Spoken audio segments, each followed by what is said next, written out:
Peggy 16. How did I end up going on a bender? I hate attention, but I'm right in the center of the room. And it's spinning, so I'm holding on to you. 'Cause my head's in a blender. I guess I'm going now. I was all alone, caught up in my head. And now let's take a little, take a shot and forget everything she said.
think I'm falling in love.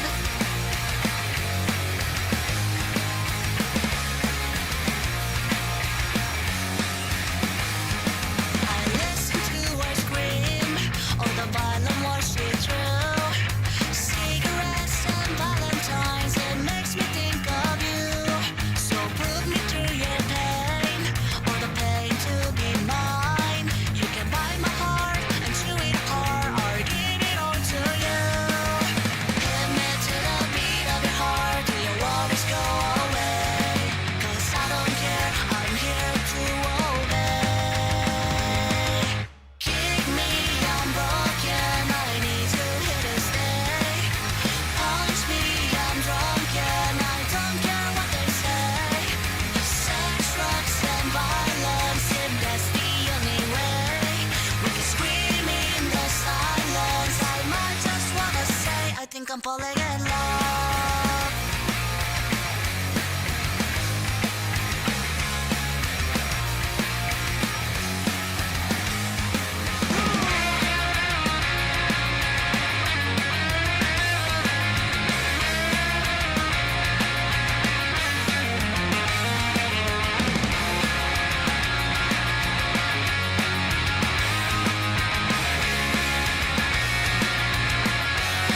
I'm calling out. SOS, SOS, I'm falling now. I'm calling, I'm calling, I'm calling, I'm calling out. I'm falling, I'm falling, I'm falling, I'm falling now. I'm calling, I'm calling, I'm calling, I'm calling out. I'm calling, I'm falling, I'm falling, I'm falling now.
Put a bullet in my head, your blood on my face. I made my own mistakes with a knife on your corpse. I be smoking cigarettes. No, I don't wanna be under control. Remember what I said, burning.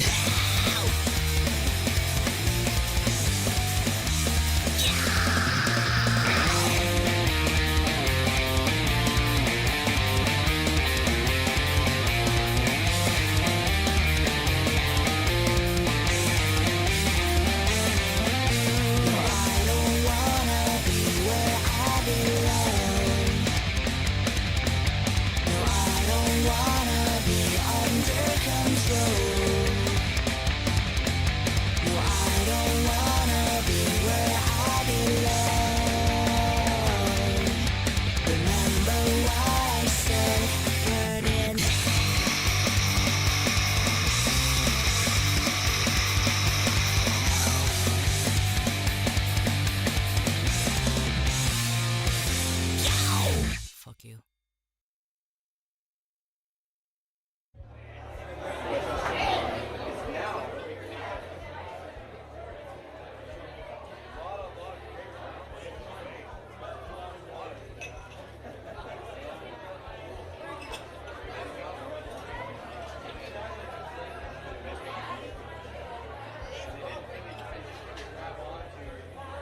And why aren't you in uniform?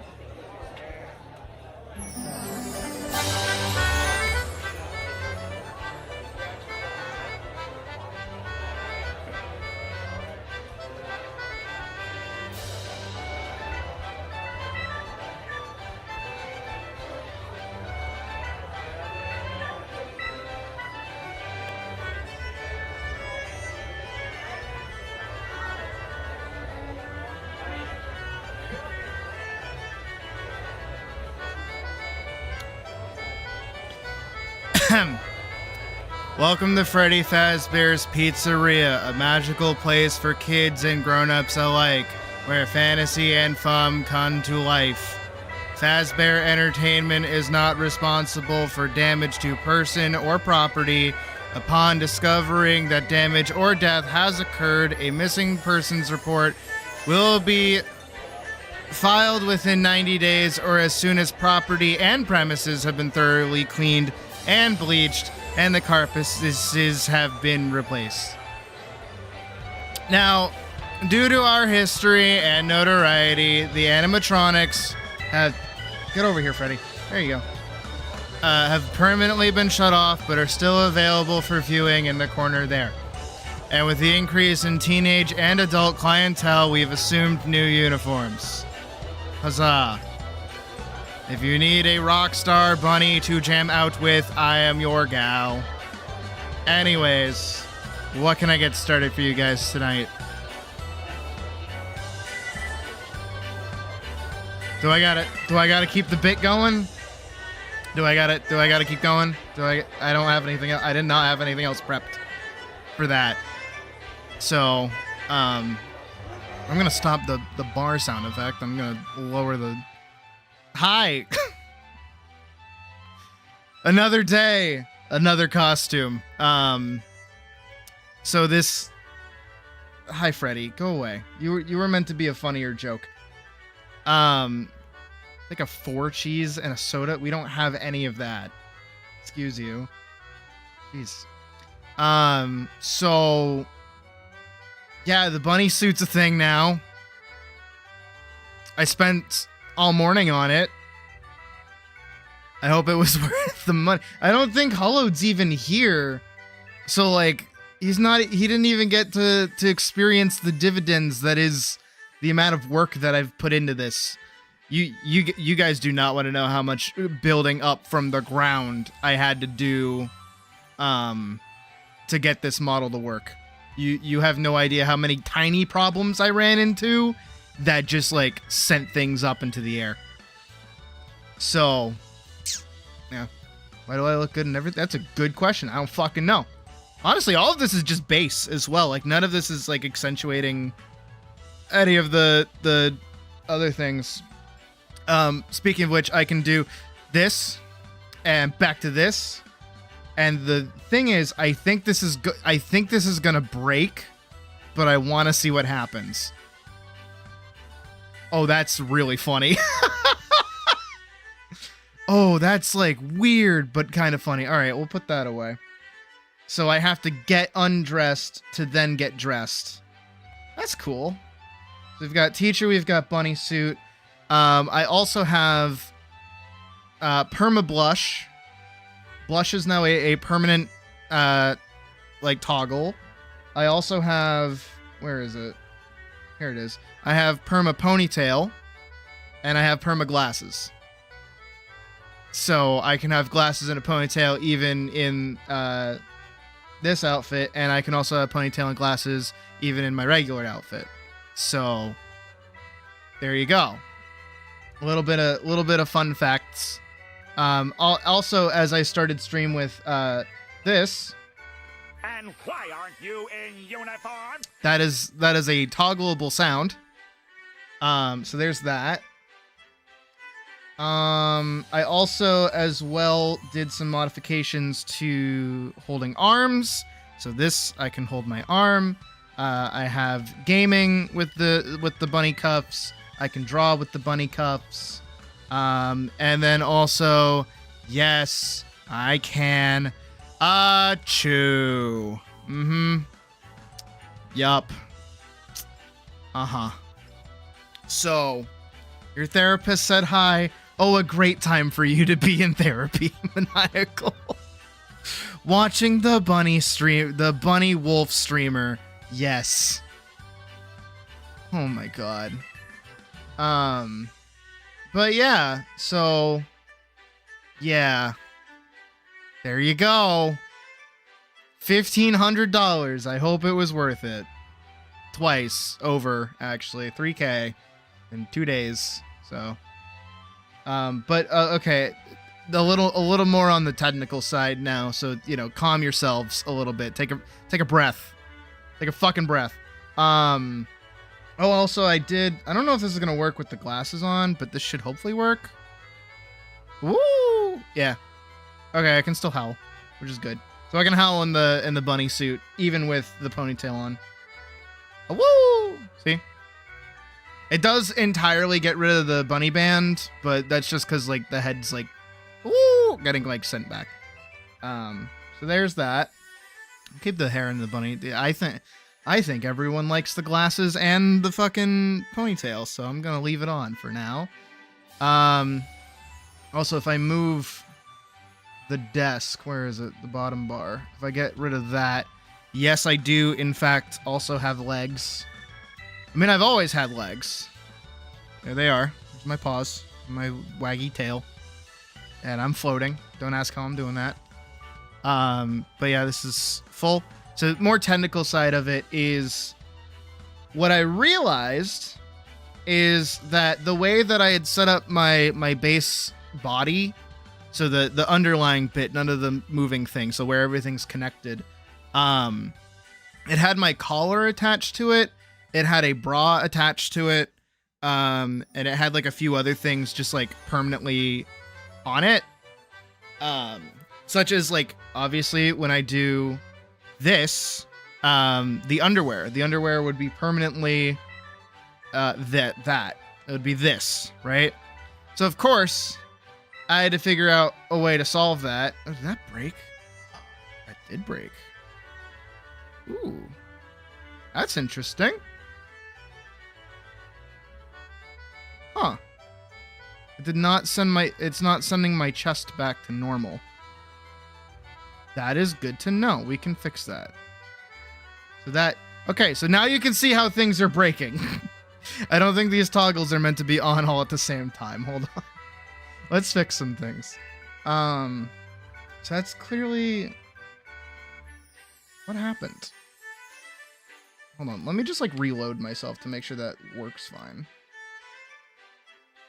Layer set, just... No. Save. Okay. No, oh shit, hold on. My chest is just different. Is it because I never turned it off? That might be what it was. There we go. Okay. Let's test that out. So if I do bunny suit, off bunny suit. Bunny suit, off bunny suit. Okay, okay.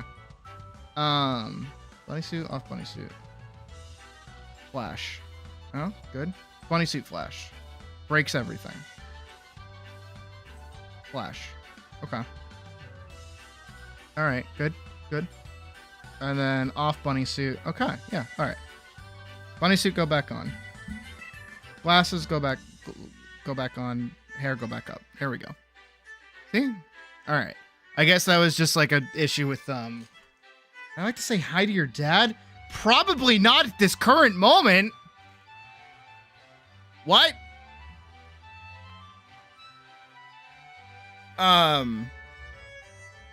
But so okay, as I was trying to say is that when I'm not in bunny suit and I'm like this and I do this, right? And you look at all that, that underwear is just part of the base model. So trying to do this and then also having a section underneath that allow it to kind of pop up for the flash meant that I had to retool the entire base model. Same thing with like my little bunny collar with the little bow tie, right?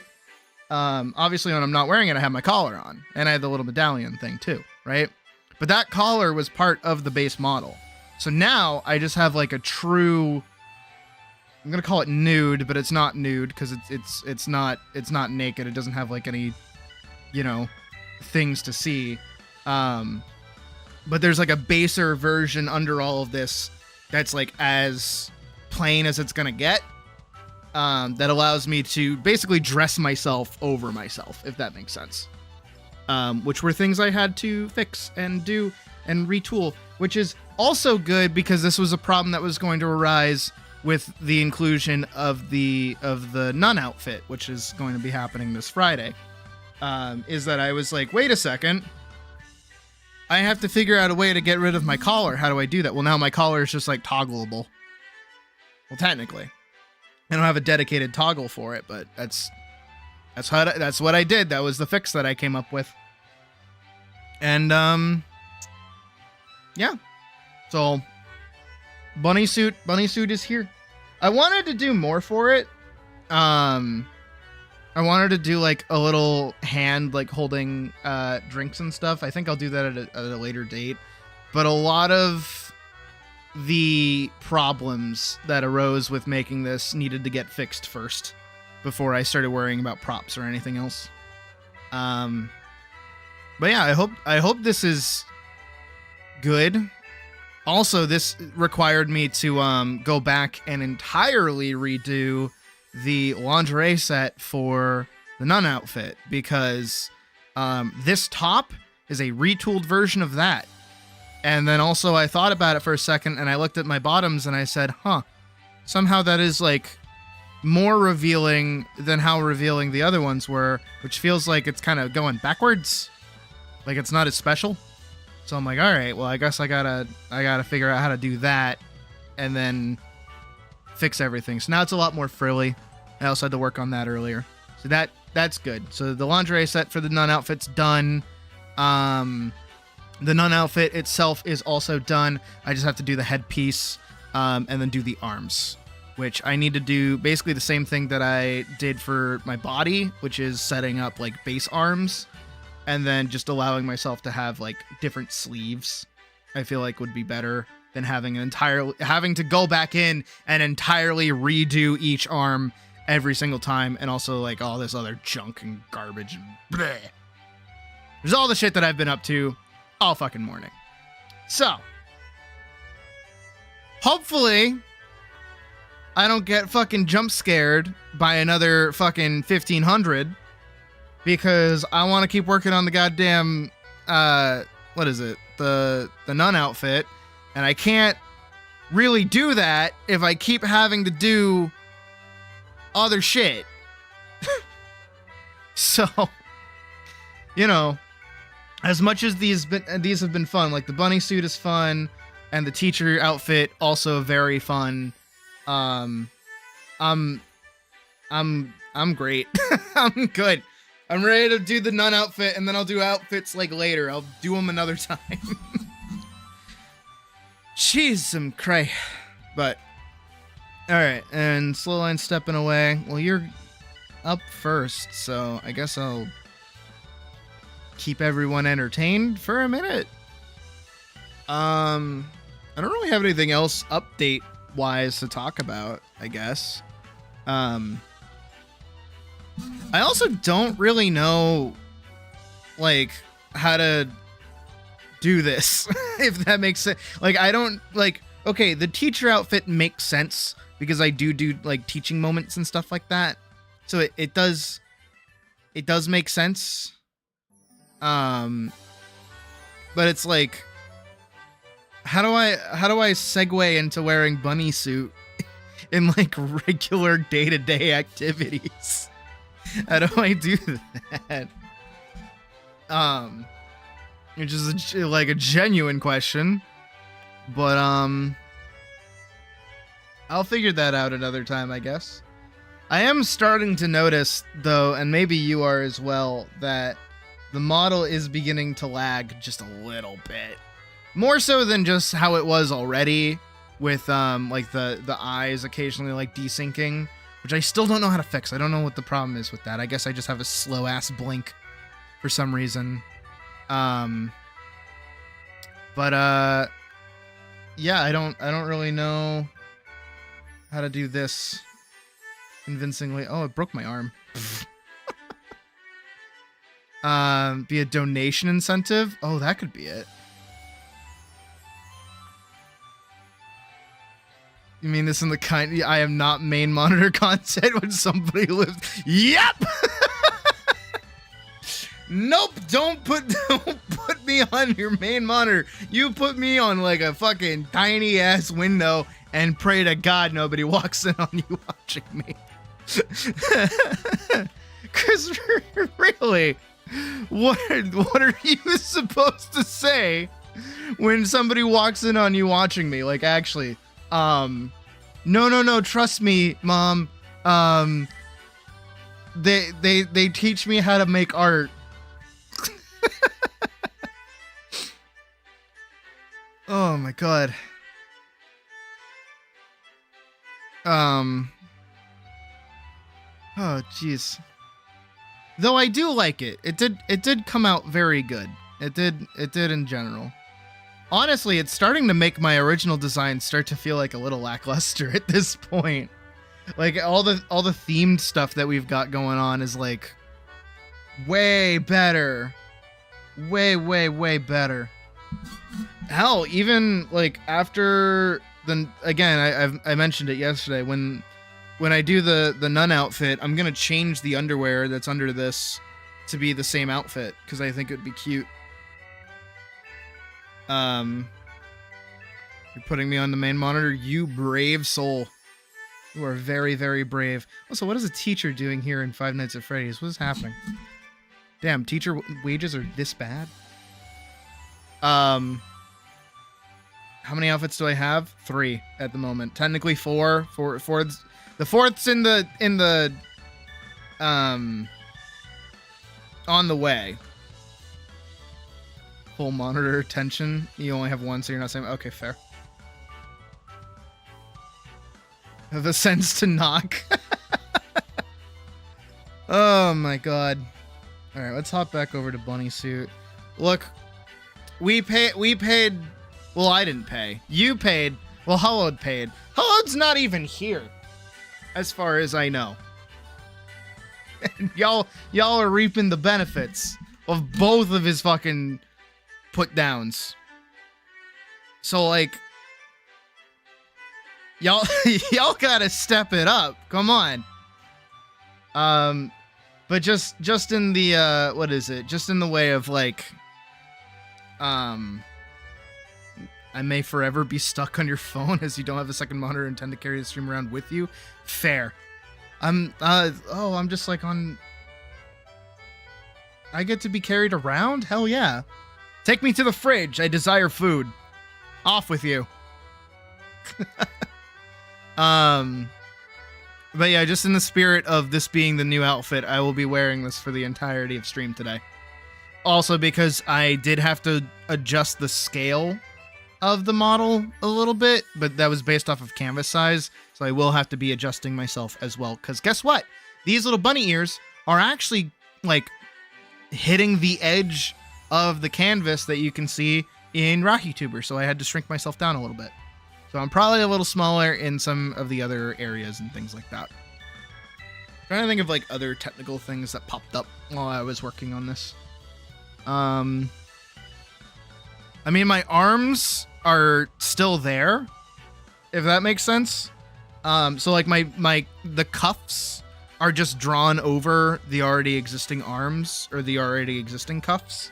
So like if I turn them off, you'll see they're like the same, but just like recolored with like a little tag at the end of it. So the arms underneath, the ones that you see right now, are still there, as you can see, and then they just get covered. So that's a thing that I do. I tried setting up the bunny ears to like have like a little bit of weight to them, but they don't have that much weight to them. They just kind of like flop a little bit.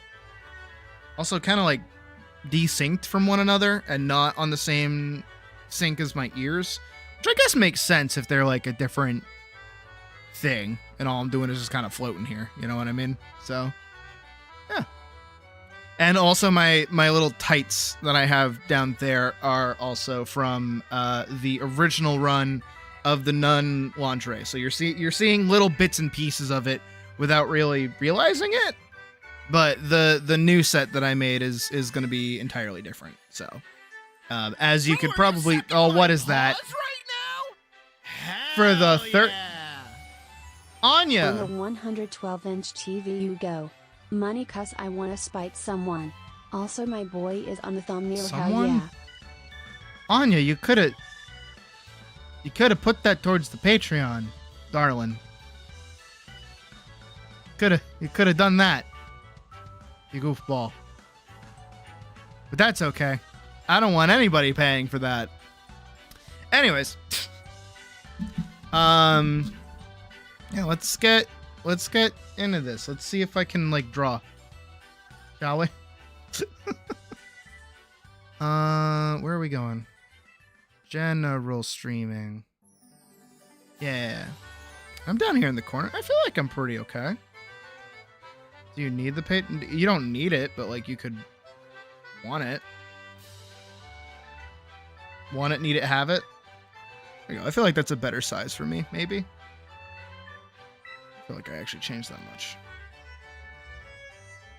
It's whatever.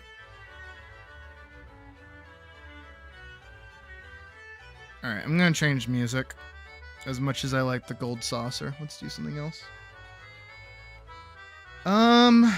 Let's start with something chill. I don't want anything too over the top off the rip.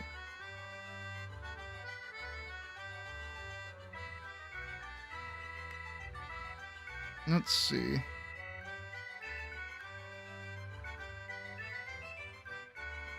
I still want something kind of goofy.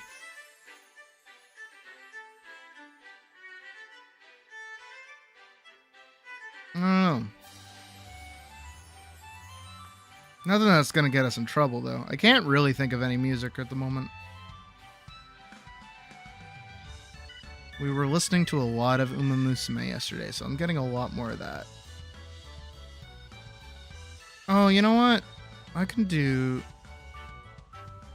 this one. Where's the song that I like?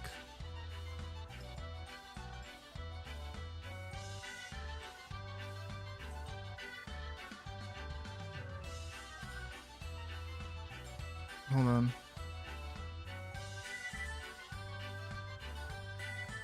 I have a song that I like.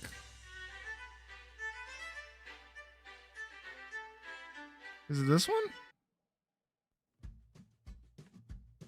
Please check your pockets for the pass you'll need, my dear. No. Not that I don't want to listen to them. I think it's this one, maybe?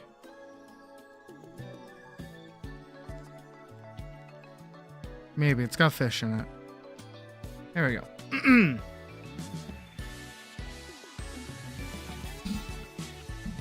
Until you're a legal adult. Are you not 18? What? This whole time? Alright, moving on.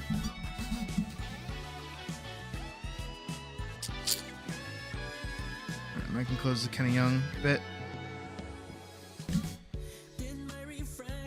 Alright.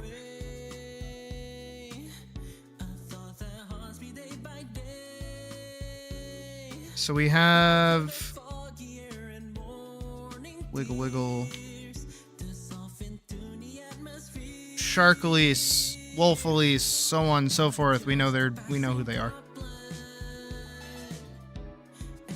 They did step away a little bit, so they'll be back hopefully in a moment. Alright.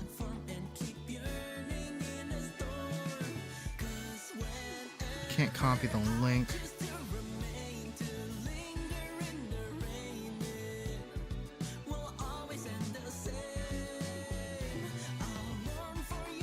Bear with me a second, I have to go grab their thing. There we go. Wiggle, wiggle, wiggle.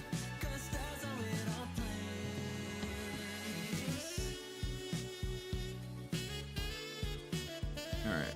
So they want this, but this. In a pose that I have to make up.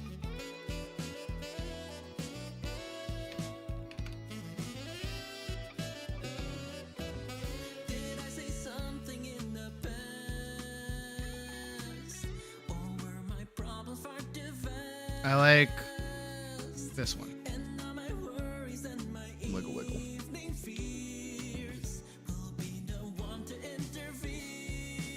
Alright. And we're gonna put this right there, and I'm gonna do it all over here.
I forgot to lock my eyes. There we go.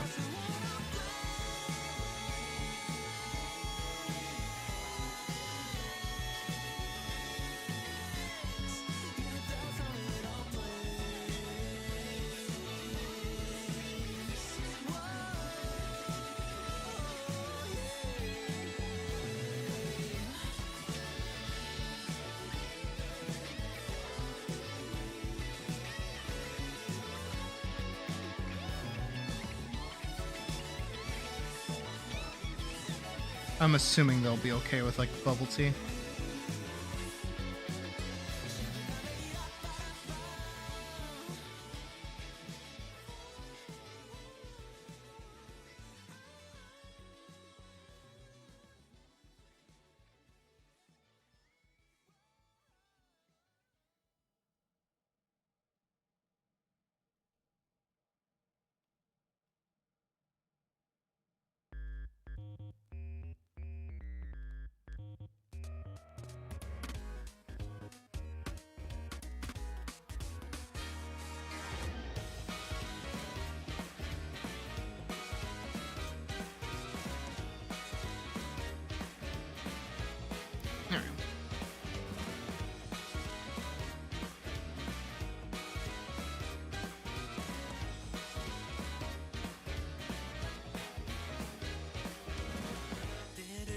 You got a PC?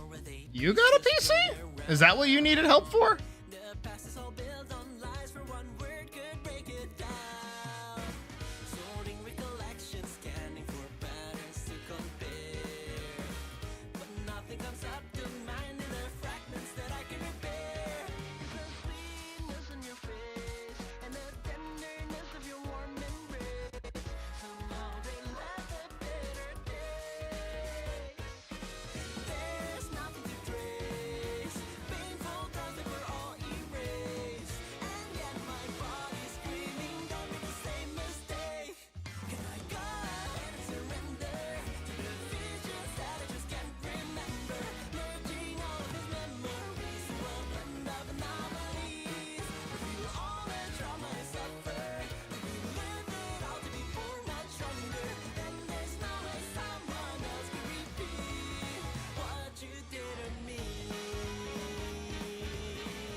Same layer. I'm so silly.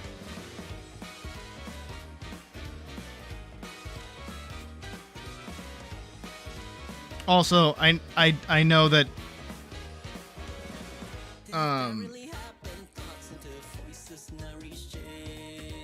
Sharklese didn't like make these assets and probably got this either commissioned.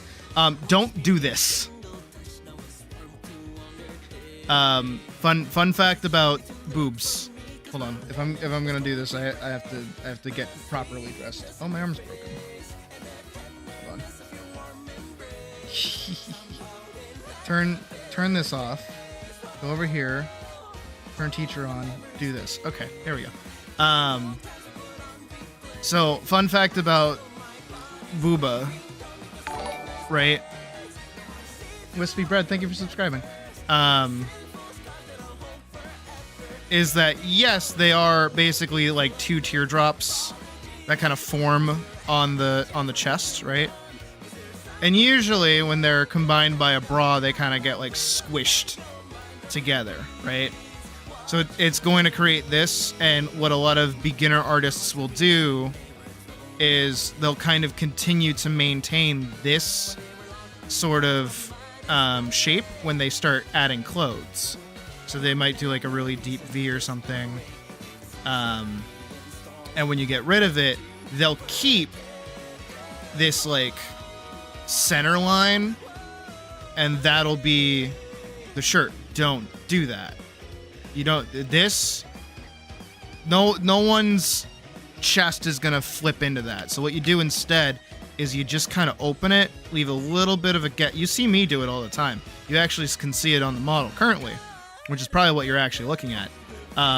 Is you then draw, I do like two little lines to show that it's fabric being stretched across. And it's more like that. It does not do this where it perfectly separates both of them, as well as like you can see the shadows where it's hitting here, and then this is the under part. The shadow would be more like around here, probably up and then down into more of a this, right? Now that might just be an issue with the model in general, like the 3D model. I don't think that's anyone else's like real fault, because it seems like it's just being like added on top. Shirts are not usually boob socks. Exactly.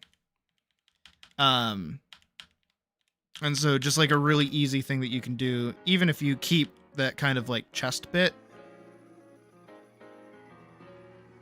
just give them a little bit of space in between and you'll end up having that, which looks a lot more natural than how that looks.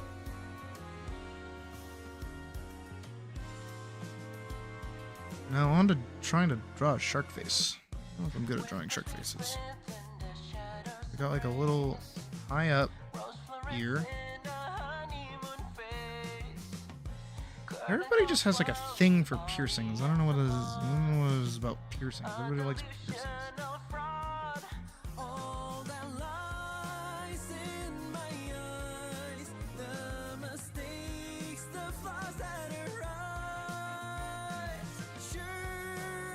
Did you get like a computer as good as mine, or just like using mine as a jumping off point?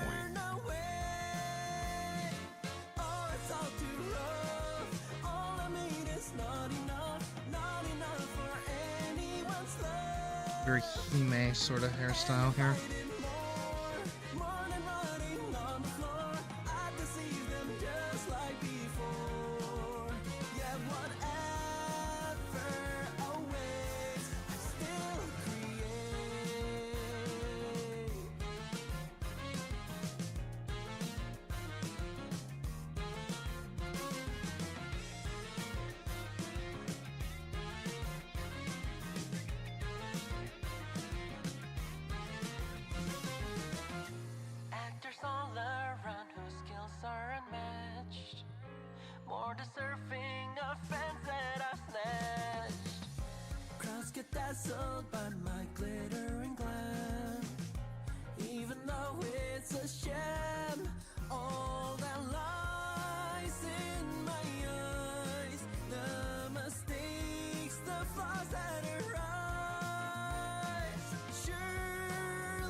I'm done teaching. Hold on.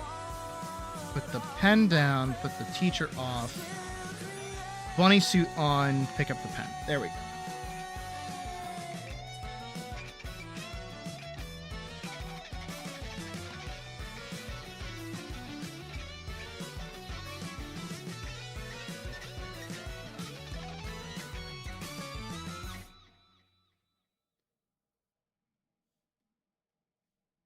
This seems to end right about there.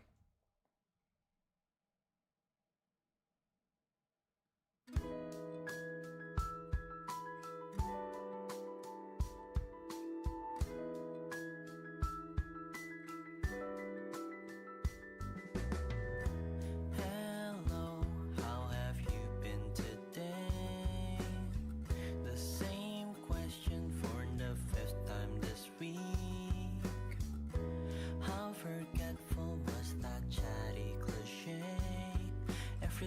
seems ordinary to me. Should I tell you I've been feeling down? 'Cause, well, that's not really new. Oh well, I'll say Smaller snoot. somehow. So you want to hear me ramble, there's not much that I can say. 'Cause everything seems normal, there's nothing to it though. And how I feel, the face I show in the world, they all seem so slow. Everything seems normal, no need to be upset. Don't concern yourself with my unhappiness, 'cause I'm sure it's normal. They're actually really big. So-called free thinkers, am I right? So how was the party last week?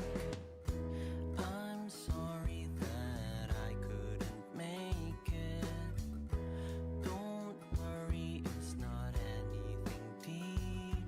I was feeling kinda reckless in the nights I couldn't sleep. 'Cause everything seems normal, there's nothing to it though. And how I feel, the face I show in the world, they all seem so slow. Everything seems normal, no need to be upset.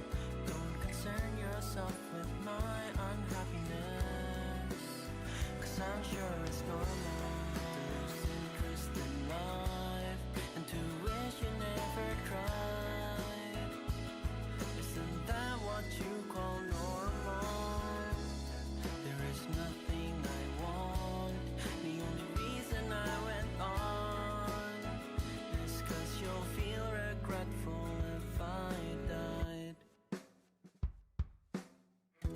I've written 3 set-aside notes, 8 attempts without any results. But why should my stories be told? They all seem too ordinary to me. More than you know, less than you think.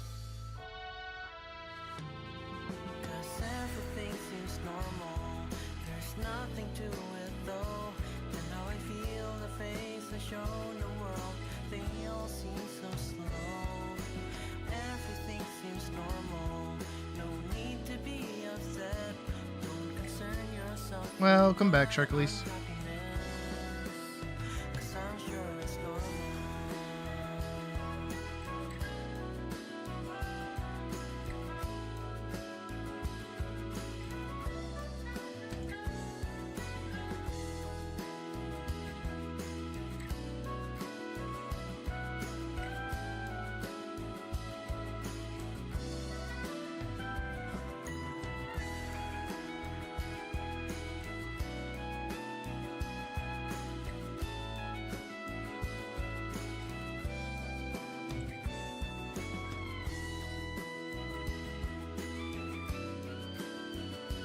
Don't concern yourself with my unhappiness. Crossy, crossy, crossy, crossy, crossy, crossy, crossy. How many crosses did I do? 4? That's good. We were both so happy. I planted a story with him. But as time passed, it withered and suffered with nothing to drink. Yet So-called free thinkers. still wishing on seedlings that sprout in the yard. Will they grow? Will they bloom to scatter the yearning within my heart? Somehow our childhood ended then. Why did he leave them behind? The seeds of I want bubble tea now. our dreams. The power of suggestion is strong.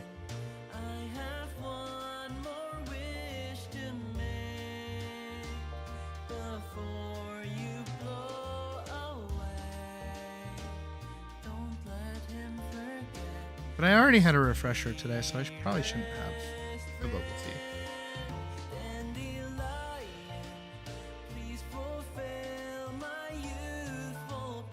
Oh, hey, Hod. There you are.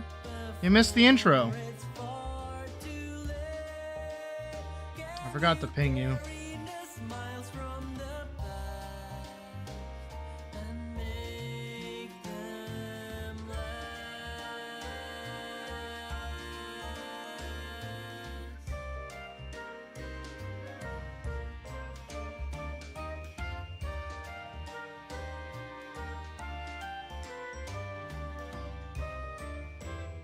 Oh, they're a toggle. They're like a dedicated on-off toggle.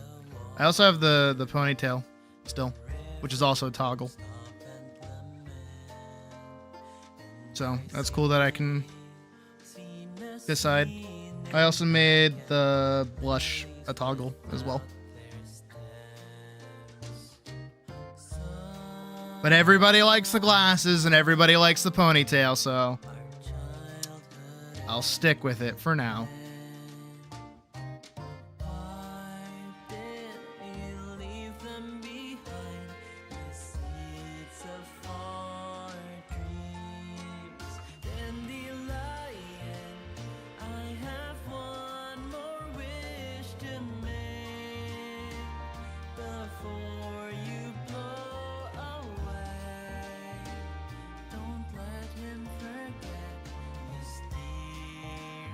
Uh-huh.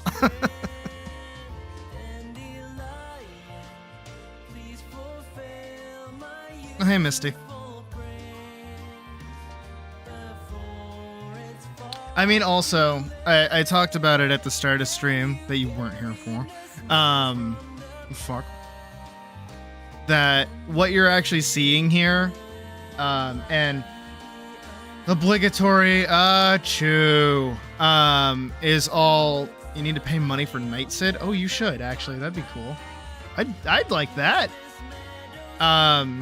This is all, like, I don't want to say, like, outright repurposed the lingerie from the nun outfit, but a lot of it is built on top of it.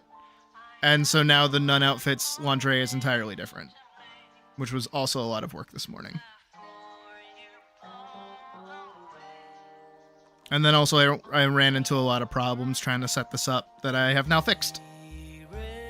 So hopefully they shall not be problems again when it comes time to actually do the nun outfit again.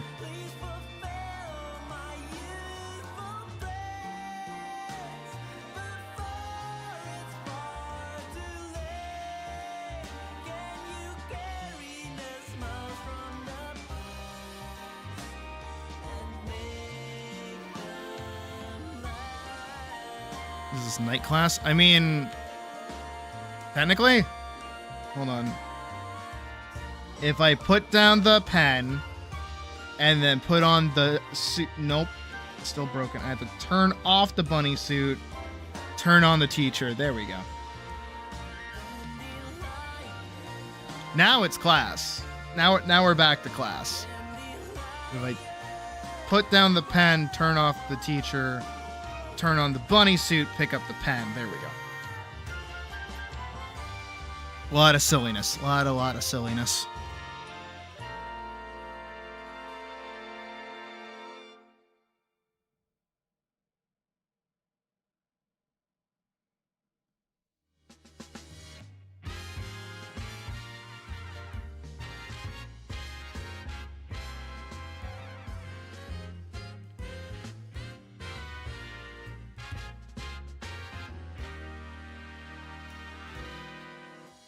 Hime. I want to fly to the country you reside, to a world where I can hold your hands, but that's my silly plan.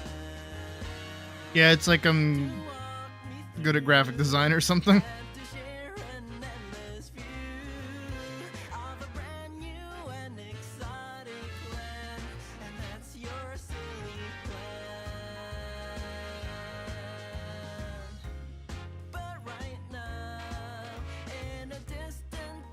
Oh, also at some point I have to remember to go into Monster Hunter and take pictures of all my modded outfits. I know that the bunny suit's already covered.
A lot of carving here. A lot of making sure all this is like working.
But I'm not a girl.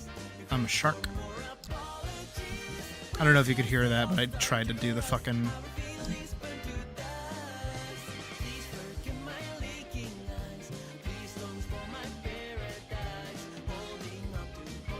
Can't really close my jaw with that much force.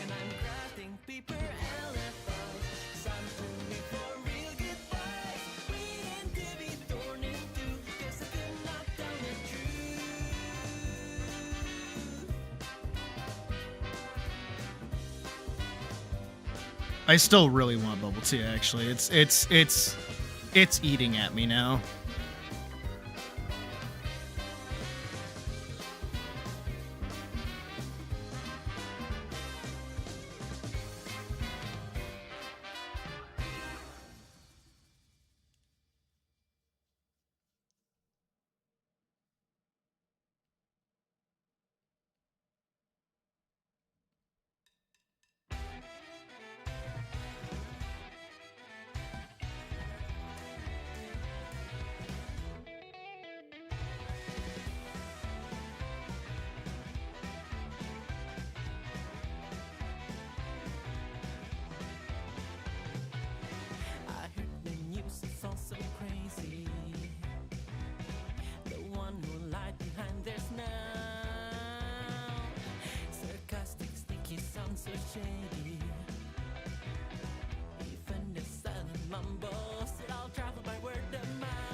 Is that Kenny? That's Kenny.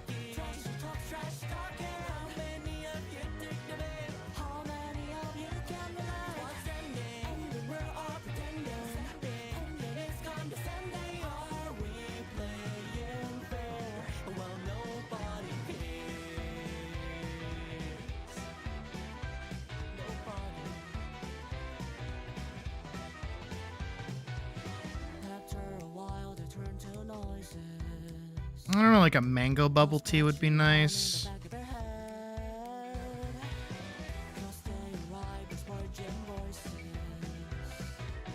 We should watch that. What movie? There's a movie? What movie are you talking about? Let me just like scoot over a little bit.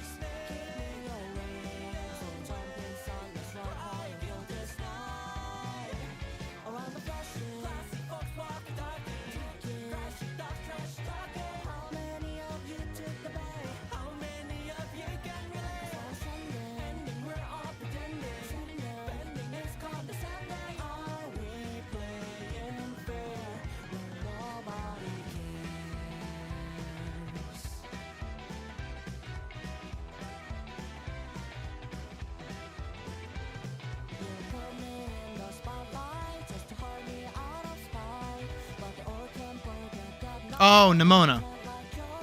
I don't like it. Because I actually prefer the comic. And they changed a lot about it because it went from like a serialized webcomic to like a movie.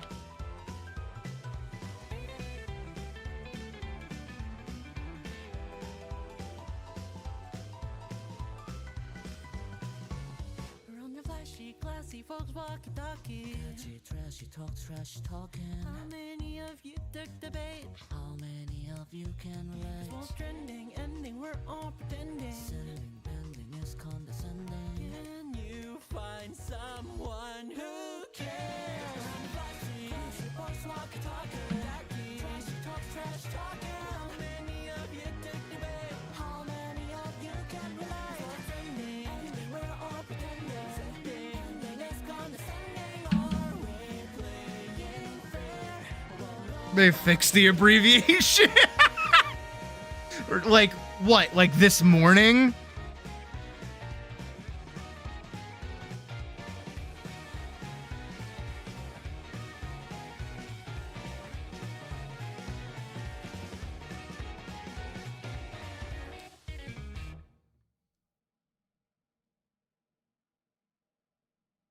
That is really cool. There's a bunch of cyberpunk costumes in Guilty Gear, though.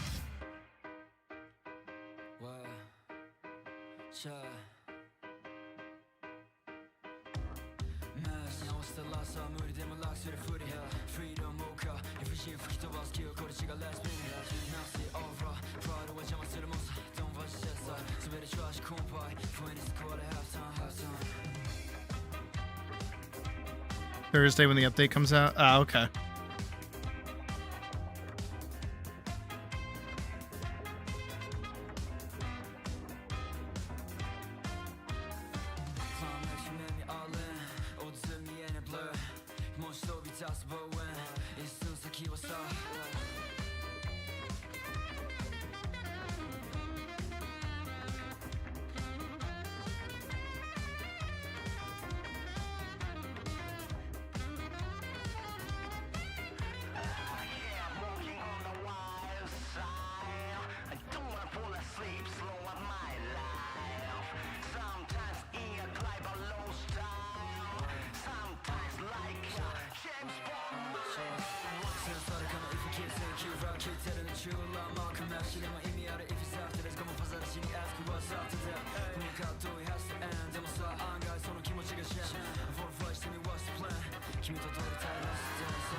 It is a wonderful my life.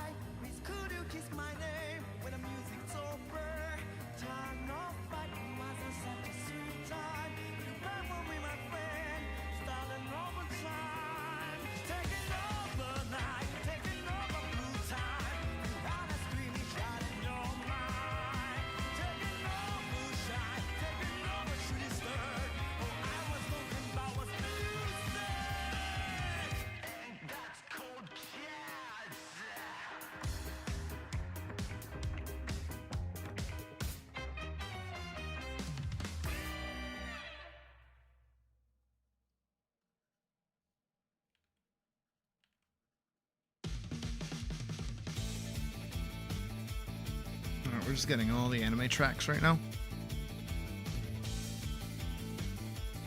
And instead of abbreviating...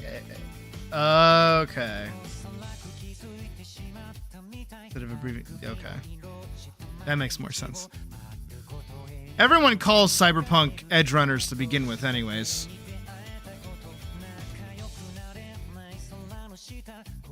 Like, that's really what Cyberpunk is known for at this point.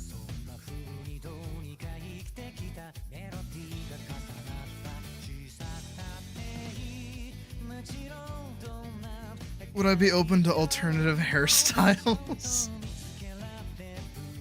I mean, yeah. I don't see why not.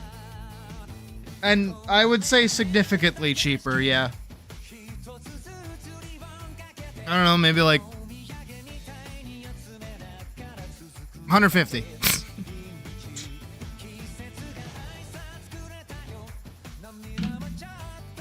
My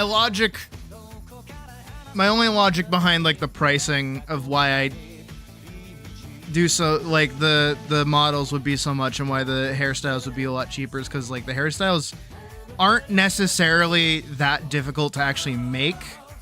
But the difference is like with a model or like an outfit, right?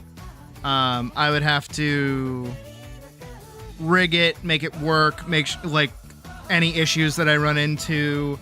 And because of the limited, even though I do have like a lot of different ways to do it, I do have a very limited amount of macros to be utilizing, right?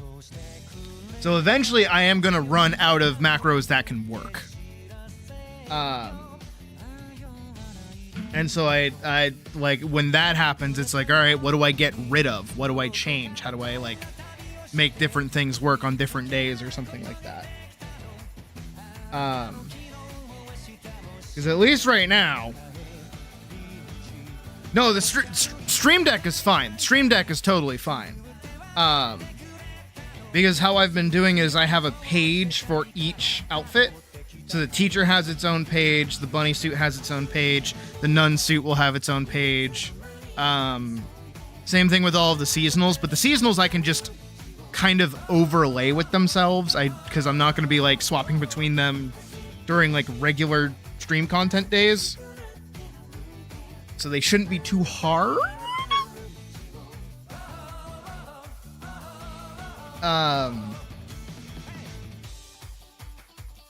But yeah, just like in general, that's kind of the way I'm thinking of it.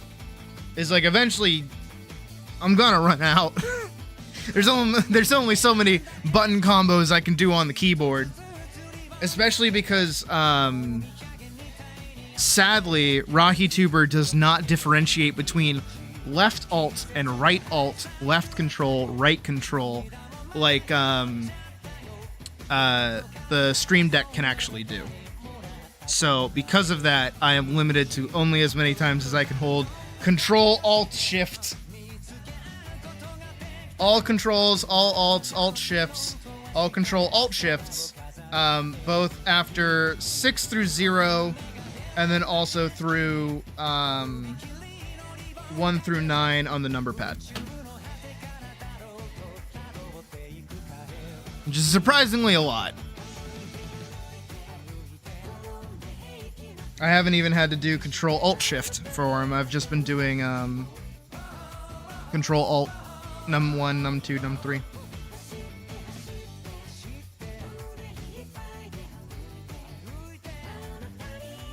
But one day we will run into it where I'm like, damn, I really can't just like put anything here anymore, otherwise it's gonna break. Alright, I think,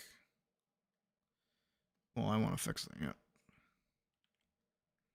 And Maniacal's back from therapy. Welcome back from therapy, Maniacal. Welcome back to the reason you're in therapy.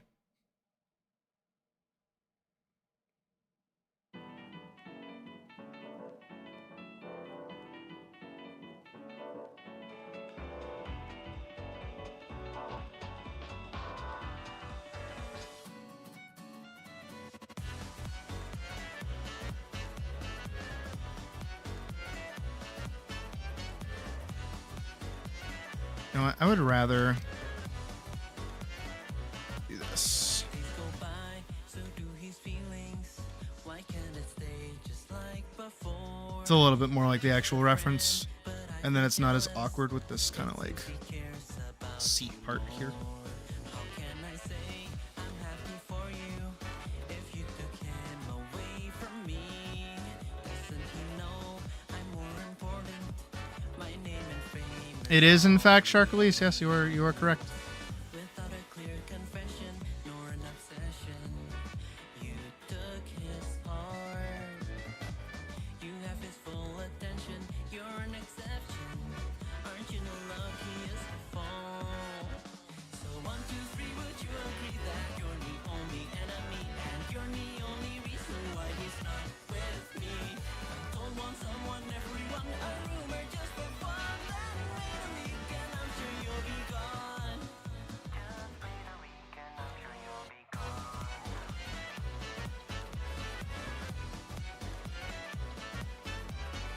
All right, that looks prepped to go for me. How will they know about what happened if you can speak a word at all? Actually, let me do Slide a little. a soda. I can't wait to see you fall. This one's like fucky. Confession nor an obsession. You took his heart. Ah. You have his full attention. You're an exception. Aren't you the luckiest of all? Too many Elises. 1, 2, 3, would you agree that you're the only enemy and you're the only reason why he's not with me? Does this work? I forget if this works. I hope it works.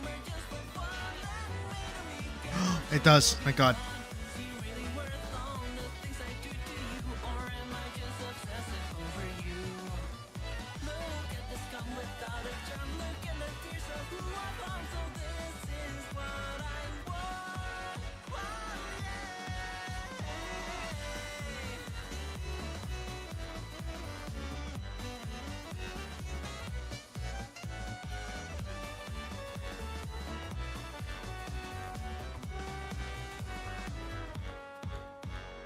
One, 2, 3, would you agree that you're the only enemy and you're the only reason why he's not with me? I'm told want someone, everyone, a rumor just for fun. Then wait a week and I'm sure you'll be gone. And I'm sure you'll be gone.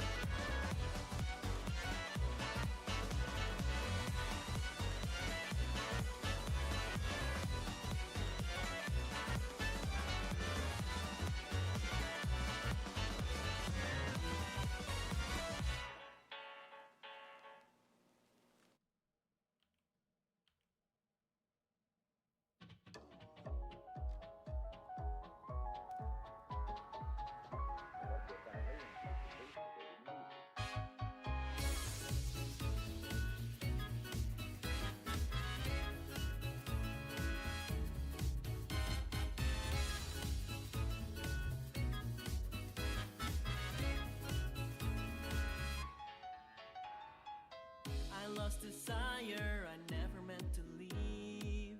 I'm traumatized by excessive sympathy.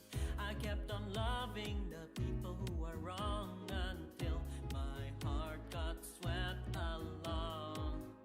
Why do I keep on trying? I'll just end up lying. Come on, does it matter if it's fake? Come on, when it's real it's just another mistake. So why would you hold on till you break? Why won't you go?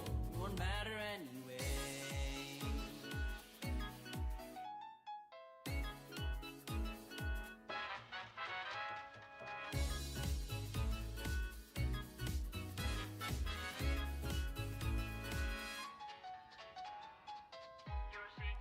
I mean, try to stay on model? That's the reason I tell you to draw her. So that you learn. The one you're looking for, but now I can't love anymore. If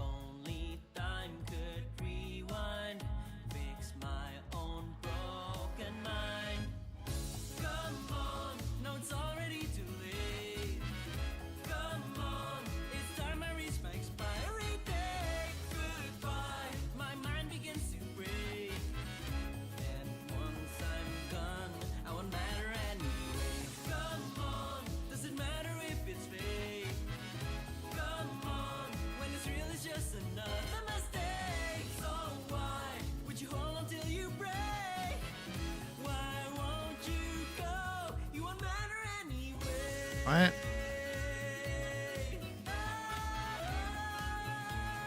That's a fetish.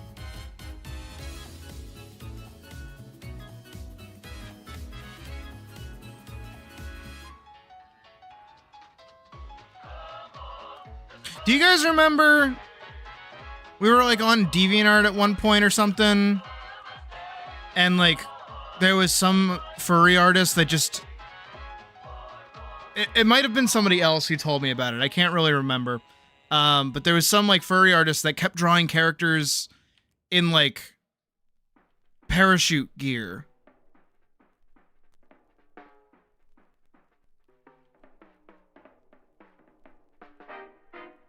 I think Badger told me about it. It was either Badger or Vorkson. I can't remember.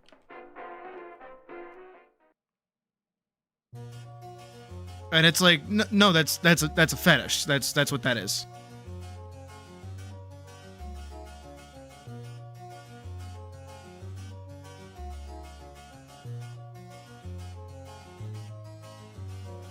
That was one of yours? Yeah, it sounds like one of yours. Exactly. That's why it's a fetish. Yeah.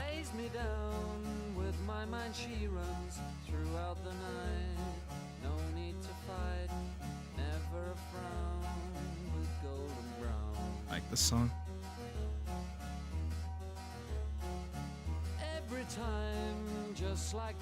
But most people are stupid and don't know that it's about fucking heroin.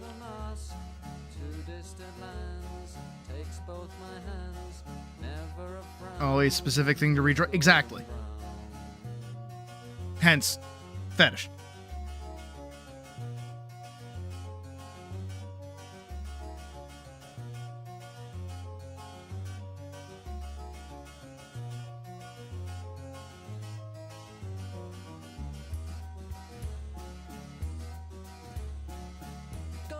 Characters and skydiving equipment. That's it. Yeah.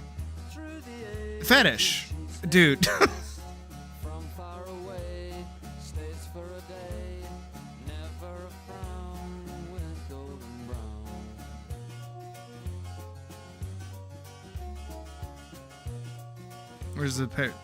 Where's the correlation? The song we're listening to is about heroin. It's either heroin or meth. I can't remember which one, actually. But golden brown and the psychedelic kind of instrumentation of it is meant to elicit how it is to be on the substance. Whatever the golden brown substance is. I can't remember.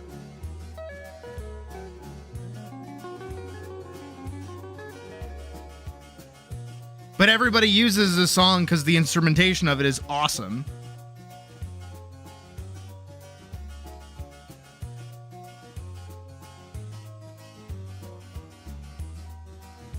But that's how like a lot of the music from this time was, is that if it sounds really good, it's probably about drugs, made on drugs, or somehow involves drugs. When did this song come out? Like the 70s, I'm pretty sure. 81. Yep. Drugs.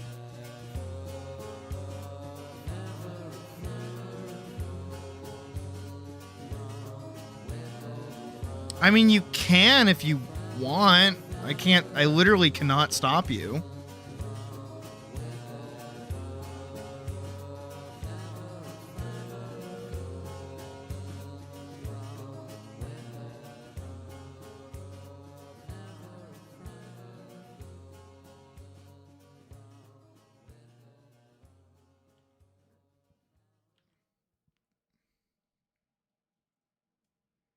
A lot of drugs going around in the 80s to 70s to 80s.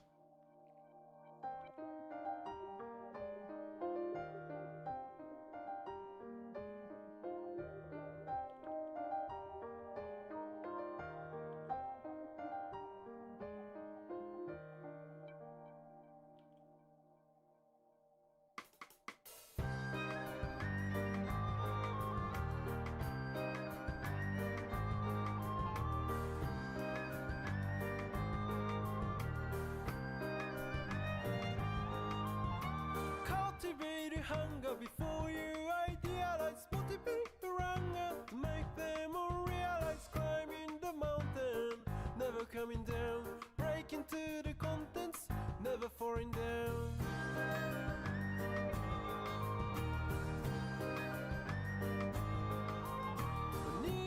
You don't? I do. What? Like I was 12, sneaking out the classroom, but a back door, but read up it twice on, but I didn't care, waiting is wasting for people like me. Don't try to live so wise. Hello, Arya. Cry, 'cause you're so right. Don't Welcome to one of our silly streams. so fierce, 'cause you will hate yourself in the end.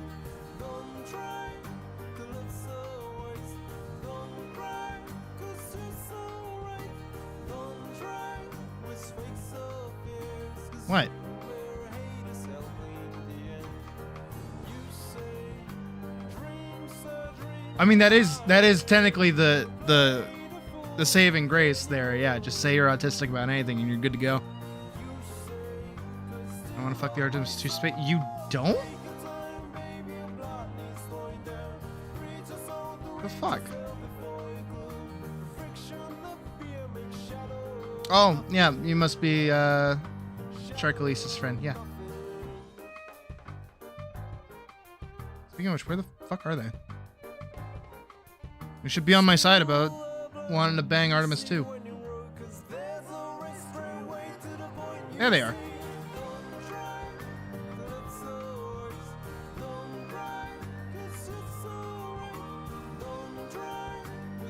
I can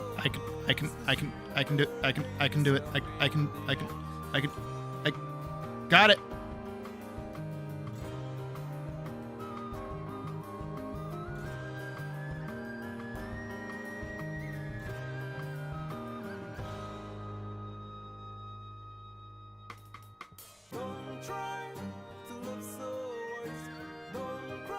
See? Sharkalise gets it.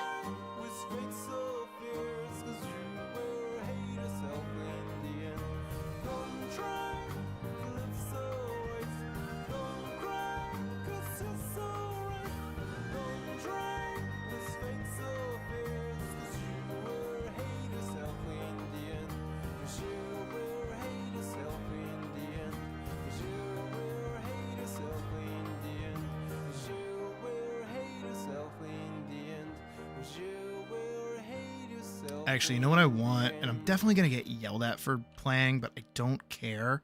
Because I want to listen to them.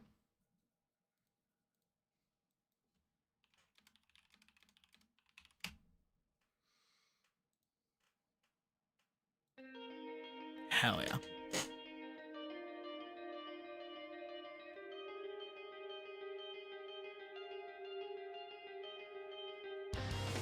Yes.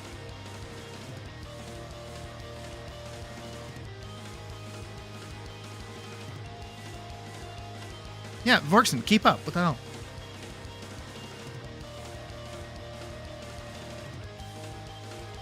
Psh, sketching isn't scary. I actually like the sketching phase more than I like the line art phase.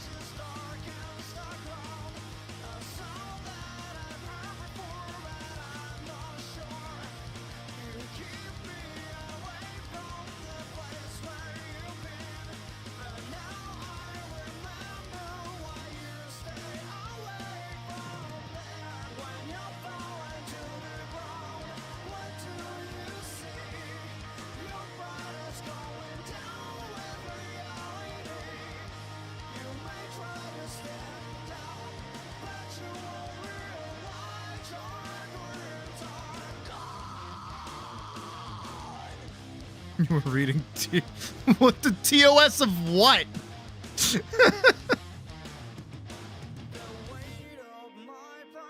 Empty canvas scary. Empty canvas is not scary. What? Empty canvas free.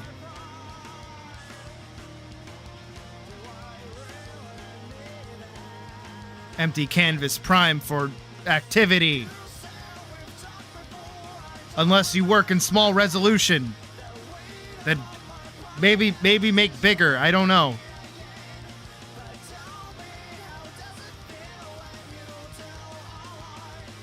I can do it. I can do it. Got it.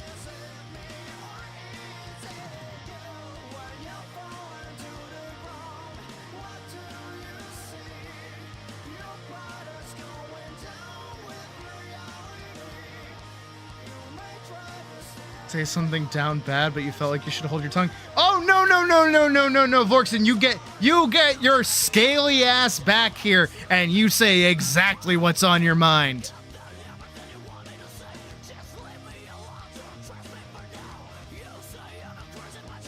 Misty's TOS. Oh. Come on. You think I dress like this on the daily? Come on, get with it. Spit it out.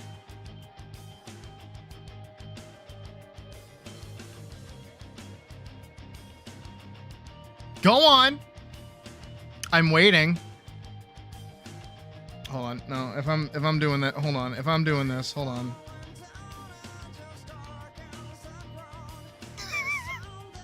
Go on. Say it or you get the ruler.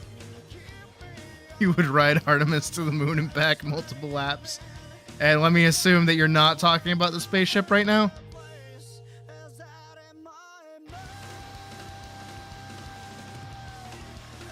Nah, that's a good one, actually. The ruler down. Take the teacher outfit off. Put the bunny suit back on. Pick back up the pen. There we go.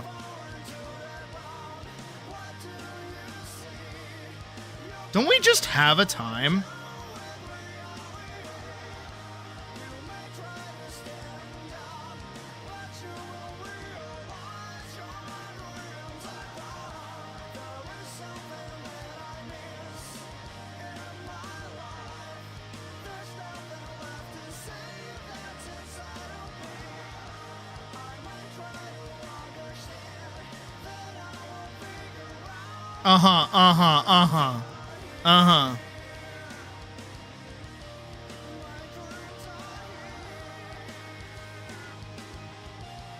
Sure, buddy. Sure. Whatever you tell yourself.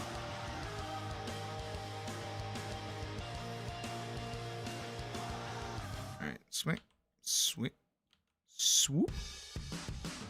Oh, hell yeah. This isn't what I wanted, but I didn't know I wanted it.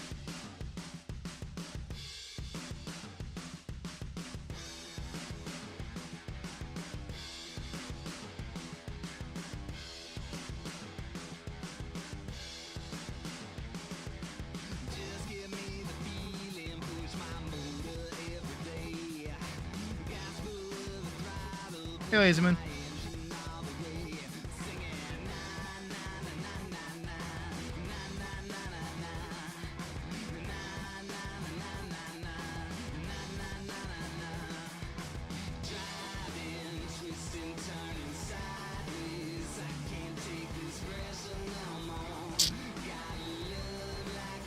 Come on, you bitch. There we go.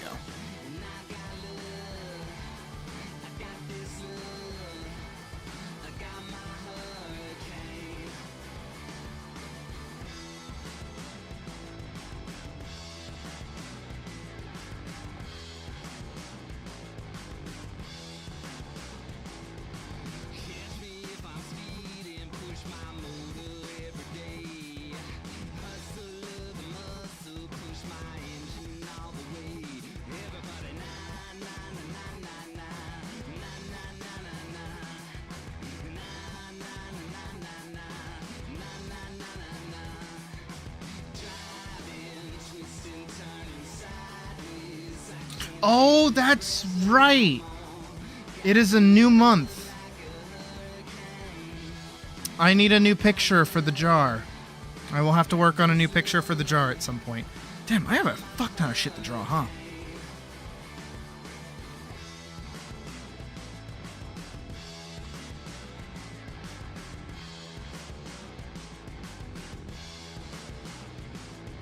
I gotta do Sweaty Rauta. I gotta do fucking a nun outfit. I have to do this and like 3 other people's commissions. Oh, damn.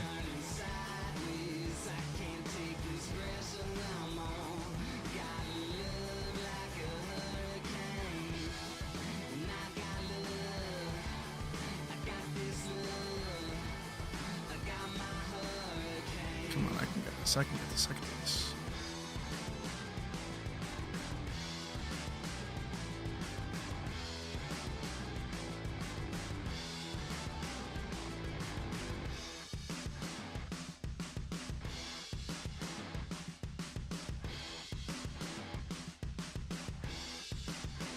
It's like I'm trying to do it. I like want to do it.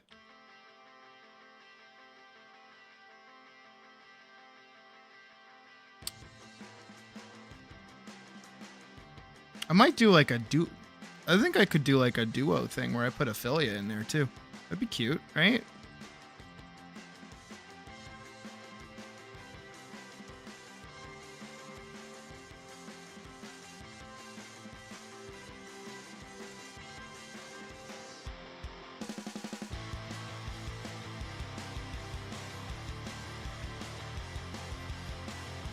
I mean, like, where's the fun if it's just the same image every time, you know? You gotta shake it up a little bit.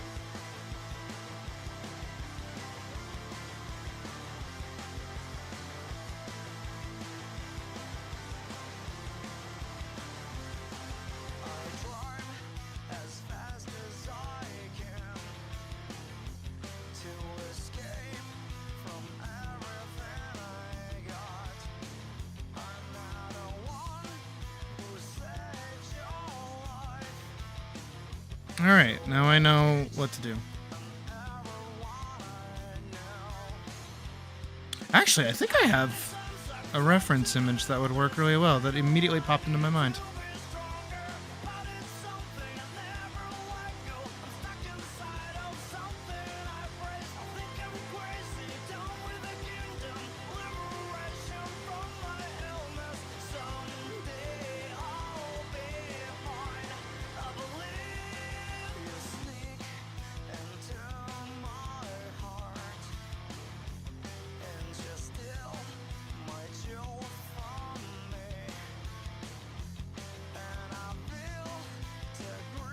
I've been sticking away from the boots this whole time.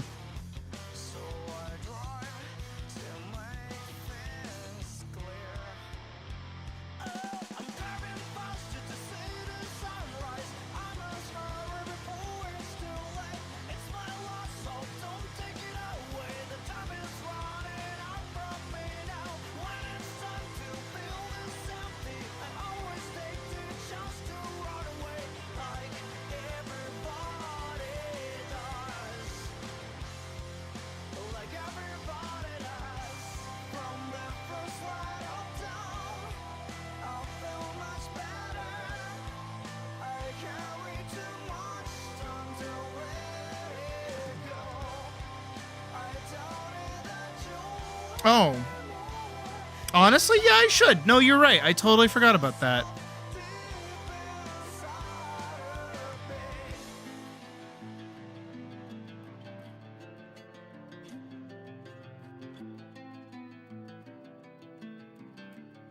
I got your DM before from last night. I had no idea what you meant by it.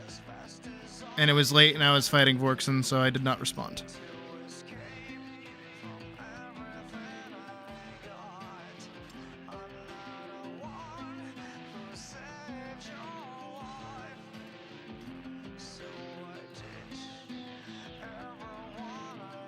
Also, I'm glad that I am not as washed as I thought I was at Guilty Gear.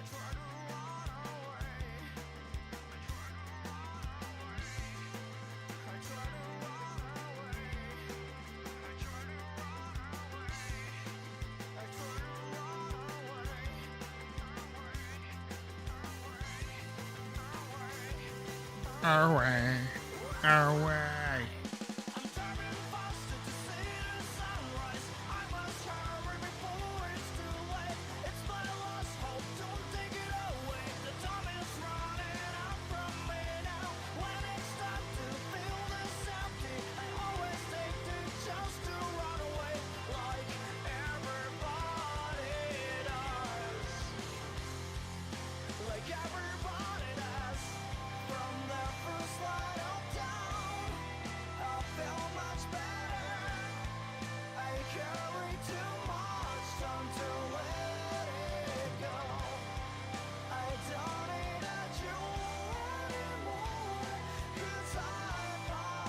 Yes, Forkson, I got you. This is one of my favorite bands, by the way.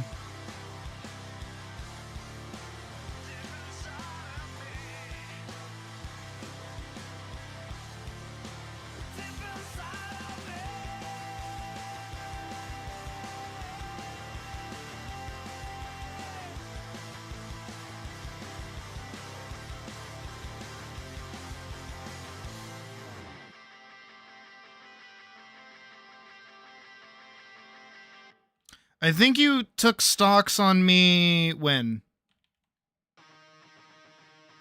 You definitely didn't win against me when I was playing Kai.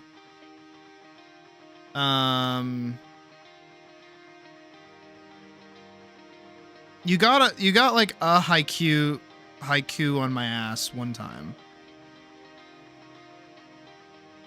Mortal Shell 2? I didn't even know there was a Mortal Shell 1. I don't even know what that is. What is that?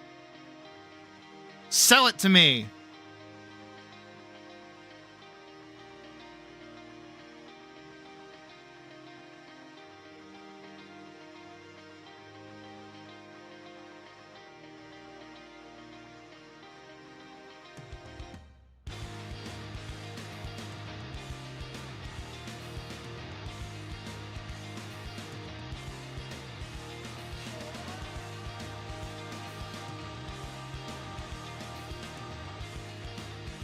The Soul's like, all right, never mind. Don't sell it to me.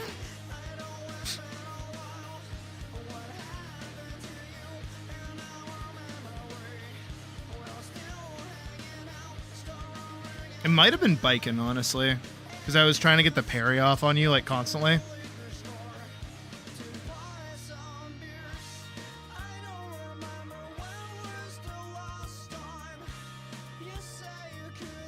No, keep telling me about Mortal Shell. It sounds cool.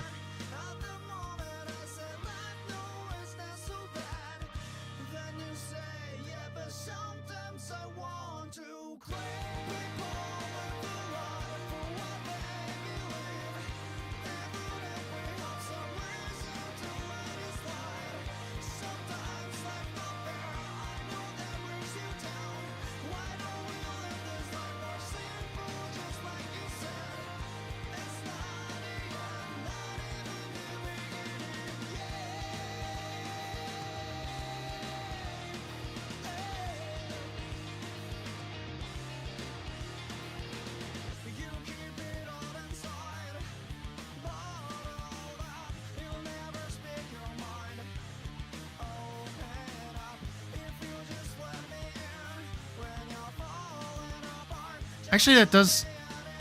Wait, that sounds really familiar.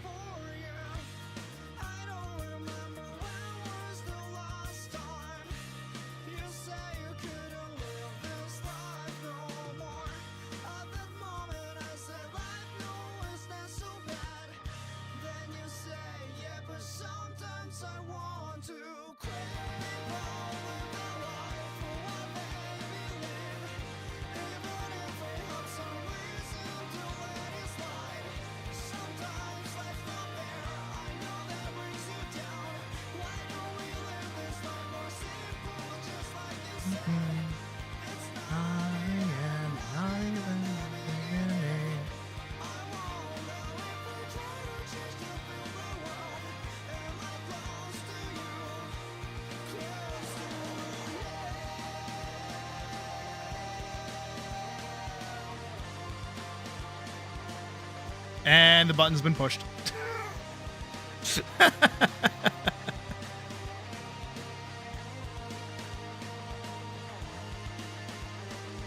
actually looks like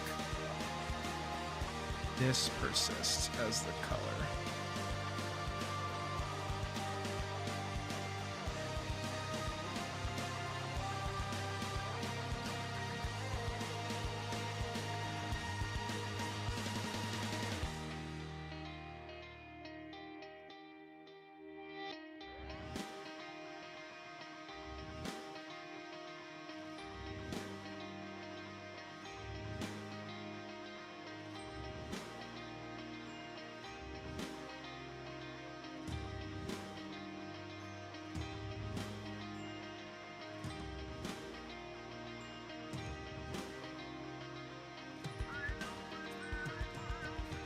bubblegum color scheme.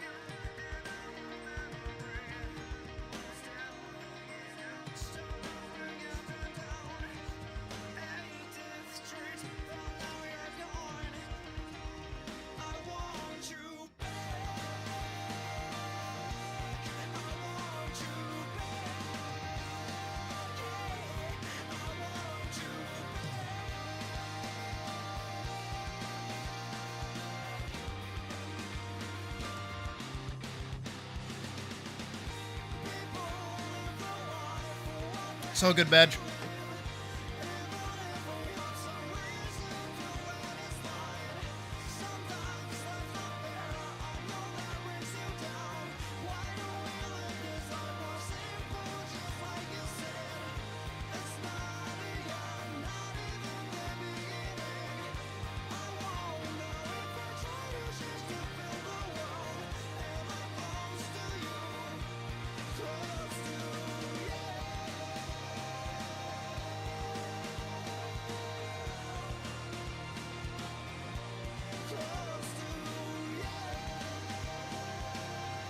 Mortal Shell 2 that makes you muscle lady.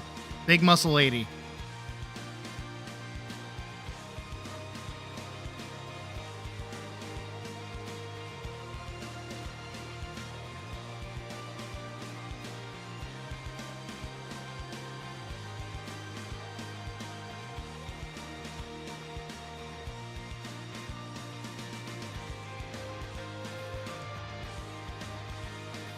Yeah, it makes sense.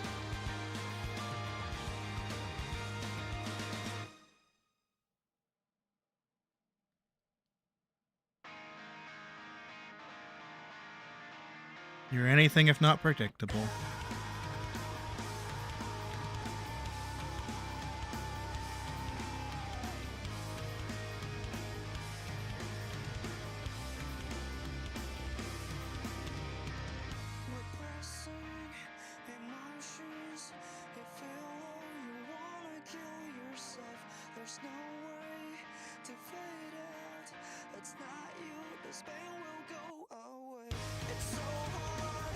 I'm gonna make this so it's different from the shirt at least.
Whoa, whoa. Whoa. My brain just went on a fucking journey!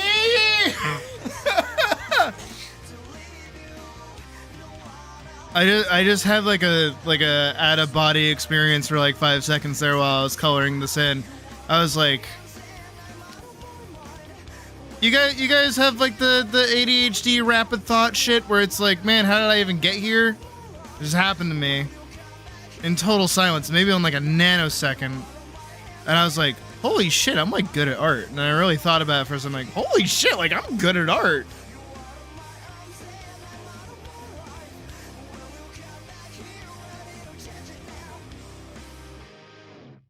Like, I don't think about it very often, but I'm like, I like know what I'm doing, kind of, I guess. I don't know how. I don't know how I know what I'm doing, but I do know what I'm doing.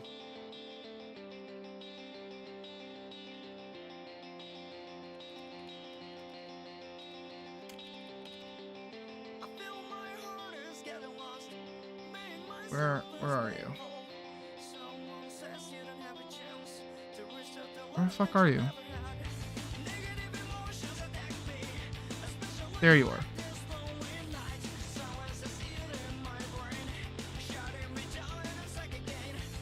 Now I gotta go open it. Drag, drop.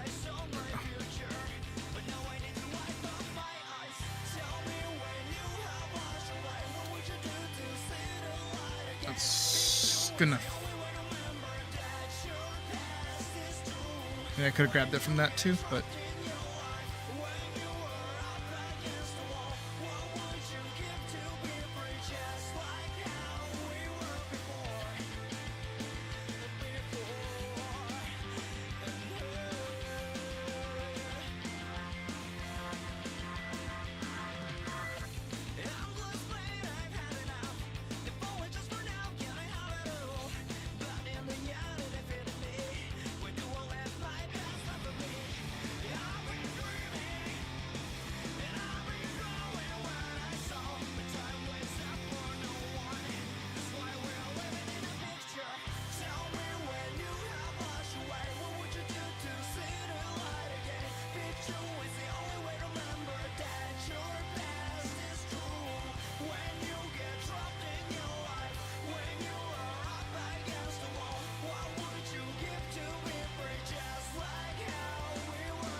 You're getting a mango boba.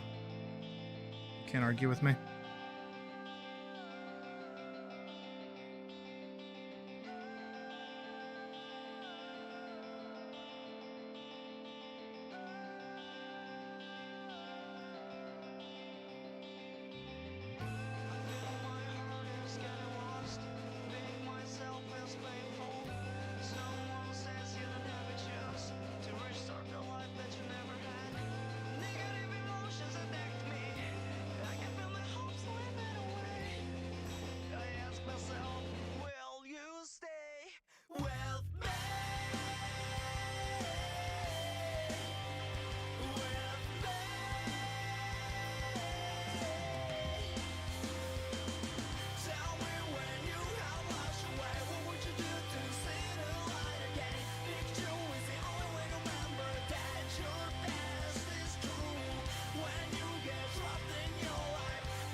So,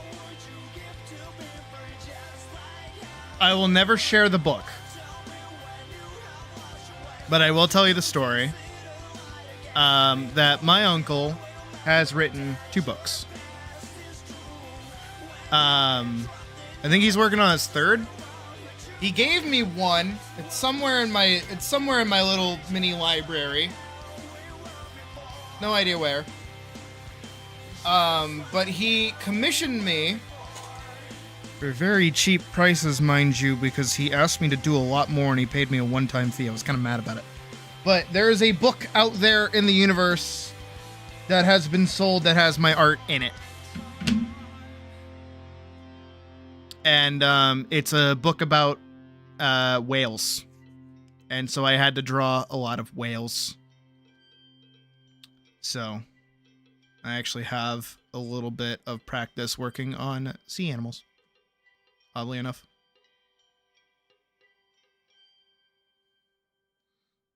And so you have like...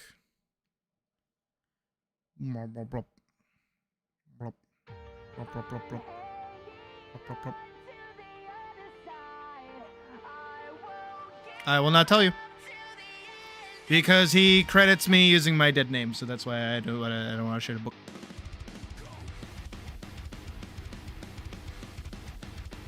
Now, do mind, at the time that I was working on this,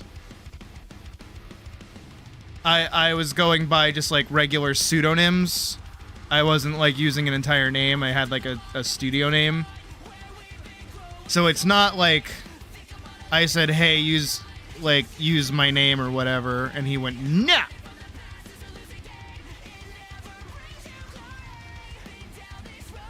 But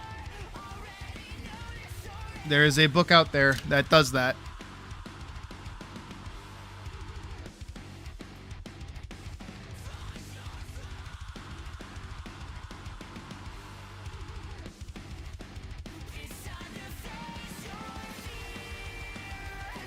And if you do manage to find it, congratulations.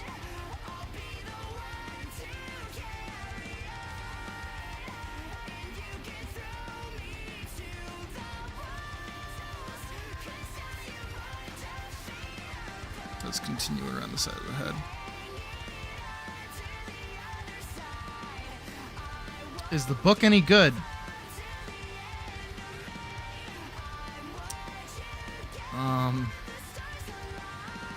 My uncle wrote it.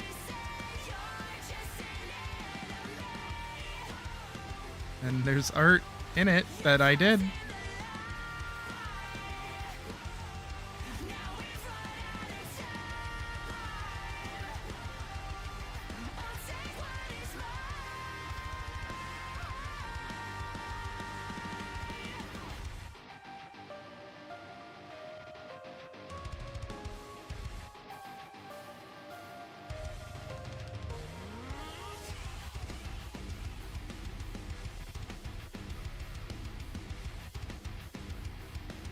Oh, whoa, looks like way later.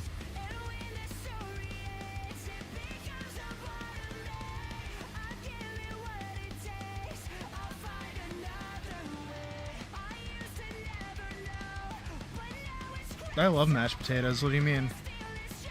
I feel like almost every other day I talk about how much I love mashed potatoes. What?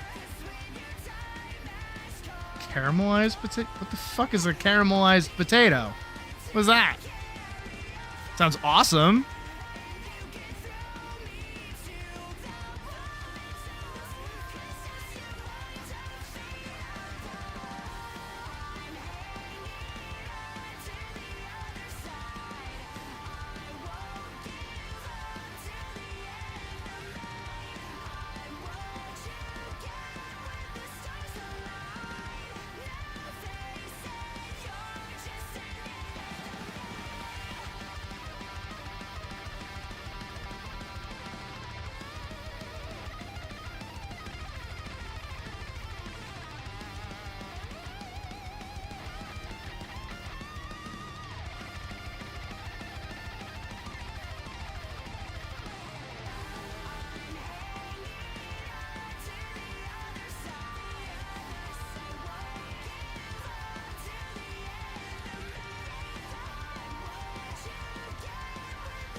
They're diced potatoes that are slowly cooked in... Oh, house fries. Okay.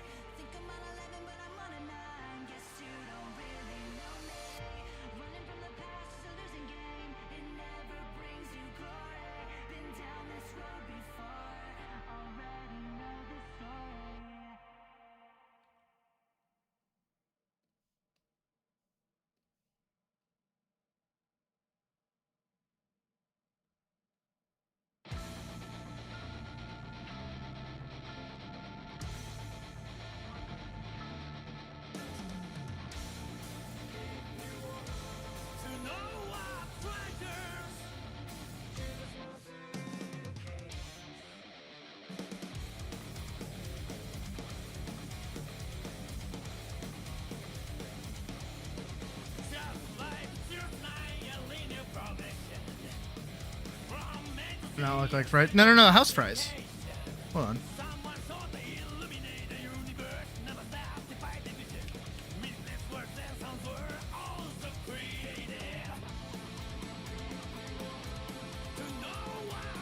House fries.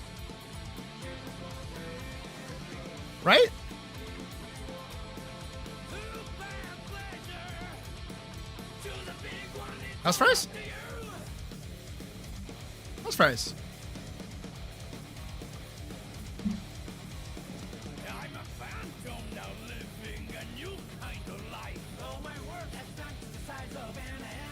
You can get them at like most like breakfast places, yeah.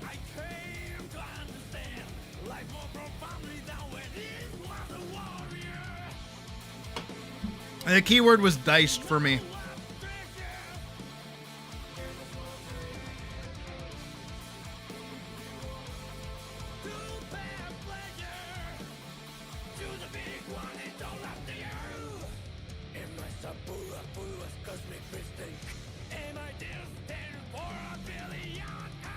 Wait, that name? What? House fries?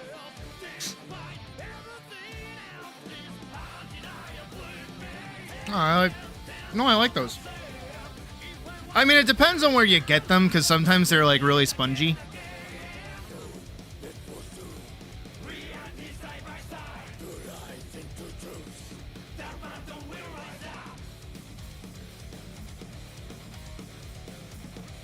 Hot dog.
Chat bugging?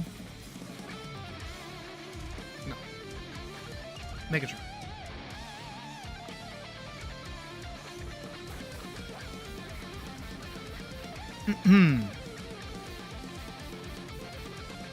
These. Numbers can share with many others.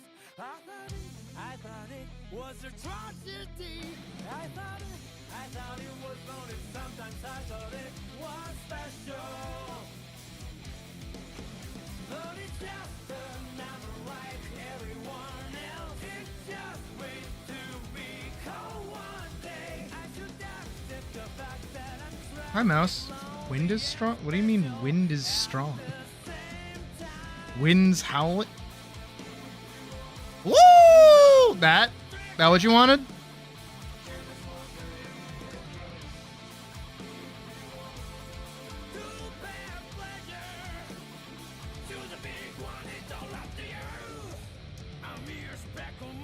Fuck up French fries.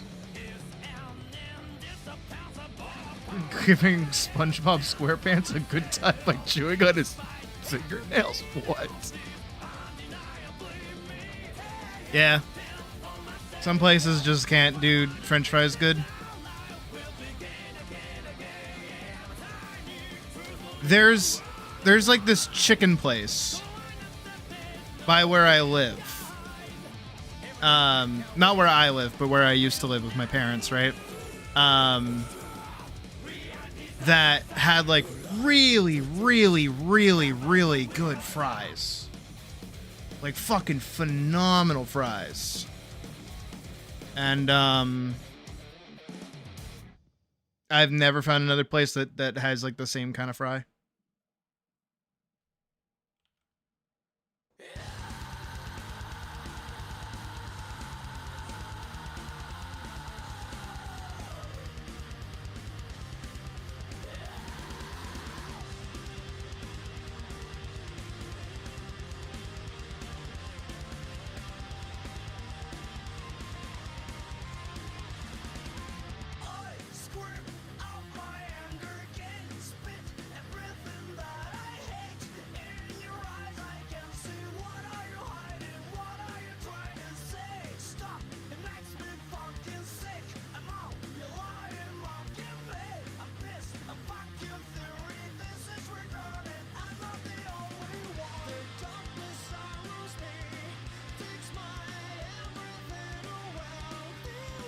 Olive Garden breadstick. I don't like Olive Garden in general.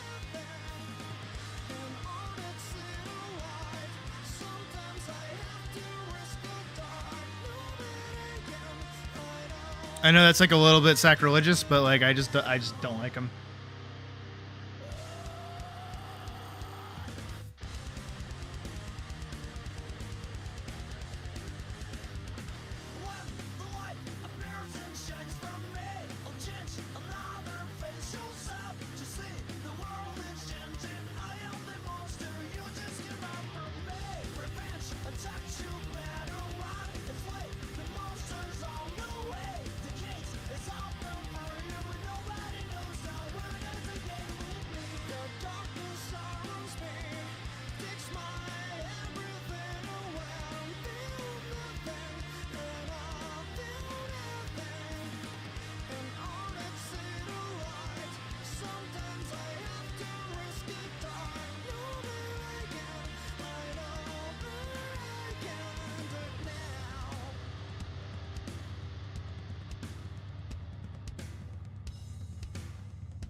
I just want something that like kind of differentiates that for a sec.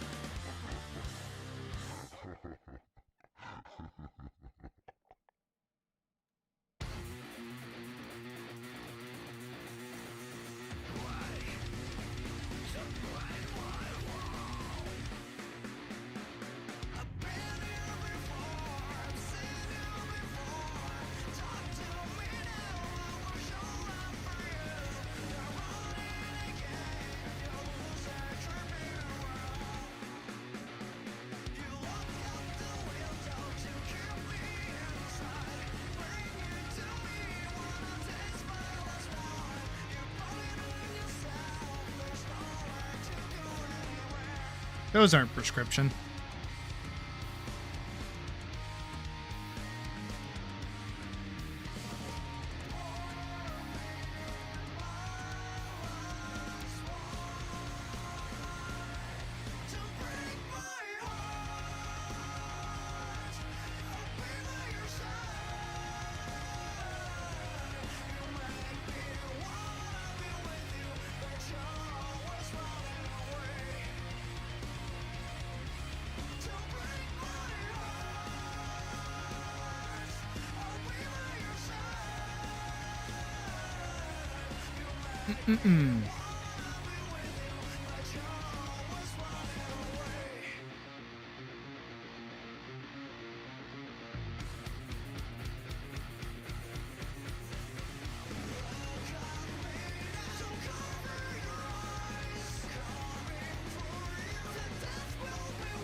There it is.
I'm just having fun with this right now.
So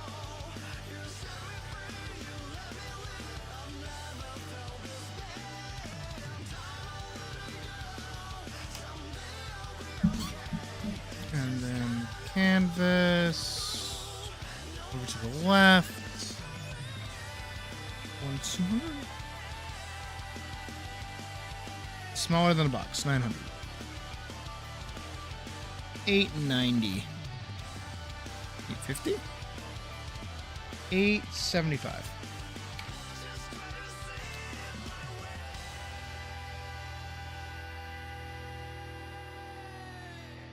This is bothering me.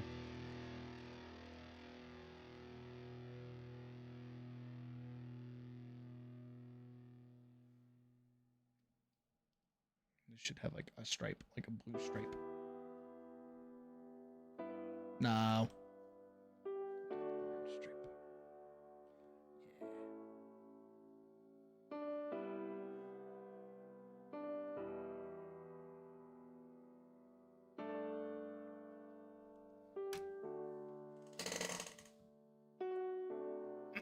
And then over top of everything, this purple.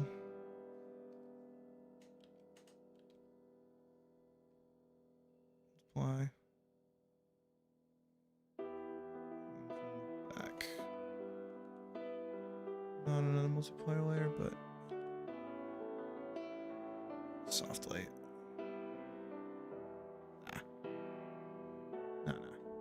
Neither of those needed. Oh, hey, Nate here. Yeah, I'm fast like that.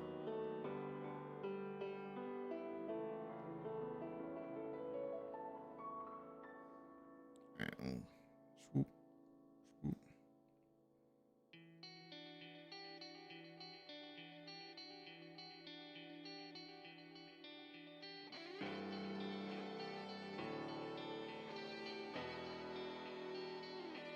There, gives it a little bit more color pop.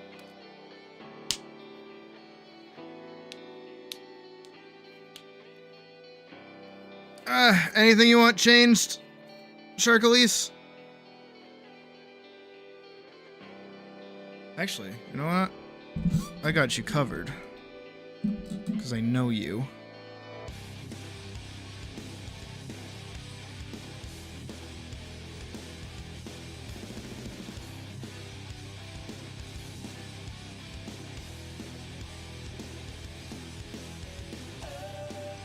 This one, do you want Elise Elizabeth, or do you just want Elise?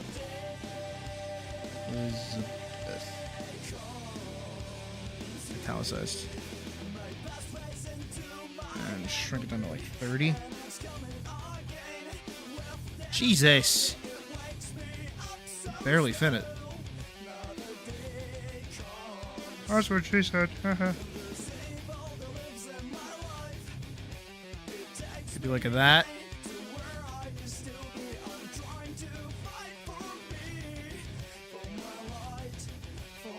Would you prefer slow line?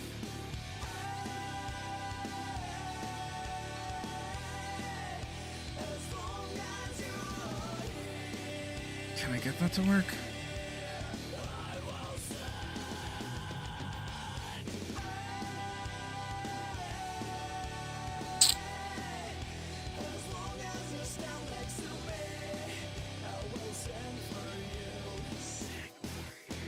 More.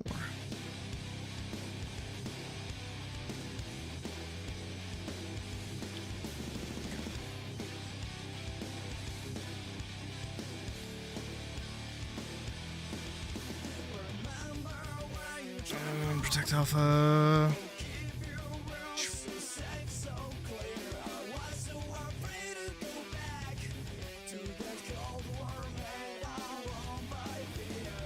Okay, I can't.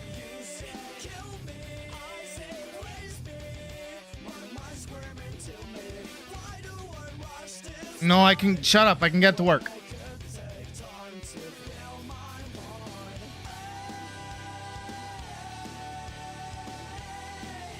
Oh, that's how we do it.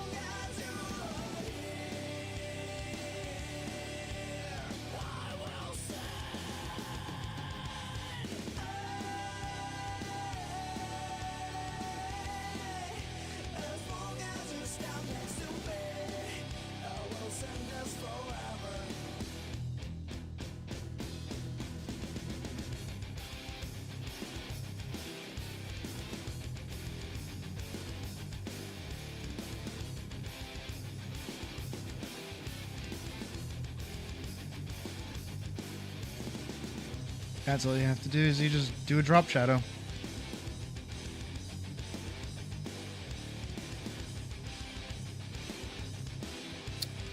Boom! Go fuck yourself. I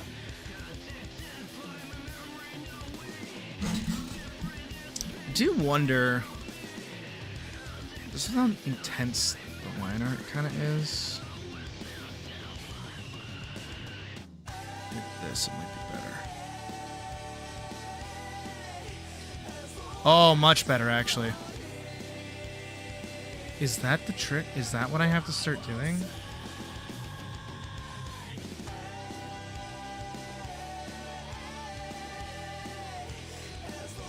Do I have to start doing colored line art to make my art, like, better?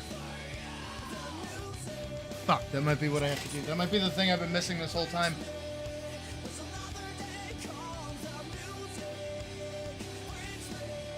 Shit. That might have been the click. That might have been the extra click that needed to happen.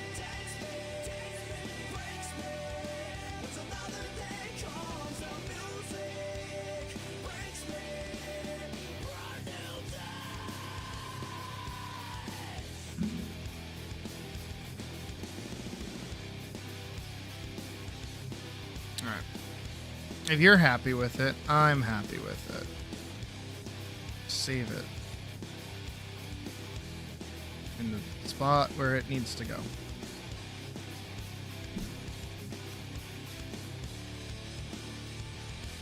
$126 commissions. Tag.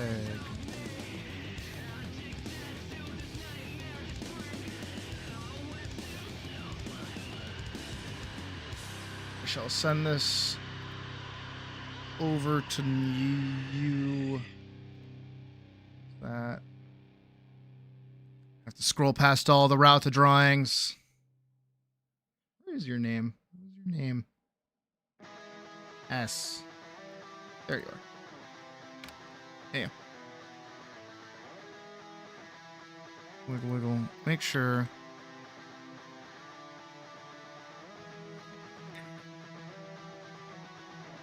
I just didn't like how dark it was. But this like looks softer. It doesn't look as harsh. So it makes a lot of my imperfections not stand out. Contrast. It's a bitch. Who doesn't love it? Alright, on to other news.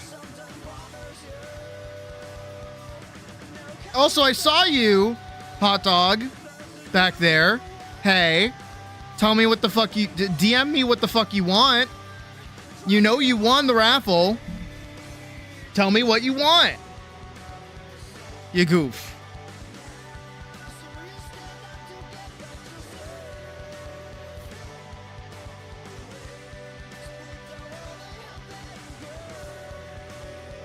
What happened?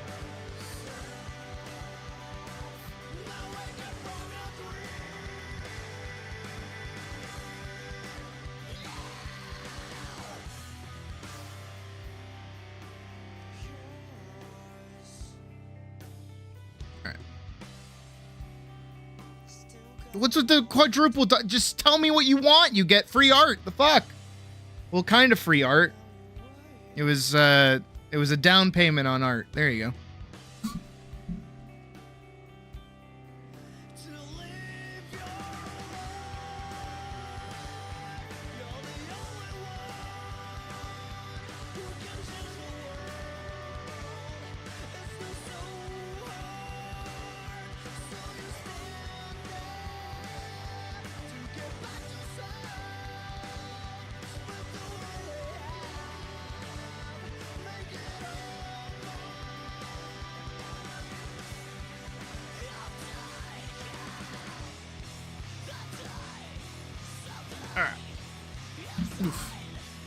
Next up, Champ Bob.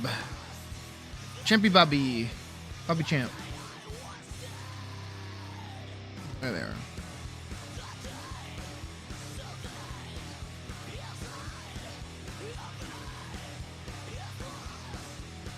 They have a little cat character. And they want them to be super cool and anime. Also, this is getting annoying. I like Screamo up to a point. That was getting a little silly. You know what? Let's do Eurobeat. Because of what they're asking for. And this is going to start like midway through a song. Or not. Yeah.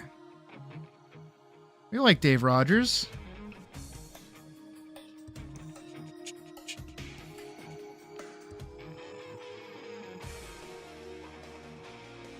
All right. Champy Bobby. Everyone sends me WebMDs and I can't copy them. What a dark image. All right, so let's see. Age up character, make him cool hacker guy with glasses and jacket. And triangle chin beard. All right, I can work on. All right.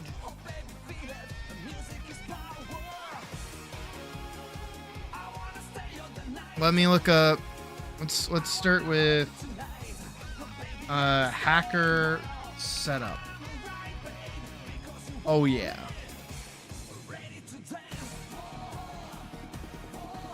Oh fuck yeah. Wiggle wiggle. Wiggle wiggle. Oh yeah. That right there is what I am talking about.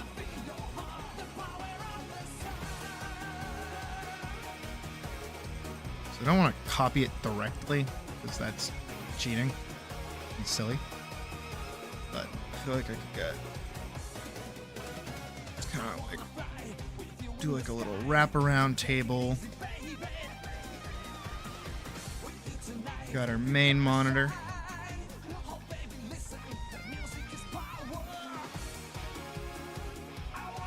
It has like a wrap effect to it. Kind of got like a little bit of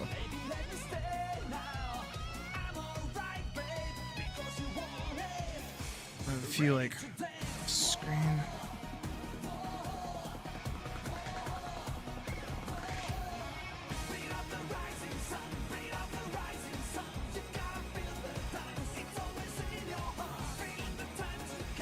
Probably, honestly. Google's silly like that.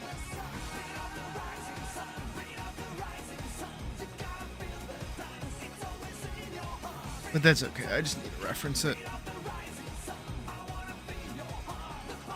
Like a little laptop.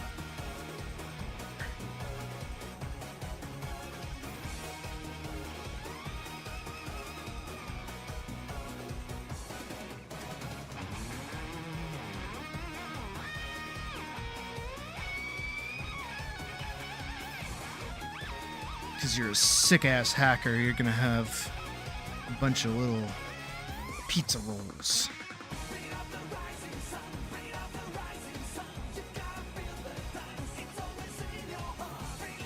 The hacker's favorite snack.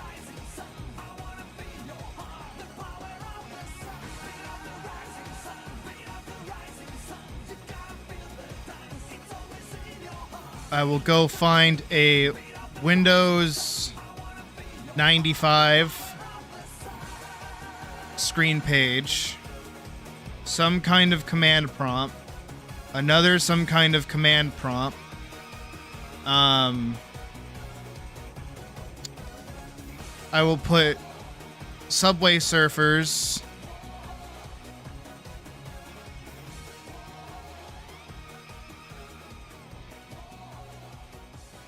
and then Family Guy.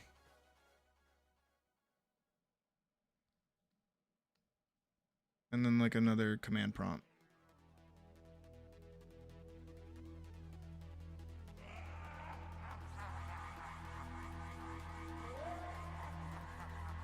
Something. You know what? I'll put like a YouTube webpage over here. Or I'll put, you know what? I'll be meta. Me.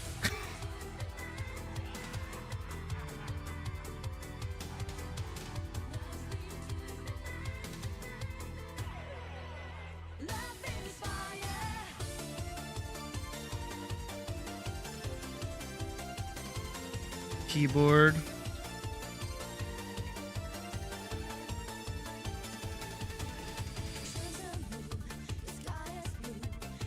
Just wrap that around. Wrap that around. And then I'll put your guy.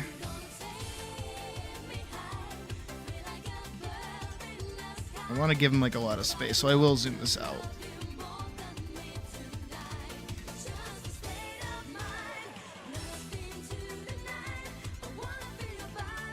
And they will be on their phone.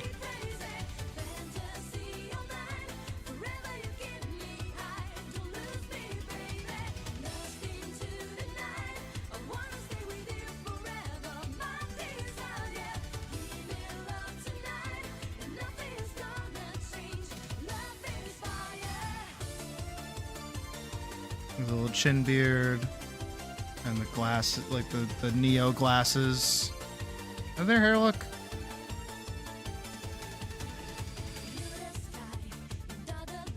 Kind of got like a that kind of look, and then like the lynx ears.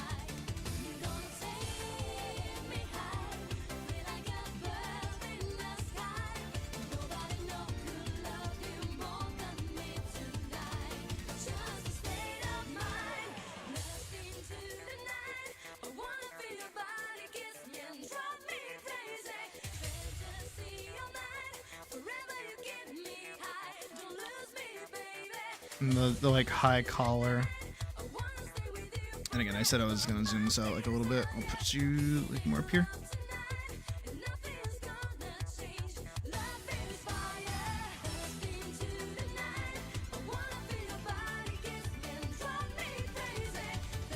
Like be crossing their legs.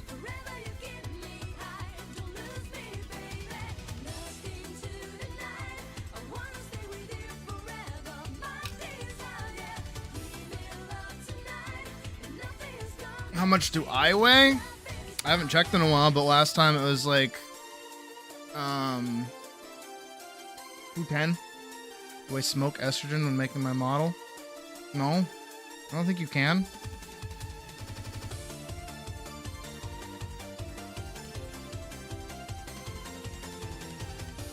Wait, with or without the bunny ears? Oh, the bunny ears are like 5 kilo. I'll have your sleep. I like the color red. No. More of a blue kind of dog. I sound heavy. Okay. And you sound stupid for clicking on a video and then talking mad shit? What do I think about the Killdozer incident in Granby, Cal? I don't... I was 4 years old at the time, so I have no opinion on that.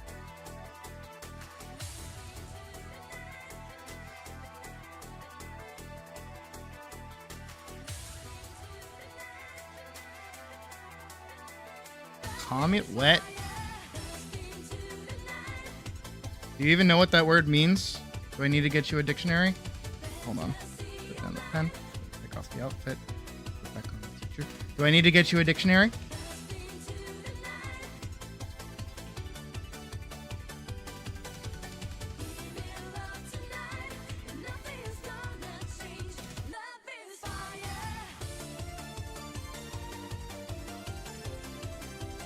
I don't know, actually.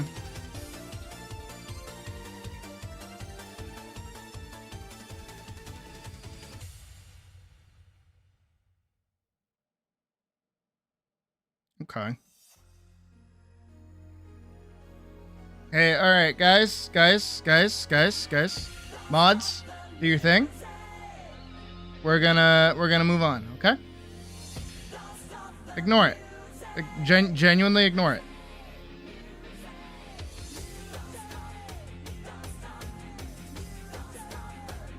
No, guys, relax.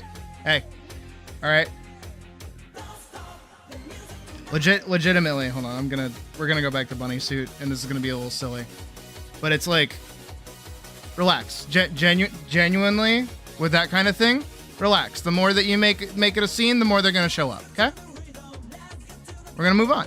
That's all it is. Don't worry about it. They're not even creative. I can't even like play with them or say anything funny.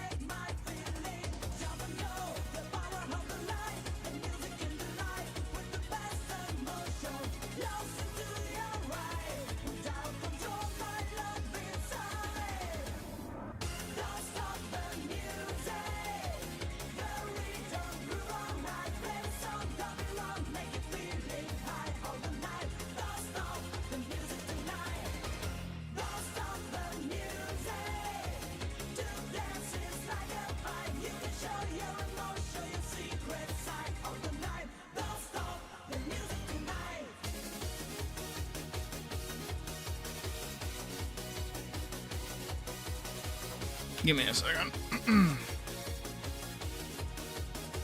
Because I assume... No, you guys aren't.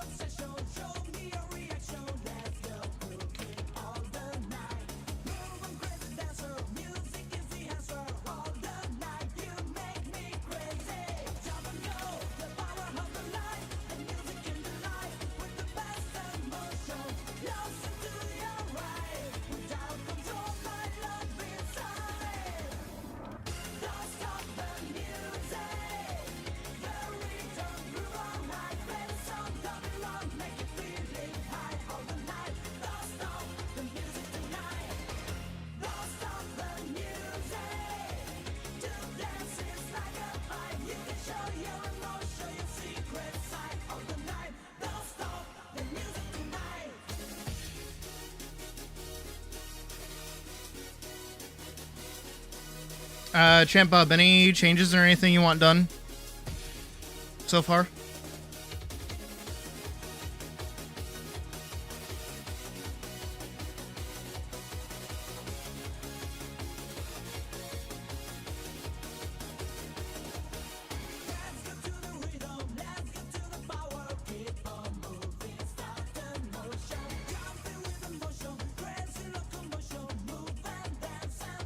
I know it's just in the sketch phase, but I would like to know sooner rather than later, you know what I mean?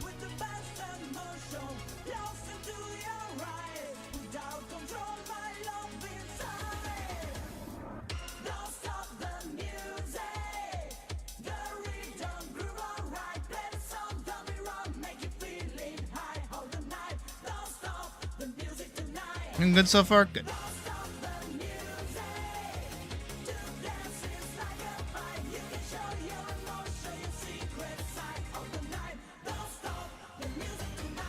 Figured what out? What happened? Oh, you did it! Oh, I'm so proud.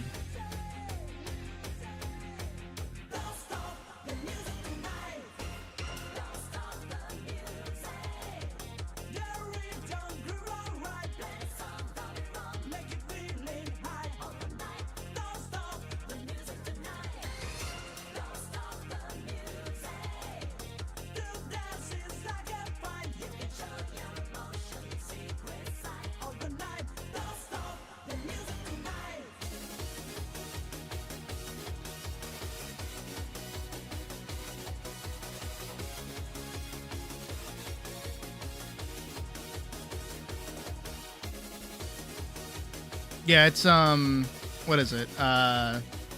Eurobeat.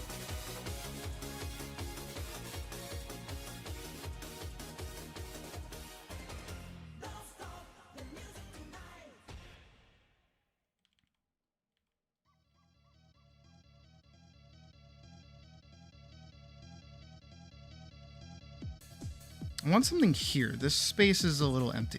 I mean, I could just cut it here and not need to worry about that, I guess. Yeah, I'm fine with doing that. That's where we can kind of nix that for now. Can I just find like hacker man meme?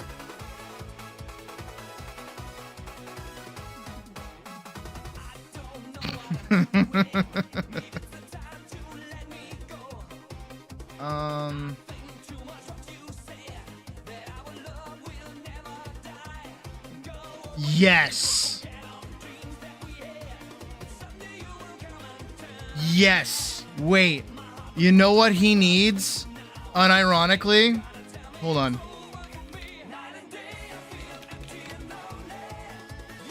Can I get a good reference for it? Yes!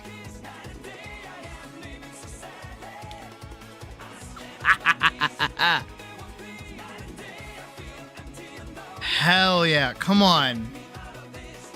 He needs the Nintendo Power Glove.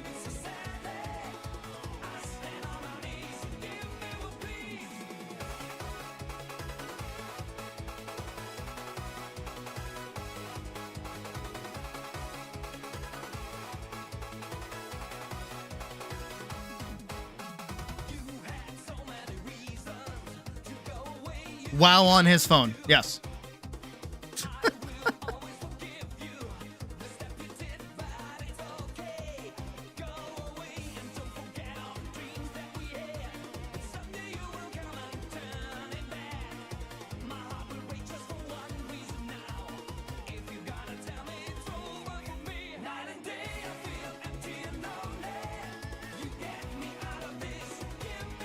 Does anybody have a Nintendo Power Glove, actually?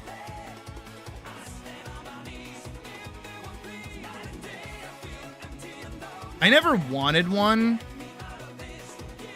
but like, because I wasn't a Nintendo pup when I was a kid.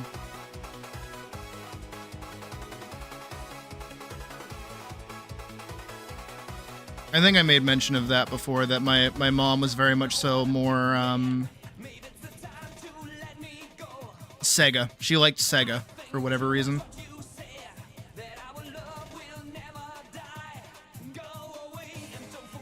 But I don't know whose like parents were like tubular enough to get one of these things.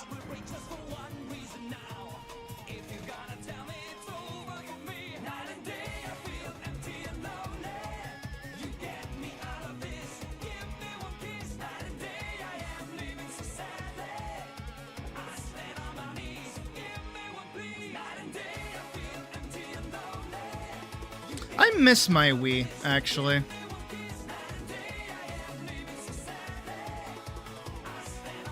But it, like, so stupid. So my dad, the same piece of shit that I always talk about, right? For whatever fucking reason, he had the genius idea to set everything up in the fucking house with, like, zip ties, and also run every single cord through the fucking wall. So, like, the Wii had, like, a shit ton of extension cords in the wall everywhere. And it's like, what the fuck? Why are you doing this?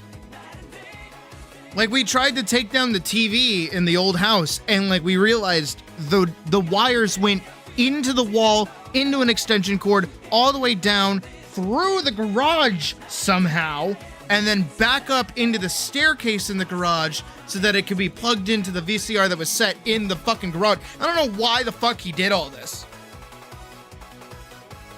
But it caused me to break the Wii, because I snapped the cord for it, because I was trying to pull it out of the wall. And I was dumb. Fucking idiot. Think you remember this? Oh, you should remember this. No, he was a dumbass.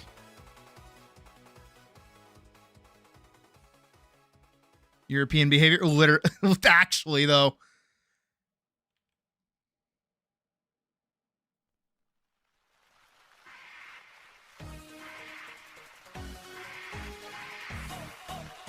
I am spending so long getting this right.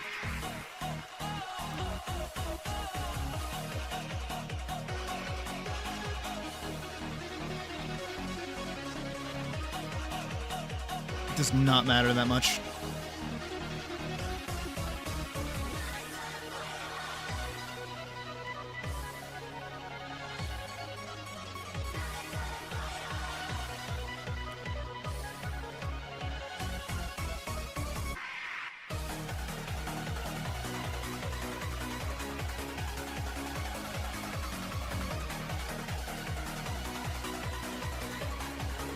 gonna go to the smaller pen.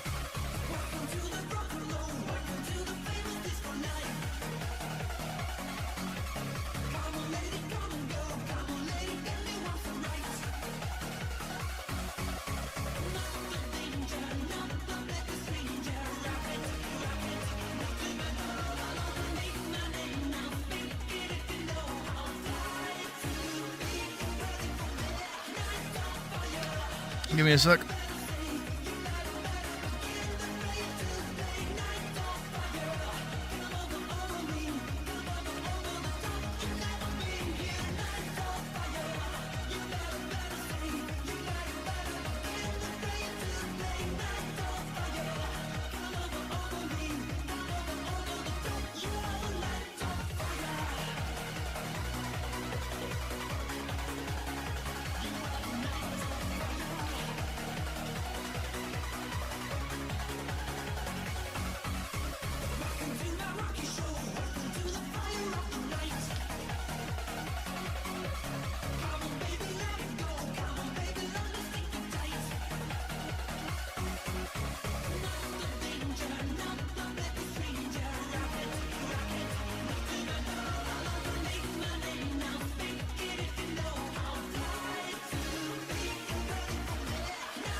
No, I agree. I like that as well.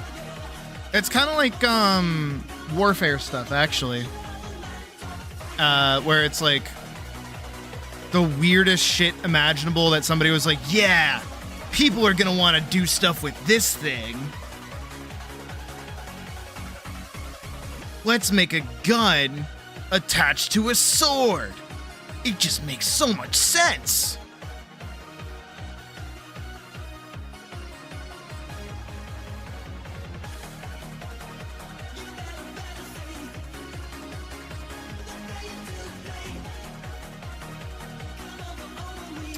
But there's also the thing you guys have to remember. There was like a time where like controllers were new and people didn't know what the fuck to do with them.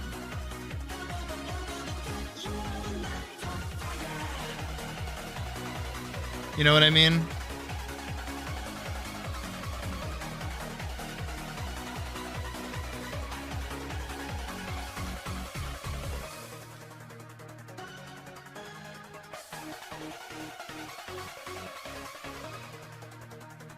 No, I like Gunblades too, don't get me wrong, I'm being silly.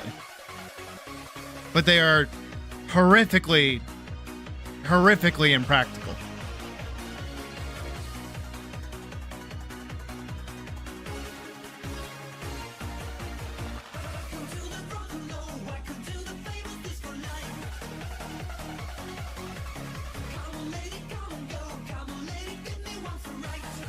How does your character scare work again?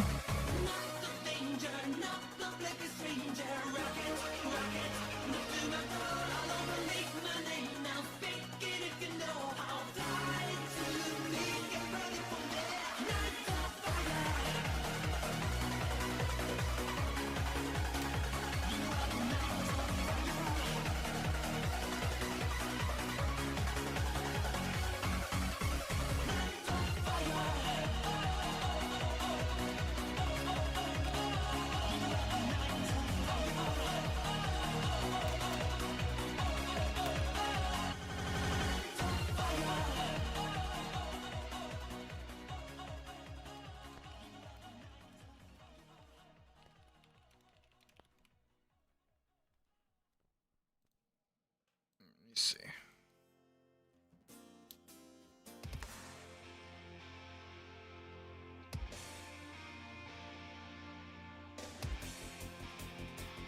You know what? You said aged up. I'm gonna go full mullet.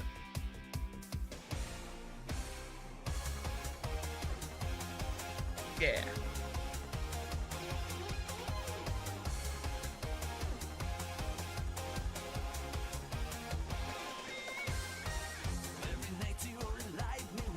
Inside of the collar.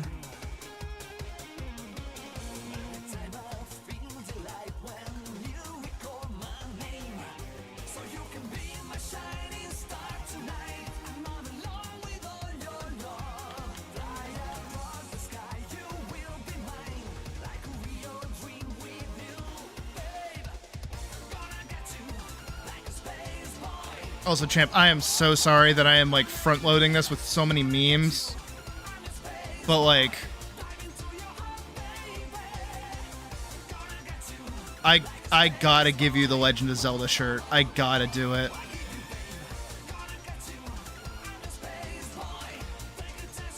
And the khaki shorts, like you know it. Come on.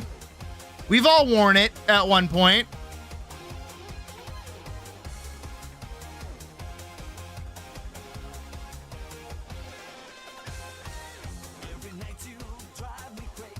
It'll be implied because it'll just it's hard to do it with your phone directly in your hands.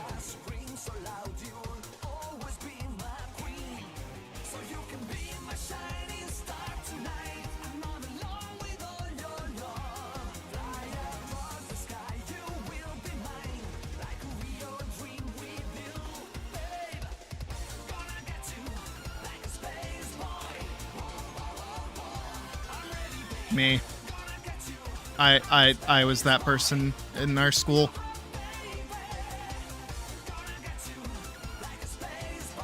It was just comfy, okay?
I don't want to move the head.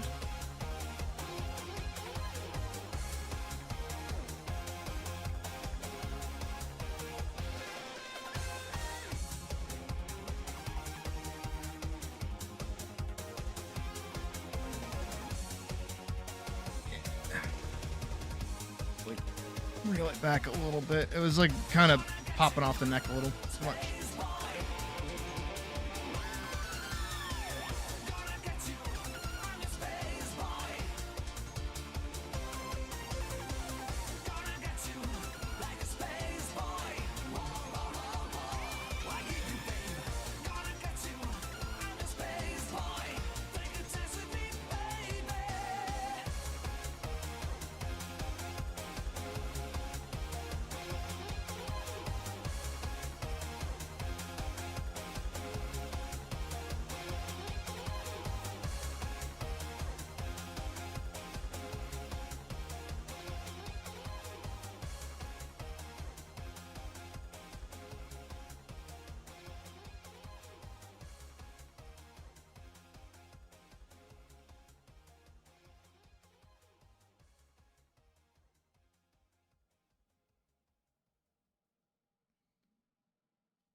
You know what I want?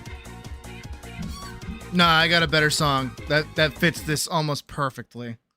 And because I know most of you do not listen to NSP, this will be very, very new to all of you. Somewhere deep in the Some people just immediately know what I just did. drifts a planet called simply Earth. And among the otherwise unremarkable population of this planet are two incredible heroes, destined to save the future from itself.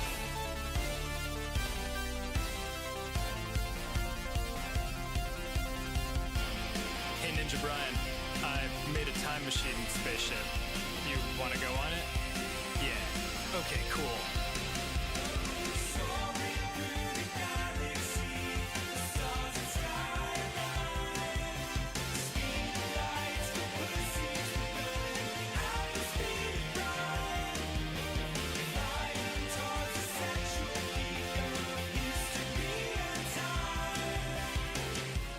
Computer, set a sexy course for the sexiest year.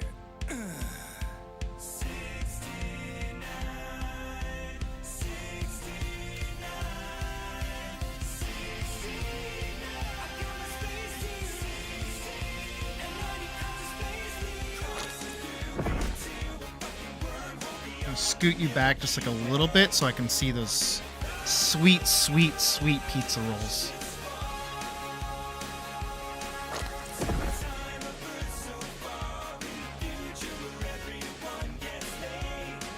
It's actually not bad. Most of the work feels like it's going to be in the background.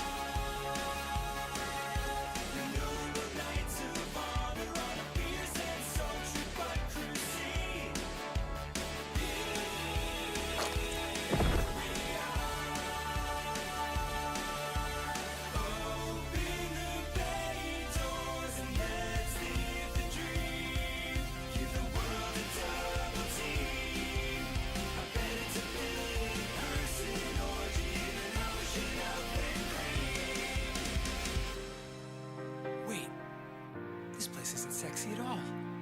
He's slipping on the space lube. Human touch has been outlawed.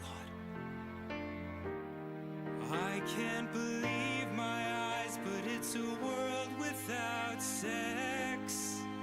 Everyone here just wears full-length pants and loose fitting. Nah, we'll do turtlenecks. full lens.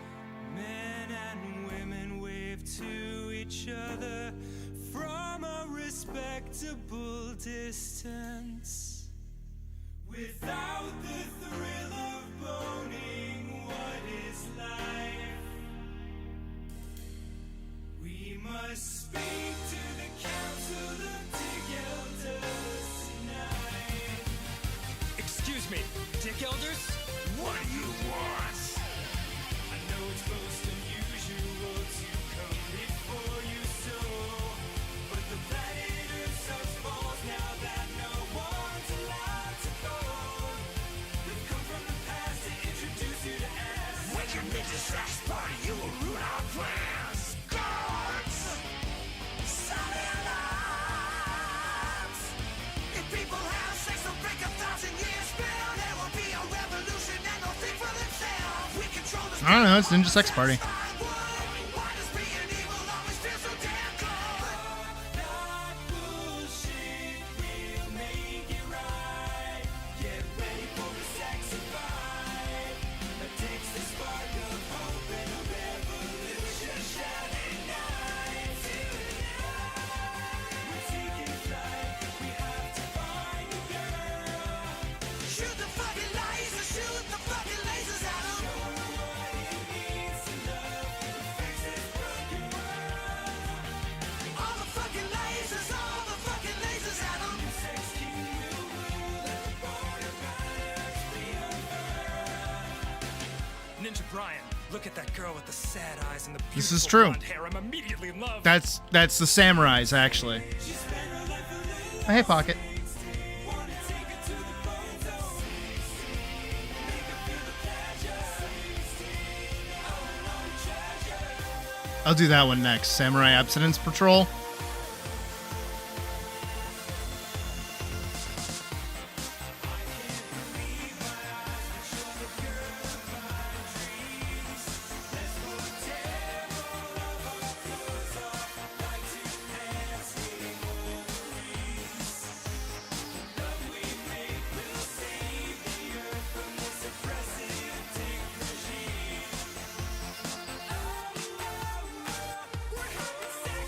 Yeah. Woo!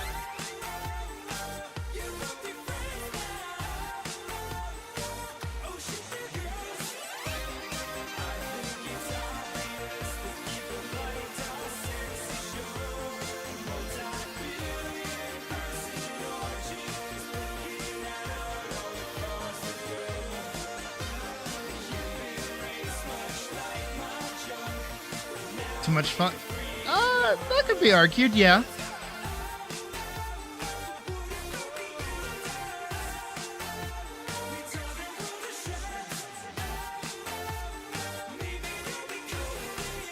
Oh, hey, Jigaldus, how's it going?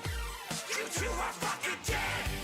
So much for that, it's time to put up hands and run away from their death army, which is starting to advance. Shoot the fucking lasers, way more fucking lasers at 'em! You can't die, we're way too young, and there's so many girls to fall. Shoot the fucking lasers, way more fucking lasers at 'em! But now we're cornered with our backs against the wall. It's over, Danny Saxman! Your time's come! But first we're gonna take your young ninja friend here! Goddamn Brian, you killed them all. Now the Empire will fall. I have to say, in retrospect, that was easier than I thought.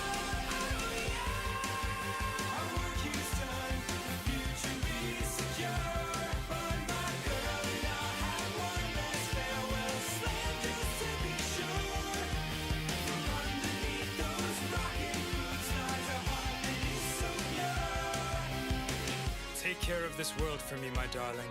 I will always love you. What is your name, by the way? Kristen? Ah, a beautiful name. Until that glorious day when we meet again, Katie. Farewell.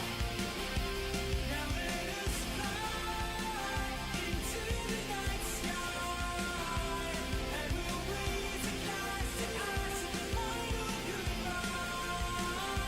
69, 69, 69.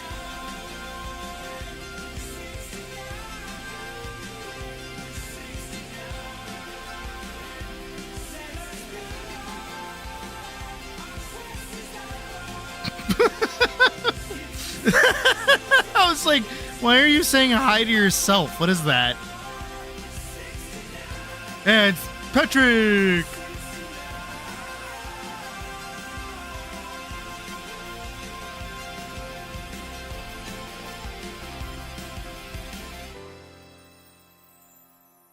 Fuck yeah.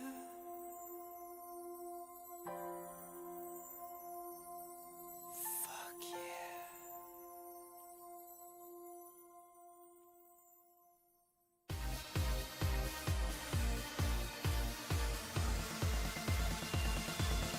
One more second.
There, give me a second.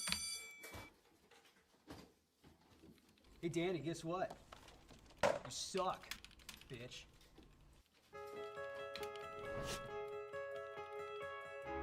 Hey little Danny, don't you cry.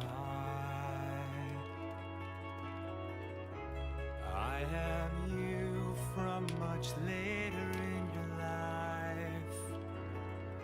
I know your hair is white. Actually, I do want to check that really I quick. know you have I have a thing I gotta check on really quick. You're still a virgin, and you will be for a while. Danny, don't you know that you are hard as fuck on the inside? Everybody knows that the This one. best bananas will be ripe with time. Which actually reminds me, by the way, guys, we hit, what is it? 600 videos yesterday. Hey, little Danny, don't be blue. You had a growth spurt. So barring as many stream or regular videos that we've had, we've almost hit like 600 streams. Isn't that wild? Like a newborn dear. Sent birthday invites, and now all your friends Have I seen the long? I have not, but I've seen something better. I've like, on the inside. You're who just did that? through an awkward phase from 12 to 29. Daddy, don't you know that When did that happen? everyone feels weird on the inside? Daddy, don't you know? Daddy, don't you know?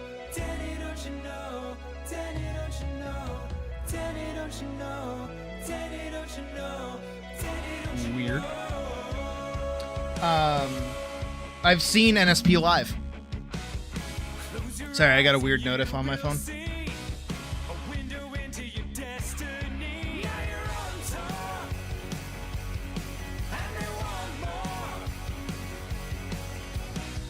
Step on stage and they come alive. No one cares that you're 35. You're a rock star on a centaur. And actually, you can go back into the day and see when I went to go see them live, because that's when I started opening stream with Ray to get ready. Yeah, they came to Boston like last year. And I almost got to meet Danny.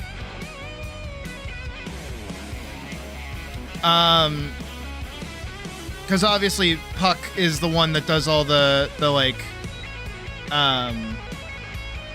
what is it? The thing, the thingy, the thing that she does, concert stuff, right?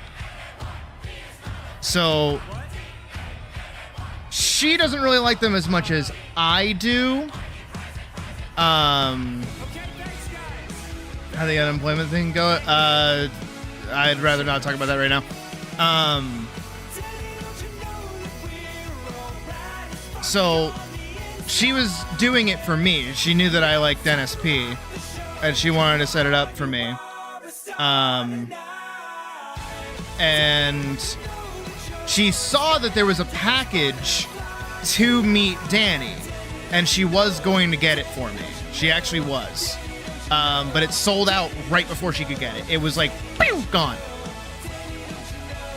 And then we had hoped kind of to stay a little bit after the show and maybe like get to meet him, maybe run into him. But right before they came on stage, like everybody, this was including Twerp, because Twerp was playing with them, obviously.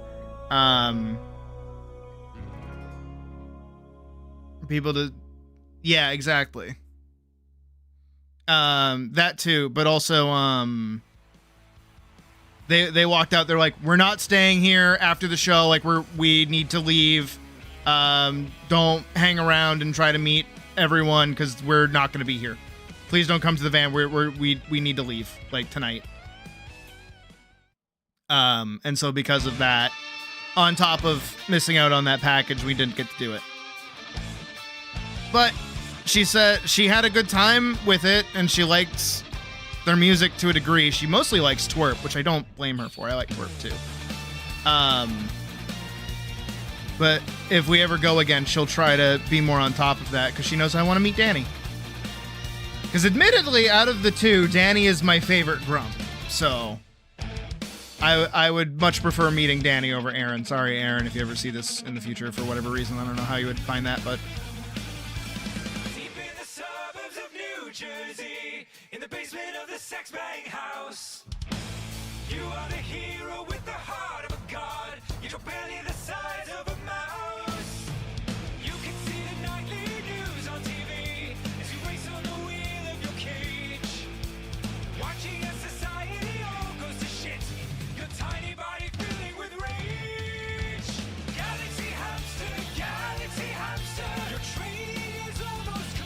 Also, if I was going to meet him, I would absolutely draw fan art of a Sona for him. I would do that.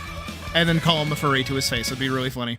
Probably not for him, but for me, it would be. Ever since the Battle of Turbulon 5, the galaxy was ripped in twain. The rodents of the Northern Alliance were called to defend those who had not been slain. The fates of the goldfish and snakes had aligned, united by a common foe, to banish the hamster king from his command. But one hero could save the throne. Only the dead have seen the end of war. Galaxy hamster, savior of all those who squeak. Galaxy hamster, who store all your wrath in your cheek. Yes, actually. About a galaxy hamster. You gotta love it. Galaxy hamster.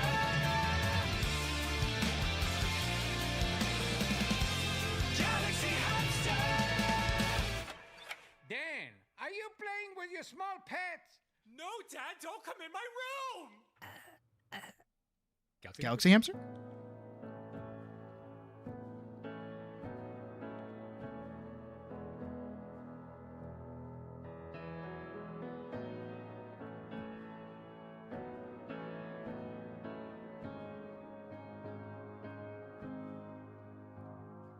Obama watching Game Grumps bits. Saved the galaxy. Fill your cheeks with sunflower seeds of victory. Gotta get caught up on those Game Grumps. You did not stop till your mission was through. You just died of natural causes at the old age of Mickey Mousecapade. Funniest shit I've ever seen. That's the best Obama you're gonna get out of me, by the way. free to go fly to a cage in the sky. Dad, I need a new galaxy hamster.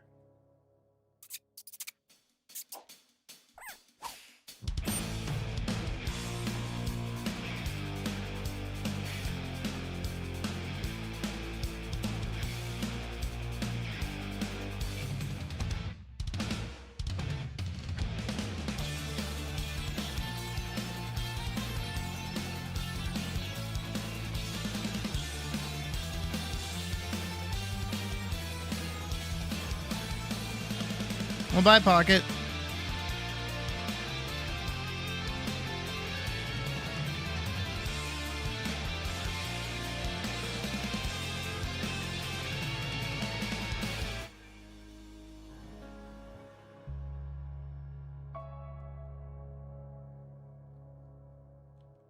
All right, I want Samurai Abstinence Patrol. I don't care what's next. I want Samurai Abstinence Patrol. Oh, we built this city. Oh, I want that one too. Samurai Abstinence Patrol. Reaction? No, just give me the song. Fuck.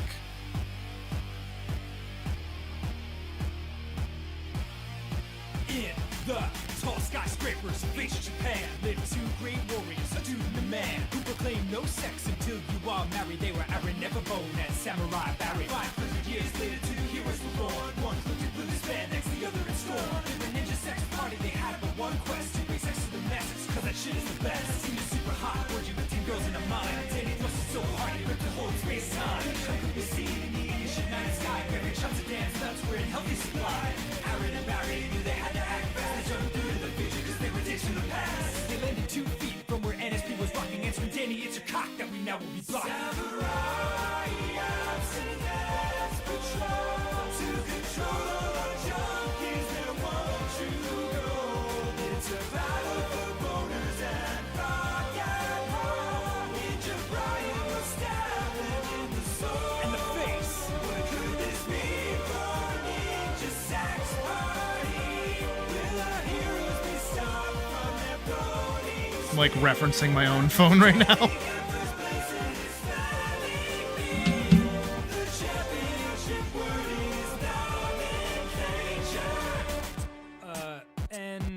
N-O-C.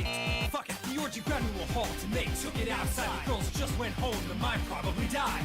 Brian ran at Aaron firing while Barry started screaming. Could we really have a future in a world without creaming? All hell broke loose with the insane war cry. Aaron soared through the air, apparently he can fly. Davey French kissed a girl like he was king of Versailles. And Brian steps a random guy with a different guy. The battle raged on until the city was rest. But the two sides begin to have mutual respect. Goddamn, Mario, you must show up the slam. You don't even know Zidane, that shit is my jam.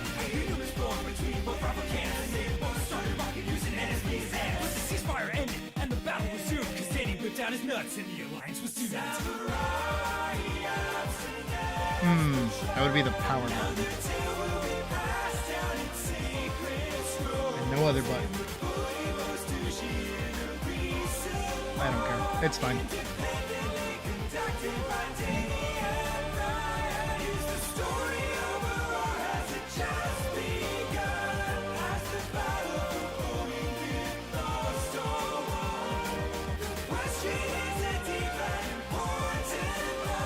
And if you're looking at this phone and going, hey, why does this phone look like it came out like last year or like 5 years ago? It's because that's all Apple phones are.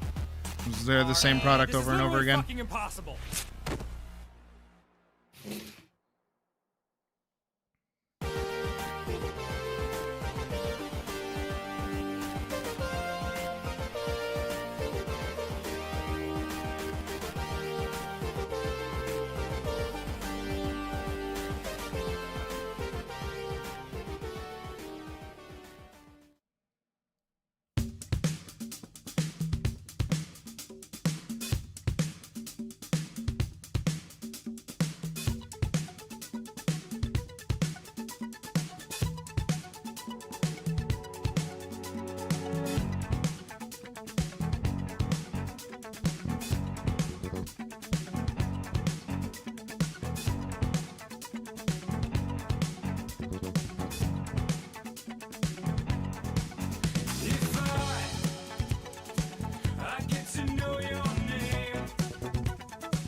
I think they're gonna yell at me for playing a cover of this song.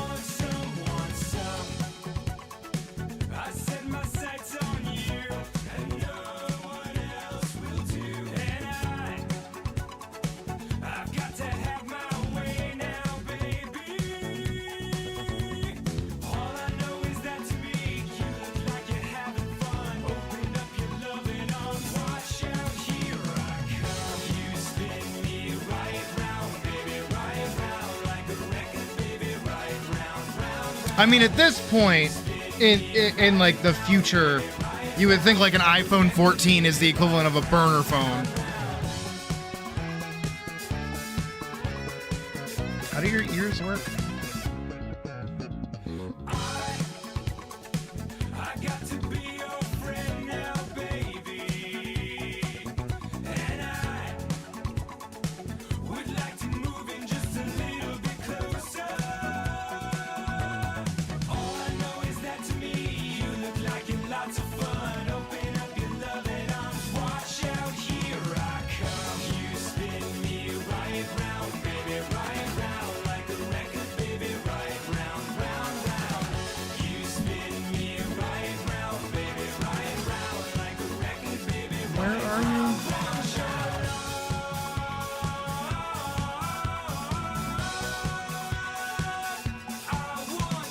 Where are you?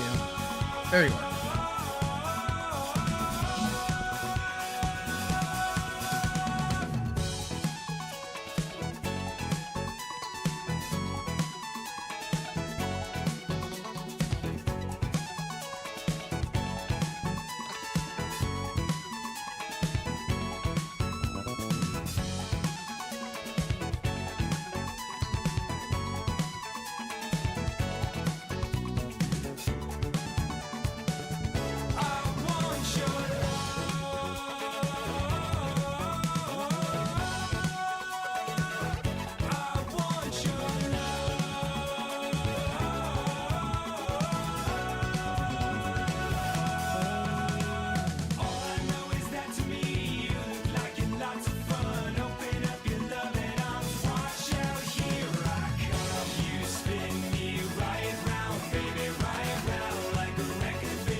ride round, round, round.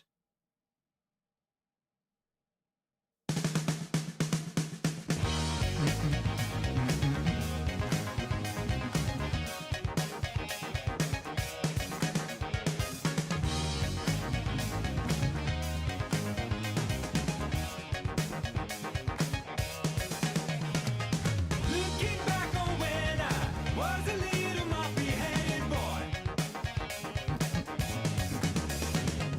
then my only worry was for Christmas what would be my toy.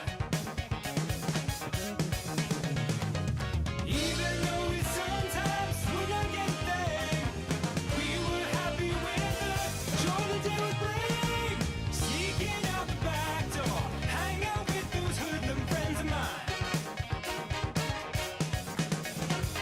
Greeted at the back door. Boy, I thought I told you not to go outside. Try your best to bring the water to your eyes. Thinking it might stop her from pulling you behind. I wish those days could come back once more. I did those days. If I have to go, I wish those days could come back once more. I did those days. If I have to go, 'cause I love them so.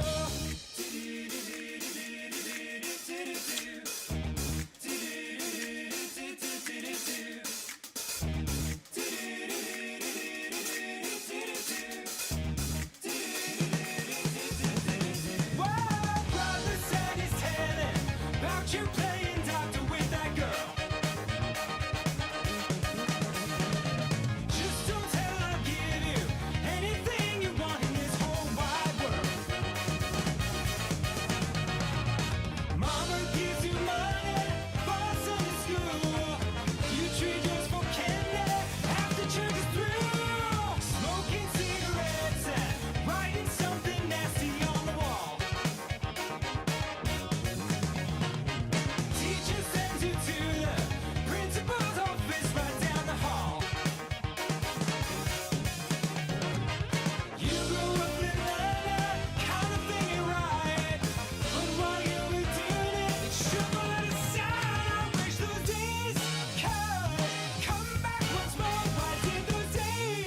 If I have to go, I wish those days could come back once more. I did those days. If I have to go, whoa, whoa, oh.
Nah, Twerp is great. I love Twerp.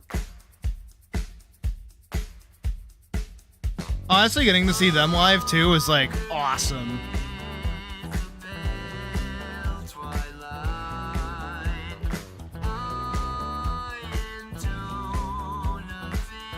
And they were really, really good with like the crowd too, which was awesome.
No.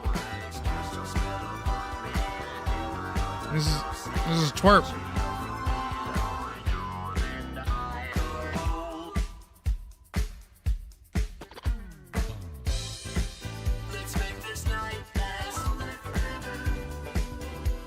You can tell because they're not looping the exact same words over and over and over again.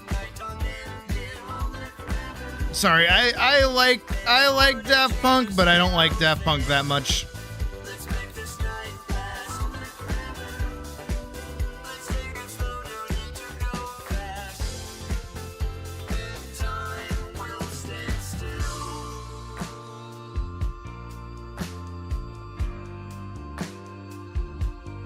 Like, they got a cool sound until their song loops for the 15th time.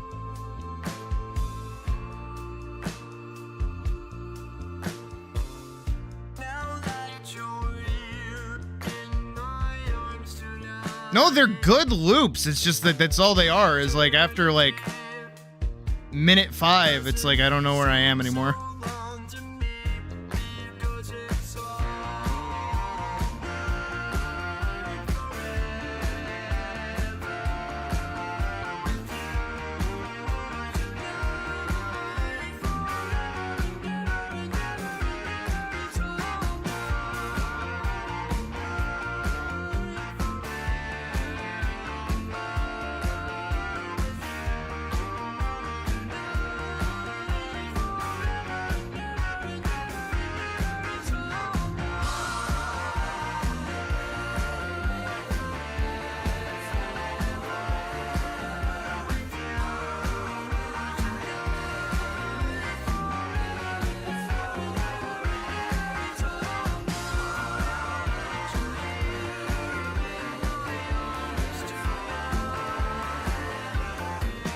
Which one's that one?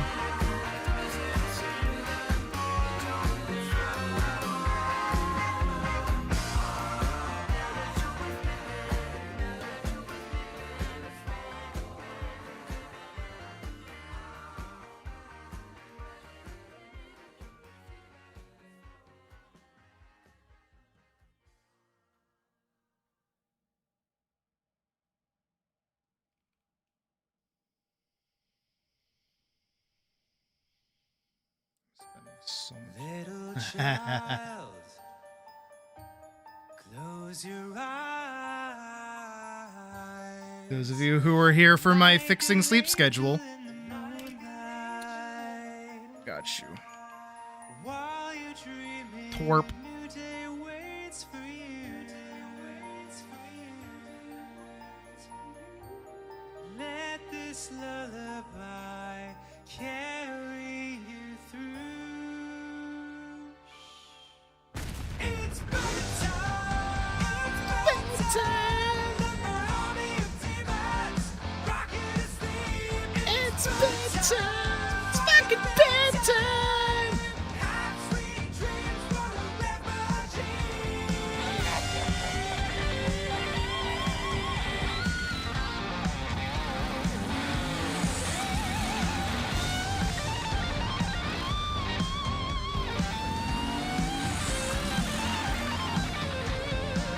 I see you're still awake for some reason.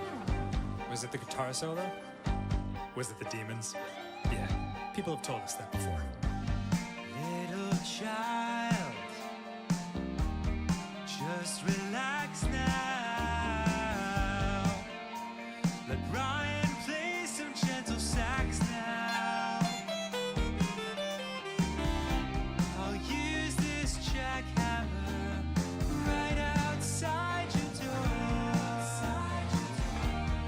Vibrations will help you sleep for sure.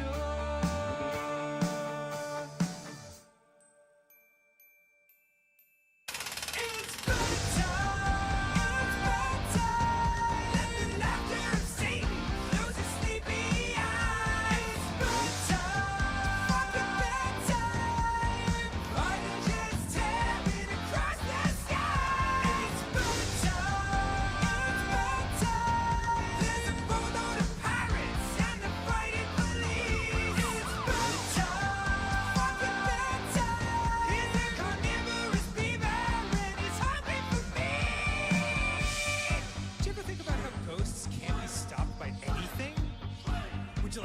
slideshow about where weed comes from?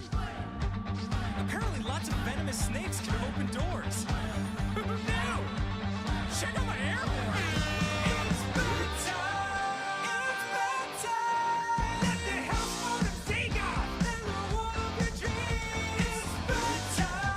Fucking better. Here's what a nice blood cannon screams.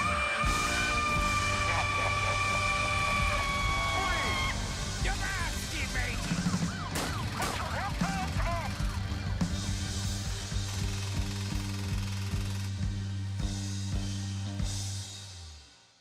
Good night. Okay, just because of that one, I have to do it. No, as much as I like Limelight, I have to do it.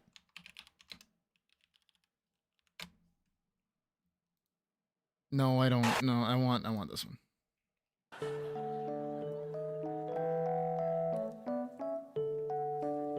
I have to. And again, Good those of you night, who were here when I Randy. was trying to fix my sleep schedule. Rest your sleepy Good head. night, Sammy. Climb into your bed. And you'll float away like a marshmallow cloud in the sky. Watch it fly. Stage 1, Randy. Your body relaxes its action, Involuntary muscle contraction. followed by feelings of falling. You're not really falling. It's just a sensation preceding stage 2. When your eye movement ceases. Your cortex slows down and releases sporadic electrical impulses out of your brain. Stage 3 is the same, More or less. but then your sleep will get deep. Now you're in stage 4. Brain waves are slowing, You're going to sleep. and the more you relax, your whole body contracts and your brain starts to fuck with your eyes.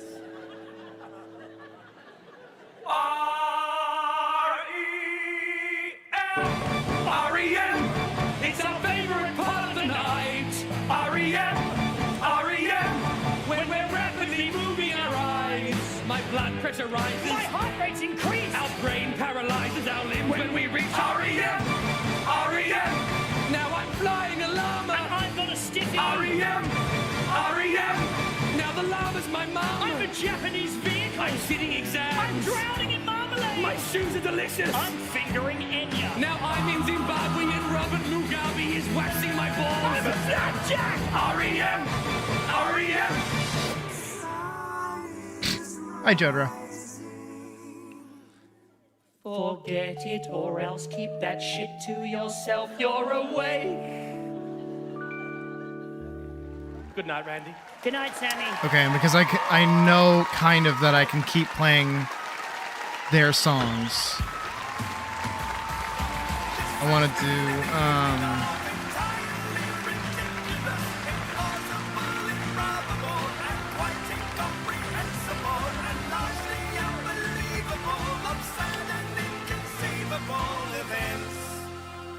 is it this one? I think it's this one. Could be wrong. Montreal! Yes, we're going to sing some songs for you tonight, my friends. It's going to be amazing. It's going to be very cool. Is it this one? What are you doing?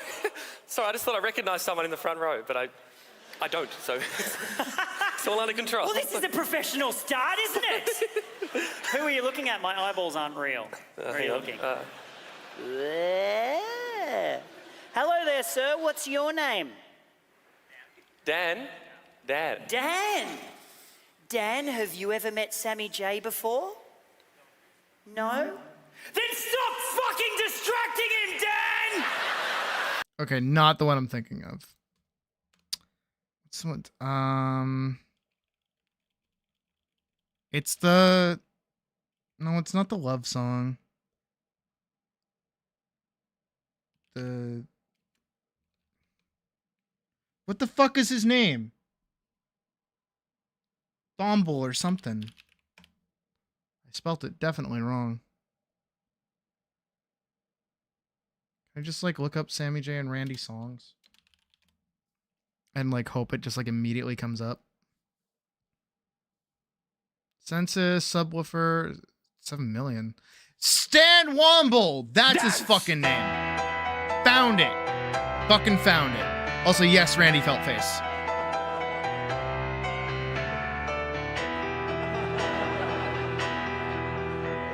Stan Womble runs a Christmas tree farm in Wanturna selling Christmas trees. He ploughs the paddocks, plants the crops, and charges very reasonable fees. Stan Womble. And in December, everybody calls him up and wants to be his friend. Barbecues and christenings and gift baskets and best wishes they send To Stan Womble. And while he thanks them graciously, he knows that no one genuinely cares. 'Cause they just want a discount on the Christmas trees he lovingly prepares. But where were those invitations? Where were the bottles of wine? They weren't dropping by to say hello. January through November, sitting by the phone. January through November, spends his weekends on his own. January through His only friends are loneliness and loss, till the sun shines in December. December. Mrs. Tuppence runs a shop called Mrs. Tuppence Christmas Time Supplies. She stocks her shelves with tinsels, bubbles, stockings, hats, and tasty Christmas pies. Yum, yum. And in the last month of the year, her shop is full of Christmas cheer with lots of people purchasing her wares. But Mrs. Tuppence knows it's only temporary and nobody cares About her, January through November. It gets harder every day January through November. since Mr. Tuppence passed away. January through November. She has to do the books alone, and accounting's not her strong point. Accounting. Stan Womble has to subsidise his meagre Christmas income with odd jobs. Weeding, clipping, mowing. Since Mr. Tuppence died, the garden's overrun with weeds and bugs and frogs. Endangered species. The hyenas are in.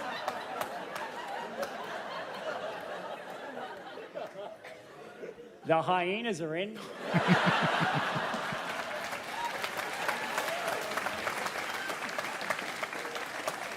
He puts a notice in the milk bar window saying gardener for hire. Weeding, clipping, mowing. Whilst buying milk and tampons, Mrs. Tuppence sees the number to inquire. Menstruation. Wow. They meet in the afternoon. Stan Womble. He takes off his shirt to groom her garden. She watches from the window. And I she absolutely brings can. him a lemonade. Stan Womble spins around and says, "Oh, Mrs. Tuppence, look what I found. It's a rose and a picture for you." She says, "My husband died." He says, "Mine did too." He takes a hand. She looks away. He says, "Anything else need doing today?" She says, "I've got a bush you can plough."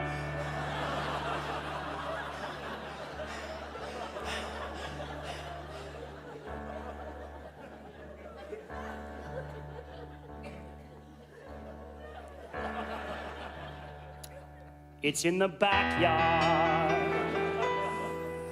And I've also got a hairy vagina. Mrs. Tuppence, I want to take you on a date. Stan Womble, I can hardly wait. When are you free? Well, let me see. I think I'm free. January through November, they got married soon. Yeah, January through November. And when her tax was due in June, January through November. well, Stan said, "Leave your tax to me." And he embezzled all the money from her trust account and moved to Vanuatu. Stan Womble was a tax cheat.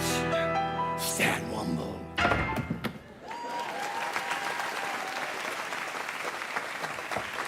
Stan Womble. Yeah. Thanks, dudes. Good on you, champs. No. No, I wanted this. Glad it's still here.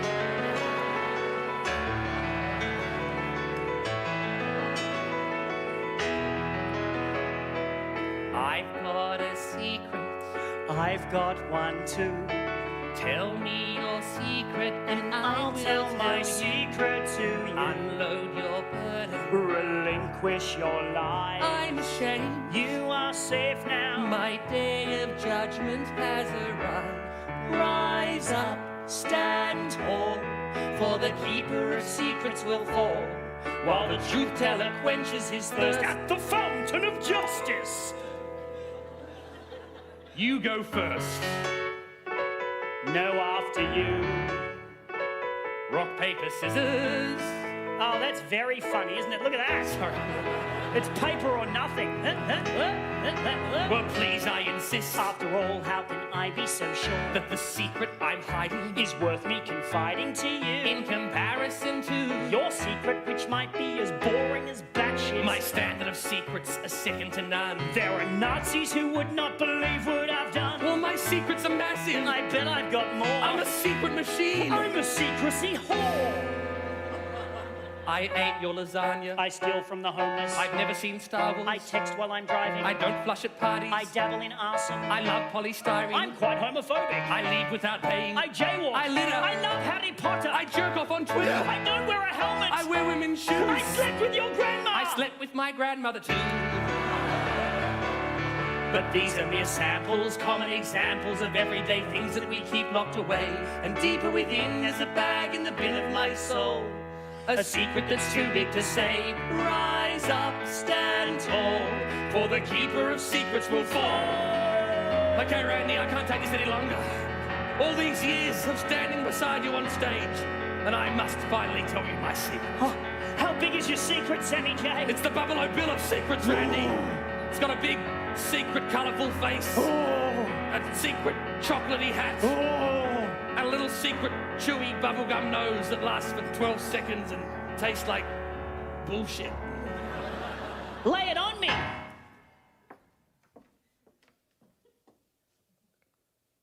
Oh my God. Sammy J is actually telling me his secret. Ah, shit, hang on. Does this mean I have to tell him my secret? Like, is this some sort of weird forced secret exchange program? I can't tell him my secret, he'll hate me. I can't believe I just told you that. Can you ever forgive me? I didn't actually hear your secret.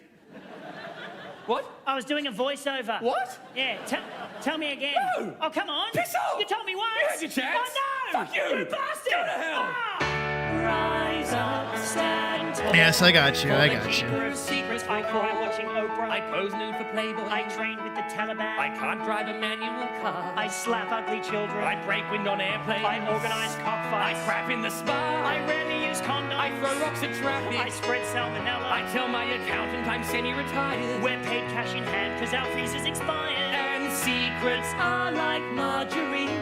They're easy to spread, but harder to clean off your pants. And once that stain is seen, everyone knows I've been I'm sticking sticking my my dick in the fridge. What? Nothing. Secrets!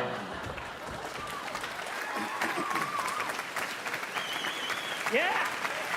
Yeah. You guys are lovely. You guys are fantastic. He did. He did, in fact, say that.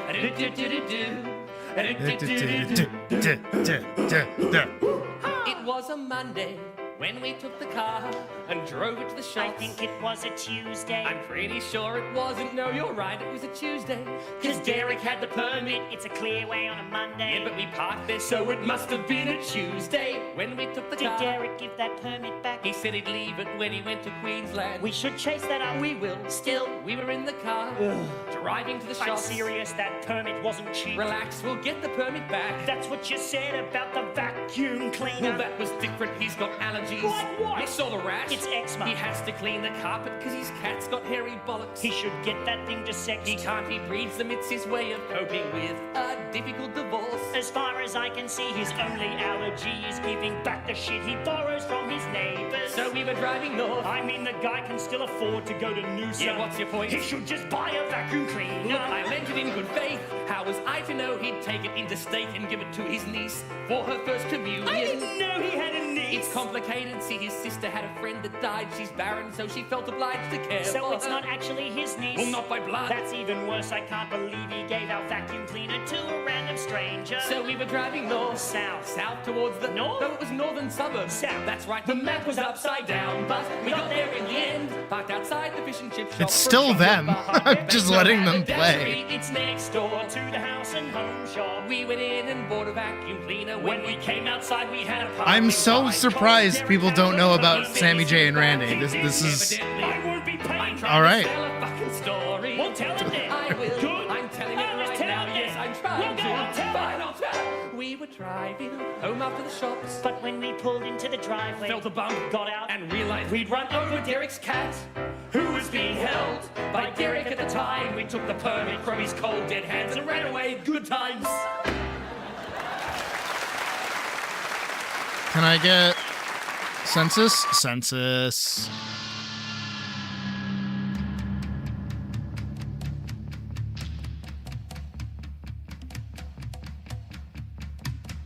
Name, sex, age, marital status, current address, religion, ethnic background.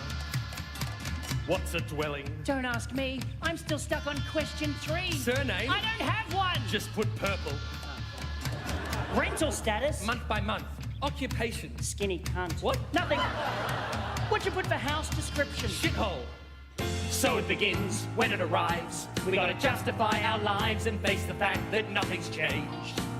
Since the last time we did this 5 years ago. Back when we promised that we'd Get our shit together. So in 5 years' time we wouldn't feel like total fucking failures. They're like my favorite comedy duo. But lament the fact that we've done fucking nothing with our lives. And then they fucking make us write it down. When the census comes to town, name, sex, age, marital status, current address, religion, ethnic background. Name, Randy, sex, male, age, 35, marital status, recently divorced, current address, Ricketts Lane, religion, past, ethnic background. haberdashery. Name, Sammy, sex, male, age, 29, marital status, stalker, current address, Ricketts Lane, religion, Jedi, ethnic background. Summer Bay. What do I put? What do I write? I've got My job is going nowhere. Where did I drop The ball and chain of 9 to 5 years and I Still can't make it work. I'm still a virgin. I'm still a jerk. How do you paint a pretty picture when your brush is broken and your palette's full of shit? Name, The sex, same gray age, marital status, with light at the ends pattern as the rest of here. Got you. religion, ethnic background, superannuation, Occupation. any further education, Origin of gender orientation, net worth, date of birth, language spoken code, Anglaise, income, health fund, TV, license, broadband, access method of sewerage, landline, livestock, heating, windows, livestock, livestock, kids, cats, pets, bikes, beds, doors, rooms, yard, bills, gas, former employer, bank, debt, school, food, rent, next of kin. I never knew my father. He died in a plane crash. September 11, 2001. It was in New Zealand. Didn't make the papers. I never knew my mother.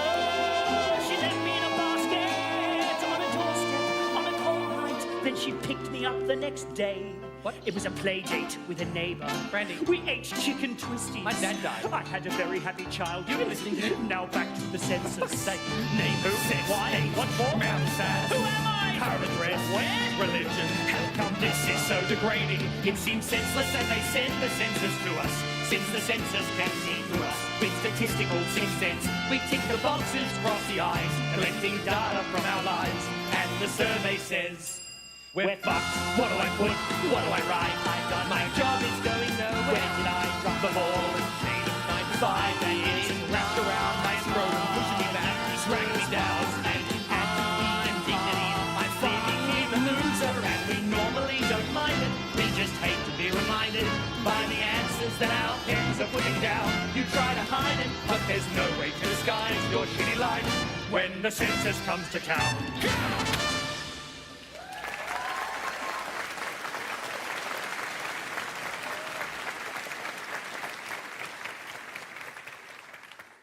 What did you put for question 39? What's that? Number of dependent children. That's a bit personal, isn't it? Randy, there are 7 billion people in the world. 7 billion! 7 billion. And the government have the right to know how many of them were fathered by you. Number of dependent children. 3. Really? Yeah. Are they dependent? On heroin.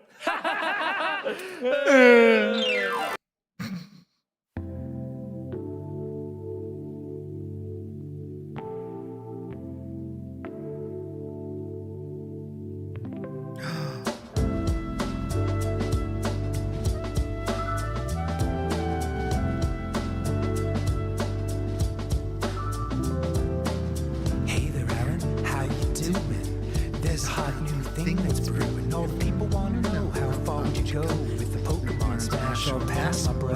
There's over 1,000 for you to choose from. I'm sure if you tried, you could maybe find one that would catch your eye. If the vibe was right, keep an open mind. Let's give it a try. Pikachu, Smash! Charizard, Smash! Squirtle, Smash! Boink. Oh my god, Smash! Okay, hold up. Do you know what Smash means? It means you want a cream all in that Pokemon's genes. So mix in a pass and then you won't seem so desperate to sleep with anything that breathes. Oh, okay, I get it. My man. Here we go. Tyranitar. Smash. Blastoise. Smash. Politoed. Smash. Cradily. Smash. Okay, it really wasn't your level of excitement that was the problem, Aaron. It's that you were saying smash to everything. Oh, okay. Sorry, I'll think harder about it next time. No problem. Here we go. Diglett.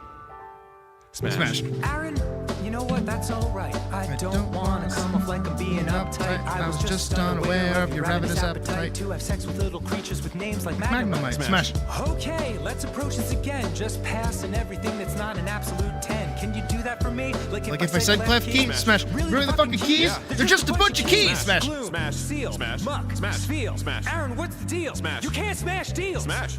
Come on, Dan. Who doesn't like deals? As far as I'm concerned, I'm just keeping it real. Okay, let's go for one last round. Your shocking need to plow never ceases to astound. So let's widen out the circle and see if we have found the one thing you won't allow to knock your junk around. A chessboard. Smash. A small gourd. Smash. A 2014 Honda Accord. Smash. A green line. Smash. A large mine. Smash. Half a bowling ball and the concept of time. Smash. An inflatable raft. Smash. A Boeing aircraft. Smash. The frozen mustache of former President Taft. Smash. A potato fully loaded that was left and eroded on the road in South Dakota with a smell that exploded like a commode in which a constipated Yoda overflowed with the swampy ass chode so your nose became corroded. Smash. Wow. What about me? Pass. Ah. We were standing in line at the beach. Buying gelato. I had lemon and lime. I had peach and pistachio. Well, I think that you'll find it was mango. No, it fucking wasn't, because I always have a pistachio. What's that? I said, no, it fucking wasn't, because I always have pistachio. And what did you mean to say? I meant to say, no, it fucking wasn't, because I always have pistachio. But we had a good time. because the sun, it was shining. Not a cloud in the sky. Well, it's not true entirely. Well, I think that you'll find it was clear and blue. if I clean it. Oh, fucking I think Randy needs a moment, folks. Come on, let's get out of your system. Come on. I have to be honest and say, this is the first time this has ever happened to me. Normally so professional. Okay. Okay. I feel like now it's like a virus that this next song is pretty much fucked. Like we could try and do it for 10 minutes or we just leave it. I think it's going to be funner if we try and do it for 10 minutes. So take it from, but we had a good time. You guys remember what happened so far, right? We're at the beach. But we had a good time. Because the sun, it was shining. Not a cloud in the sky. Well, it's not true entirely. Well, I think that you'll find it was clear and blue. If by clear you mean cloudy, then I guess that's true. But we got to the sand and we set up our umbrella. But the thing wouldn't stand. So we asked a friendly fella, could he give us a hand? but he kept on walking. Because you had an erection, you should let me do the talking. So Sammy had a stiffy, what's all the commotion? Well, it looked a bit iffy, you were rubbing it with lotion. Well, the sun has harmful rays. Well, that's no explanation, you were using mayonnaise. But we sat down and watched the kiddies paddle round the shallow water, and you were taking photographs. Was it? I saw you. I did not, that's a dirty lie. You're currently on trial because you uploaded the file to your website. Touche. We had a great day out, Fun and laughter at swimming and splashing about. pistachio and peach. And for a second I almost forgot that Randy's got a brain tumour. What? Nothing? Nothing? What was that last bit? Nothing, I can't hear you, I'm reading my book. You can't hear me because you're reading. What have your ears got to do with your eyes? You wouldn't understand, Randy. Ooh. You got none of one and very little of the other. Oh. Chapter 20. the seasonal ballad. Ah, the seasonal ballad. An important inclusion in thine Back in 30 to 40, arena sounds good. spectacular warblings be the Yuletide ditty, in which thine audience We shall be reminded here. of the true meaning of This is probably gonna take me a minute. This one goes out to anyone who's ever worked in the Christmas industry. You know Yeah. the ones? Oh, yeah. The ones who, every December, were your best Oh. friends. Yeah, but the rest of the year, They're nothing. Okay, this is just So this Stan is the Womble ballad again. of Stan Womble and Mrs. Tuppence. This is the same one. Oh, that was the opening to it. Cast your minds back. 500 years ago. We know you can't remember that far. And if you can, You're a vampire. Be gone. Witch. What are you watching a show for? Be gone from you me. should be out looking for blood. Blood of the ones you love. But everybody else just cast your minds. Cast your minds back. 500 years ago, when the population was 500 million. But the world's been sexing, the world's been screwing.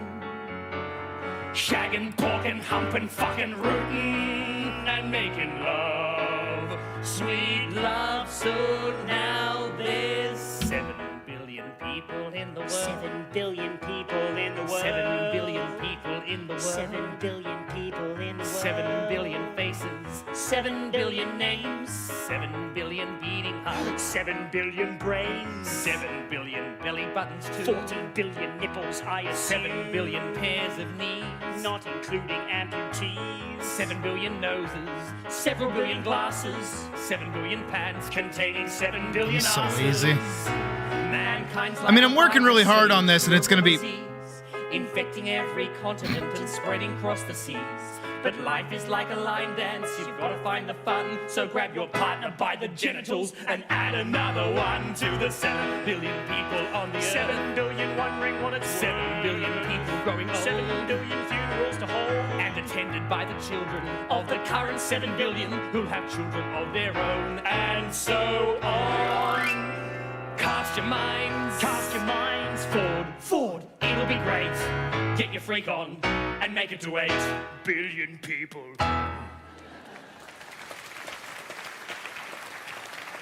Thanks, dudes. Good on you, champs. Yes'ums.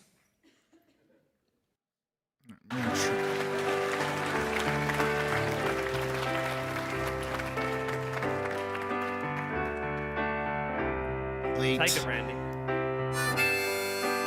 Oh my god. Oh, of course there's no video for it. We just have to believe that's Randy.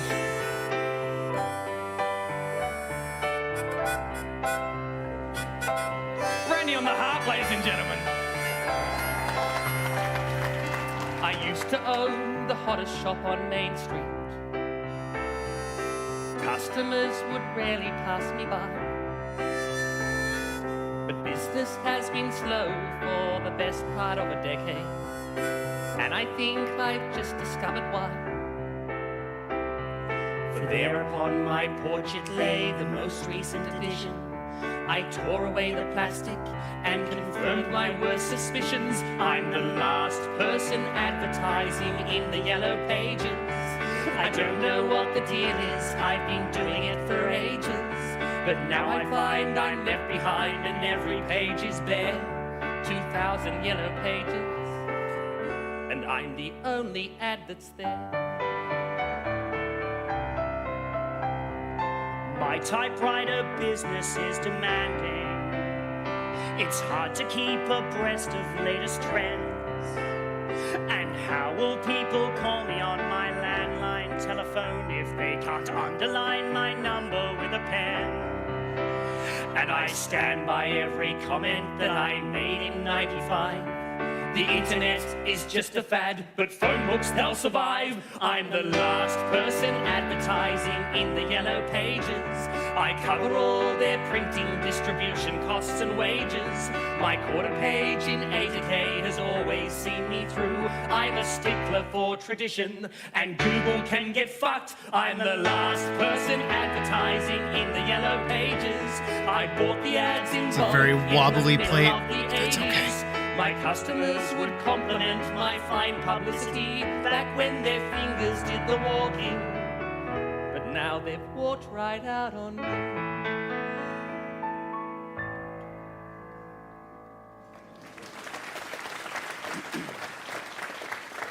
Thank you.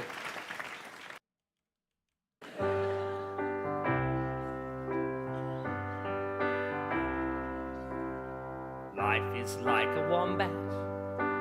It's tricky What? to embrace. Sure.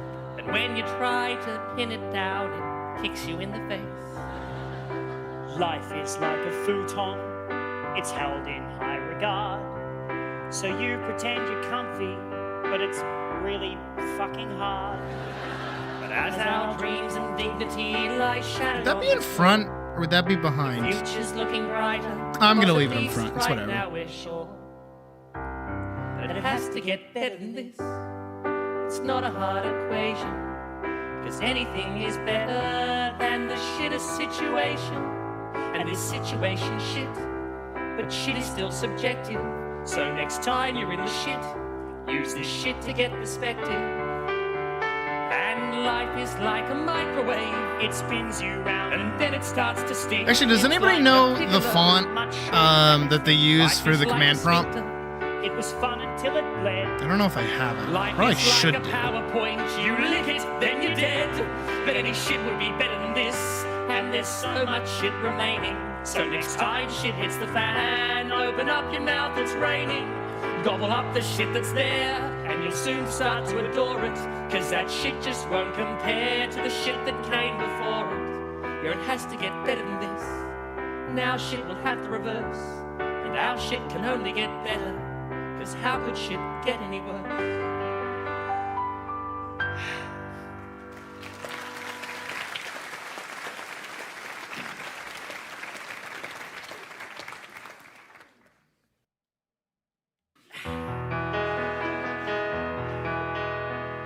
I'm in love with a girl. Oh, it's this song. I know this one. She's a dewdrop on a rose betwixt a newborn baby's toes. I'm in love. That's pretty fucking good, actually. Come on, All right. take it. I'm in love with a girl and she's beautiful. She's the sunlight through the Cascadia? window Thank of you. a I'll see if I have it. florist on a rainbow in the clouds. It's really good, actually. Bring it on, motherfucker! She's in my heart. She's on my brain. She lives at 26 Wiggins Lane, Glen Iris. What?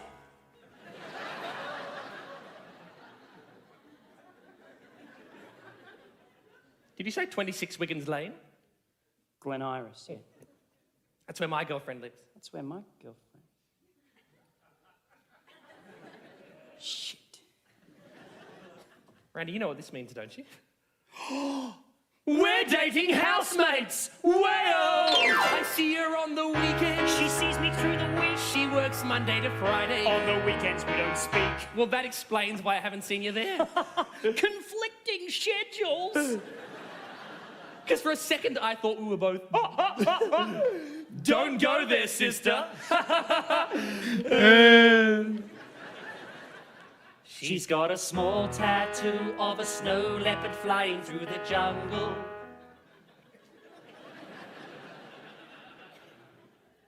On her left thigh. Oh, what are the odds? And she's also got a tattoo of a snow leopard flying through the jungle.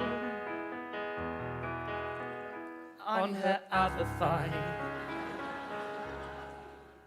And she's got a small scar from an ingrown hair just to the left of her right areola. And she tastes like honey. And she smells like wine. She's my dirty little bunny and I call her mine. And she calls me Randy. And she calls me Sammy. I really should have picked that up.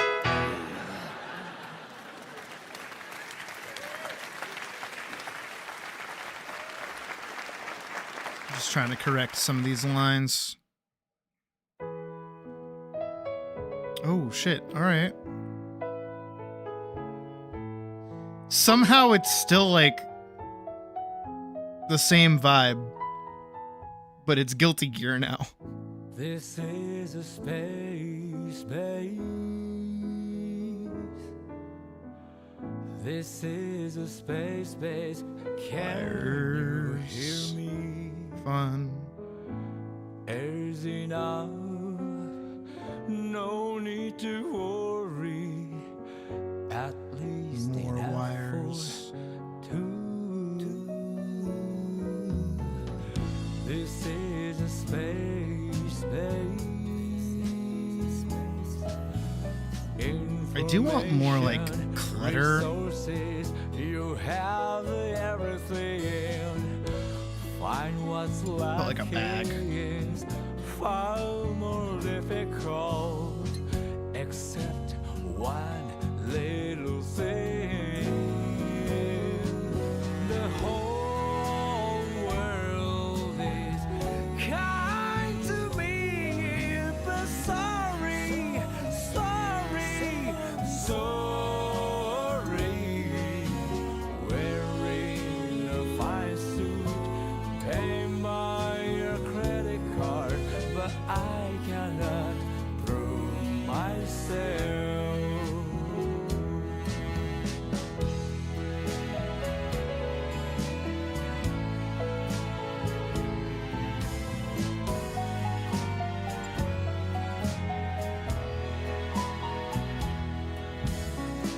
This is a space base. This is a space base. Can you hear me? The world of me crumble down with just one piece missing.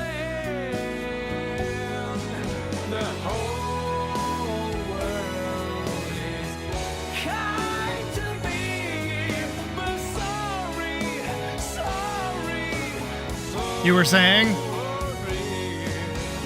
Wearing a shiny crown, paid by a luncheon, that still will not convince myself.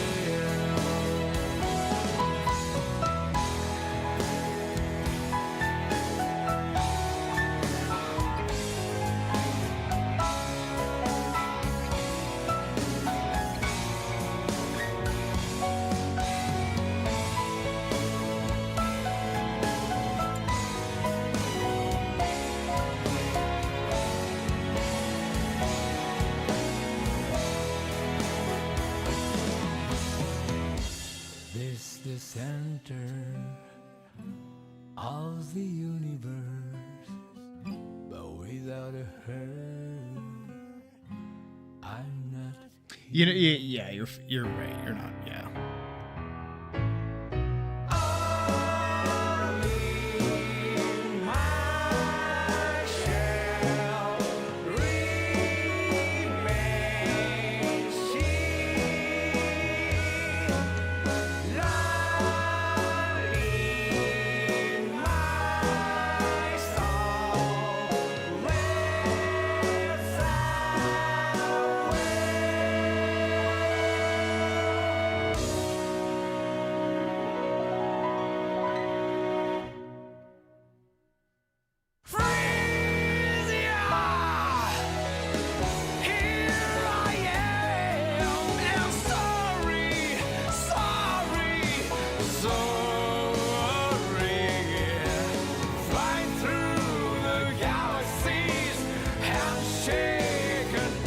Do you guys like pizza rolls?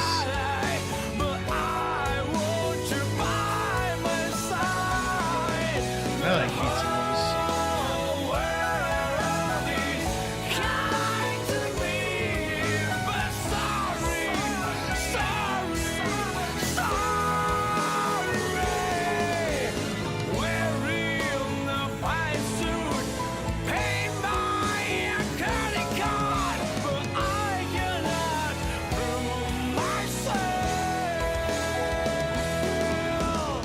Really, Badger?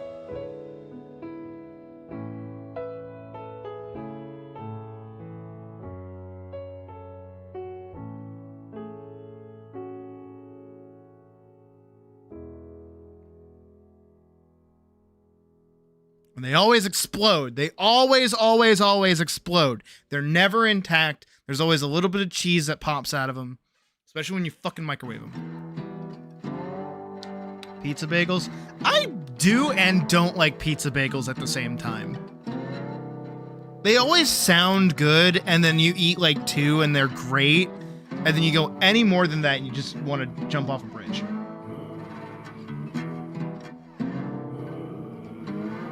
What is this? Because this sounds awesome. 2 roads with no beginning.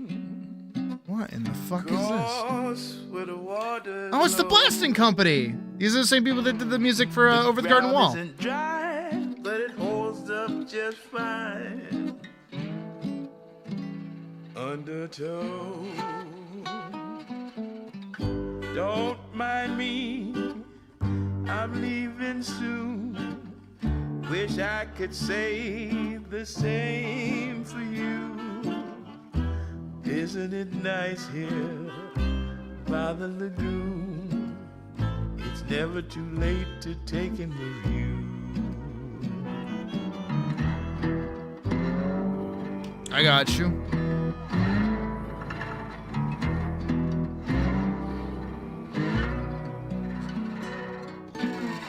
Now what's that gliding in the water? Blank eyes drifting above. Totina's Pizza Rolls commercial. The fucking what? Of that little alligator Also, hi, Tay. smile. Good luck. Just one thing before I go. I know there's a place just down the road. It could be nice there, a place to unwind, far from living so close to die.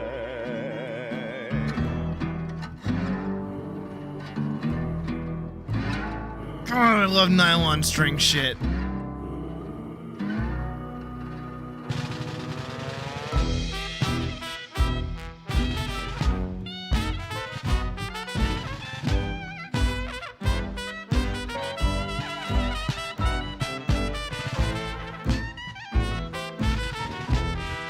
You're telling me.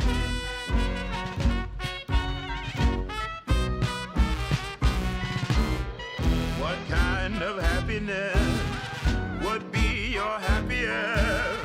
What is that one regret that you must get off your chest? What are you so afraid of losing that you lose everything? Unless she is rolling by, steam blowing in gloomy light, just follow my lead and I will get you on board alive. But isn't it nice here by the lagoon? If you'd rather stay and take in the view. This is a good fucking song.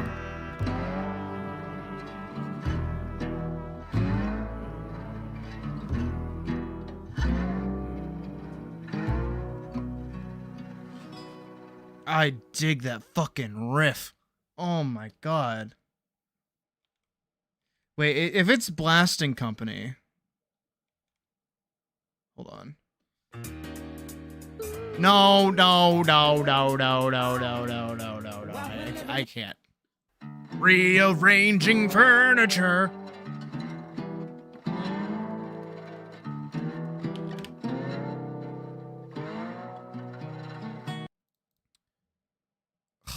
No, I don't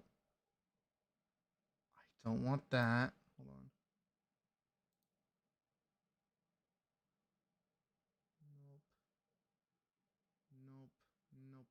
Nope.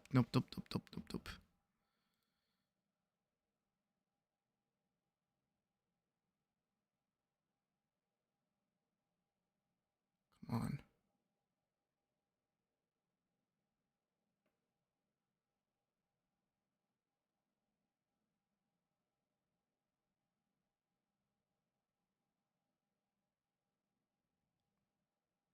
I can't do a B7. always a fucking B7. Always is. Always will be. Will never not be.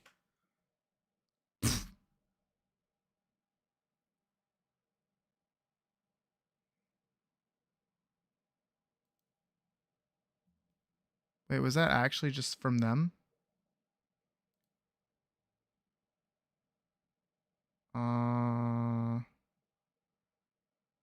This one.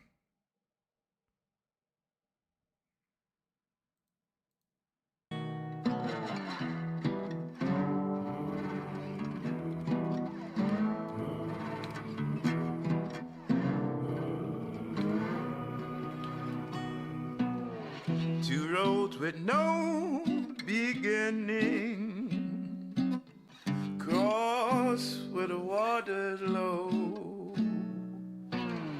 The ground isn't dry, but it holds up just fine under tow. No, because there's two guitars Don't playing. mind me, I'm leaving soon. Wish I could say the same for you. Isn't it nice here by the lagoon? It's never too late to take in the view.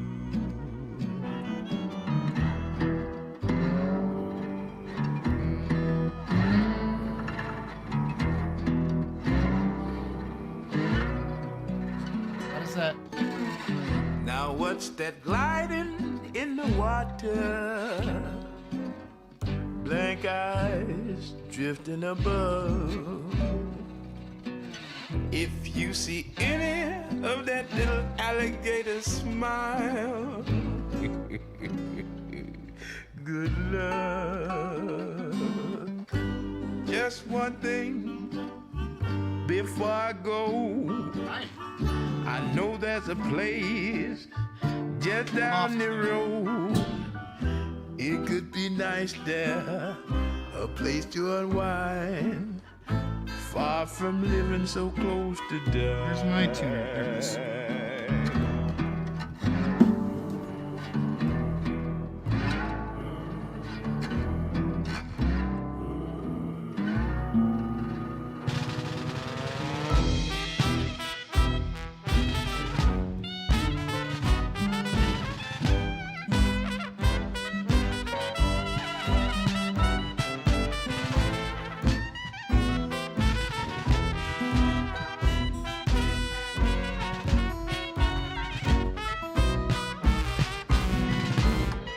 What kind of happiness would be your happiest? What is that one regret that you must get off your chest? What are you so afraid of losing that you lose everything? Unless she is rolling by, steam blowing in gloomy light, just follow my lead and I will get you on board alive. But isn't it nice here by the lagoon? Hold on, I think. If you'd rather stay and take. Hold on, no, I think I got it. Hold on.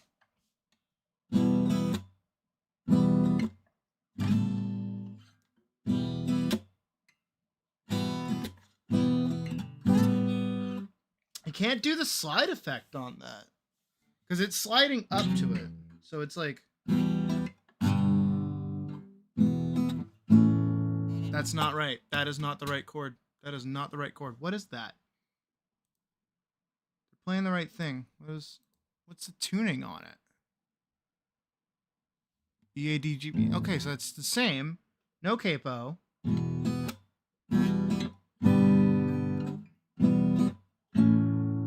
That's too high.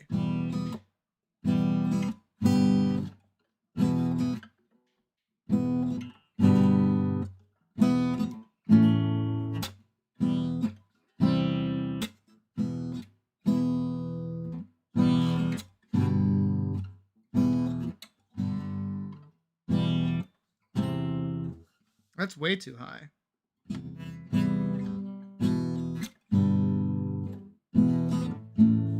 Actually, wait, what is the G? Now the G is that. That's better. Hold on. No, wait.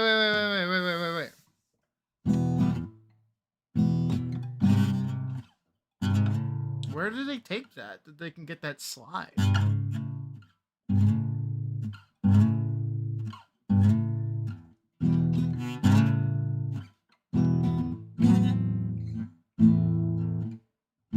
Because that's a regular... I think that's like an A minor.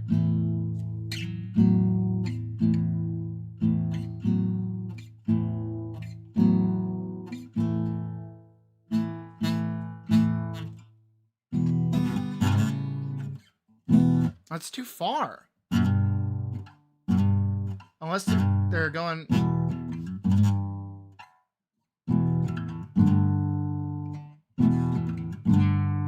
It's kind of what it sounds like.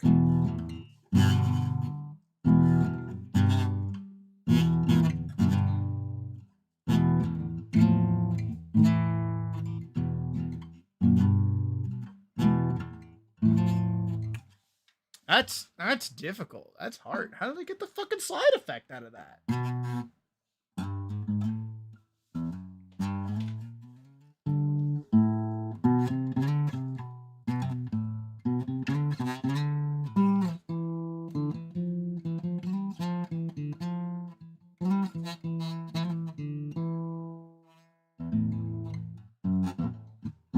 I don't know how they do that. That's a good fucking song though. I'm gonna listen to that again.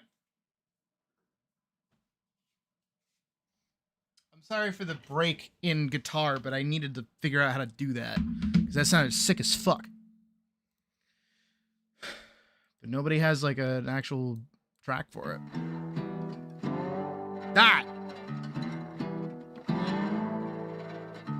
They're, like, pulling it. You can hear it.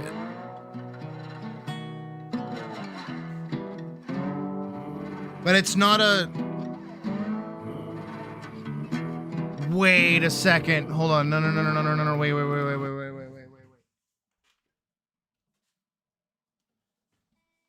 That's a twang. Hold on. So if that's a twang.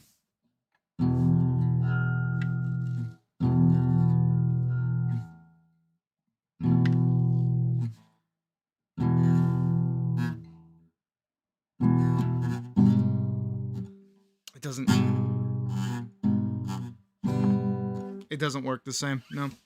I was thinking if you pull it. I was wrong. I don't know. They're better than me. It's okay. Two roads with no beginning. Cross where the water. Get some Sydney tracks? I mean, maybe. If I play anything good. The ground isn't dry, but it holds up. I'm not as musical as I was when I was younger. Undertow. Don't mind me. That hurt the shit out of my fingers too. But I was really trying to pull on that Wish one. I could say the same for you. Isn't it nice here by the lagoon? Have I heard of Never too heard of who? late to take in review.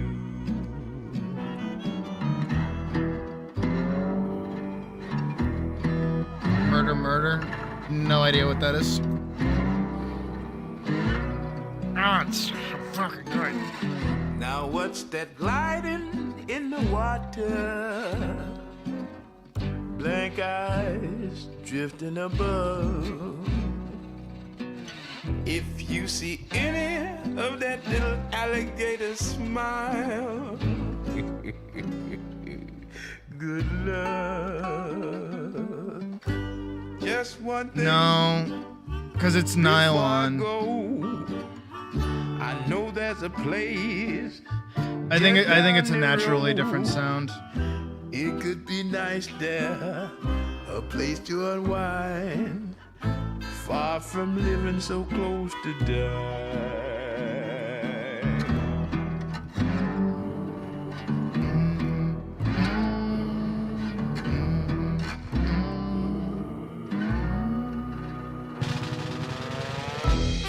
I will never know how they get that. I'll never know how they do that. It's so fucking cool. It's like my favorite sound.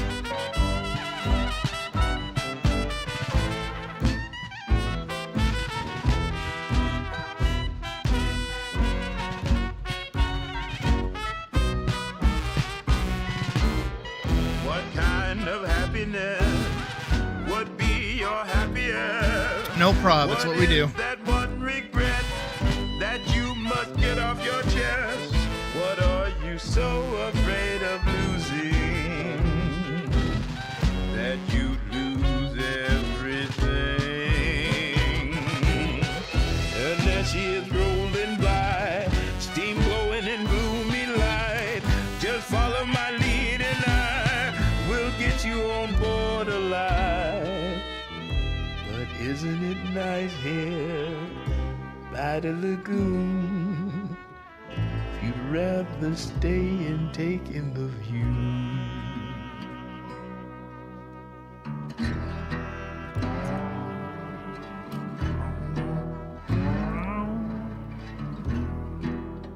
Where is it? Oh, I have to scroll all the way back up.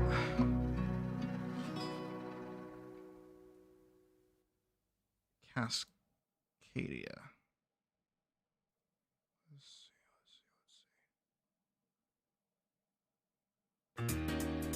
No, stop trying to play the song.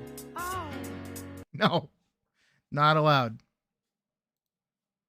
This sinking ship, all rusted brown, it leans for land, desperate not to drown. All our machines will come. Thank you, Mouse. I am trying. Even as they grow. And oh my son, when you get old, your heart is lining for you to grow.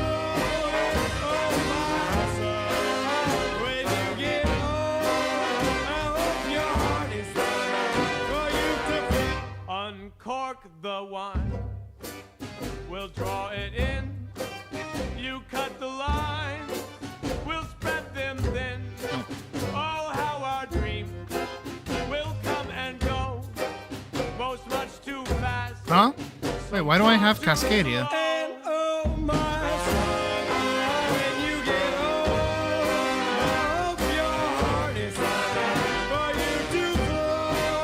Oh my son, when you get old, I hope your heart is lining for you to grow.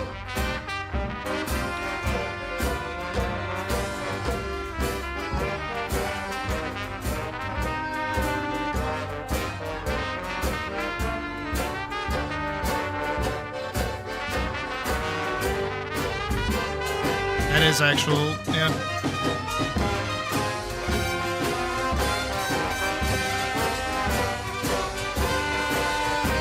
So write your book, though it gets wet. The pages crooked, the letters bled. Oh, how these suns will come and go. But there's just one that's close enough to dry this boat. And oh, that sun will come and go. And when it's gone, it darkens everything we know.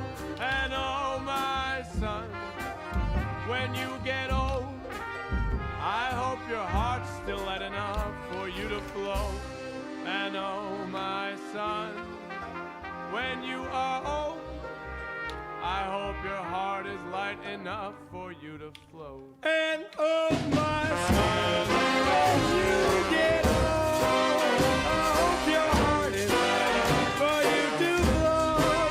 Oh, my son, when Hold on, I have to go find. I hope your wind is dry enough for you to slow. Go up. Because Natir actually gave me some code to run a while ago.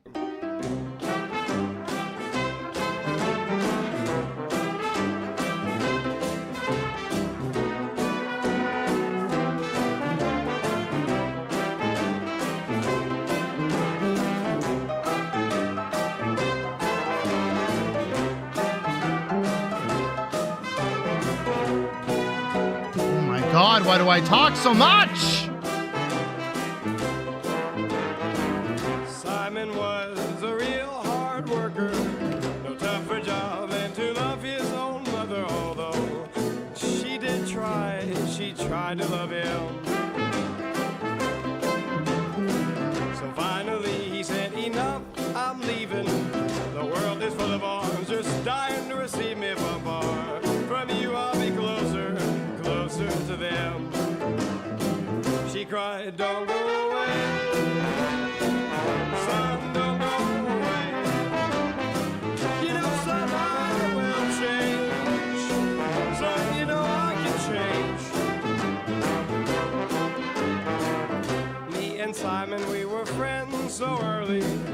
We were young, but together we were sturdy enough to brave the world all on our own. We traveled off to faraway places. We kept on moving till we found one worth staying. It was there that we fashioned our own little home. Well, we got away. Boy, we got away. You know our lives were changed. At least for us, life was changed. But now 1 year's gone.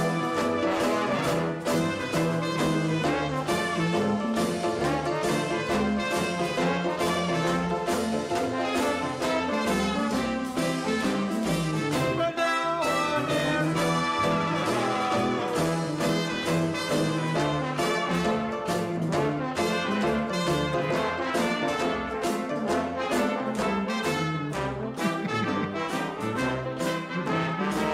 It's been amazing, but I think I'm leaving. I said to Simon with my stomach heaving as his eyes moved from a chair and then down to the floor. He asked me what exactly was my reason. Said I didn't know, but I sure don't believe in this life here. I mean, it's perfect, but it isn't real. He cried, don't go away. It's somebody's thumbnail, so I don't want to use that. I will use this, though.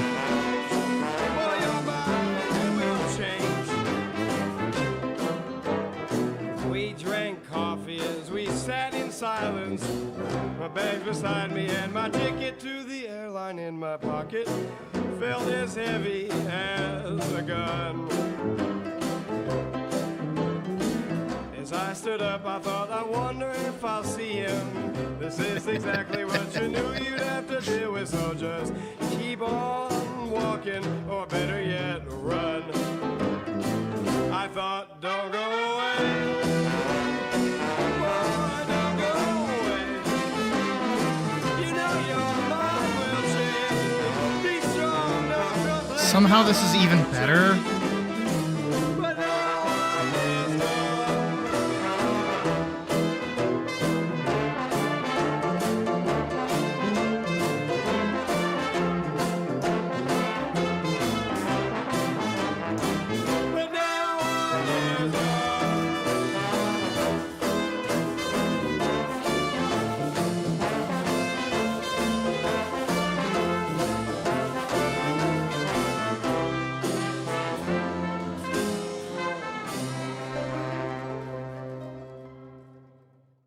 I think this is the funniest thing I've ever made in my life.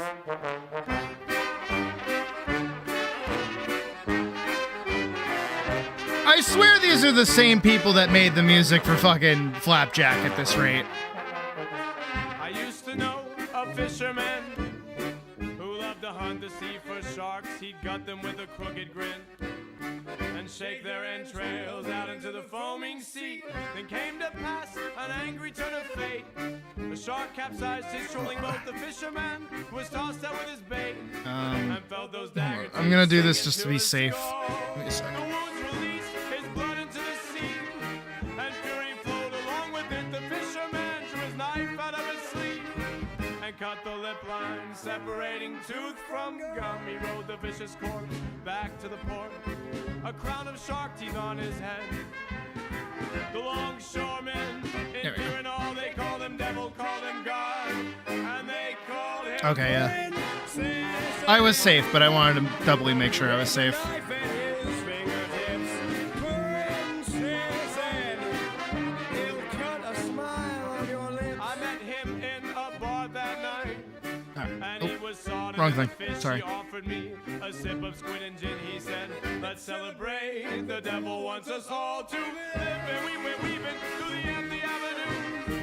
As the bartenders bolted doors, I bade farewell, cause I was leaving for the noon. He sat beside him, plays the fates, I bet we'll see each other soon. I walked the trolley tracks back to my room, a fog creeping in like a barge. I watched the canal water stretching out the moon, curling its reflection like the friendly disposition of Princess Annie, with a knife in his fingertips.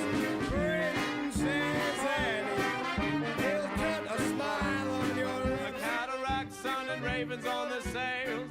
As we pulled anchor from the docks by afternoon, the sky was spewing hail. The captain went right overboard, upended by the gale.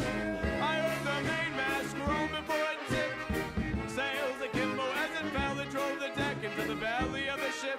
Waves swarmed us like hyenas, scrapping for a carcass, and I woke floating as the first moonbeam fell onto Andy's silver smile. His face grew dim as the blade slipped from his teeth. He grabbed my outstretched hand and, oh, Princess Annie, with a knife at his fingertips. Princess Annie, he'll cut a smile on your lips. Her body floats in the water, strange and pink. Sharks are angling for a meal, and he's there too, That's not like stroking all great. their fins.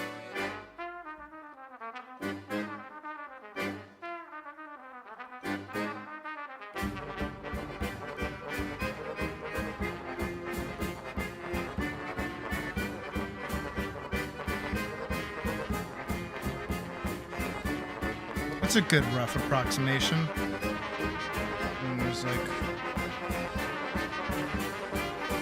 blue, and like a purple, and like a red occasionally, and yellow, blue, purple, red.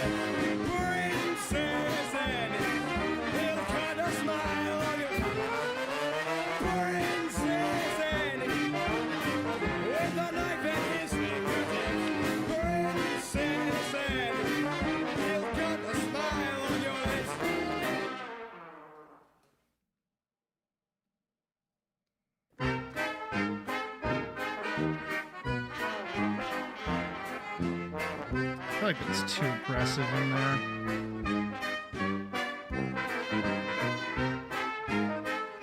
Better.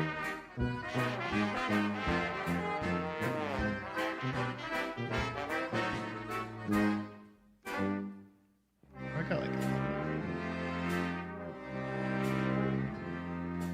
Madam Selma keeps on smiling, selling postcards. Sure. In all the photographs, the sun keeps shining, and you could bet she's there. One life coated in glossy color, the other coated in dust and blood. You wouldn't think that she had ever seen the difference, but she did. Oh, it's been so long. Alright, if I cut out that like Been gone. And oh, what a war for a woman in love to have to smile alone. It's been so long. Take my hand. And oh, what a woman in love have tonight.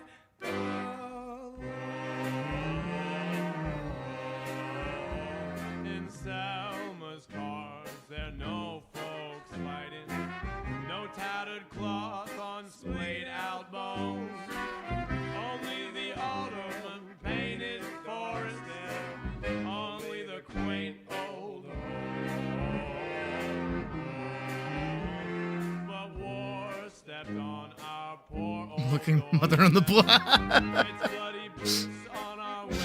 I think it's great.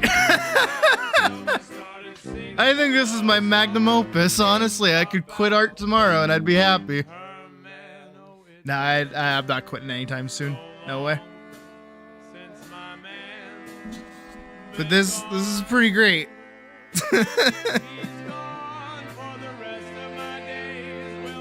Oh, hey, champ.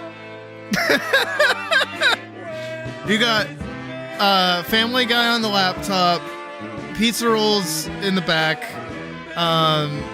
2 Subway Surfers, installing Windows 95.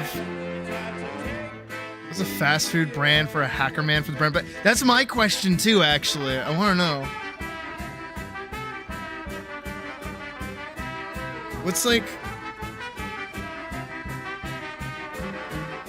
a Denny's, maybe? What would be open at like 3 in the morning?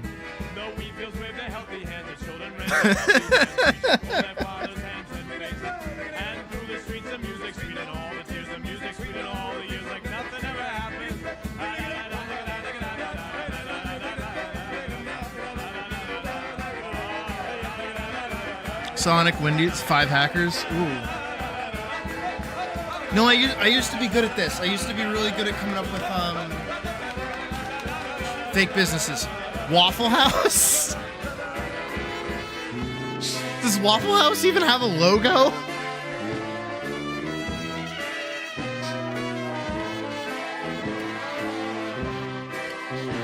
Oh shit, they do.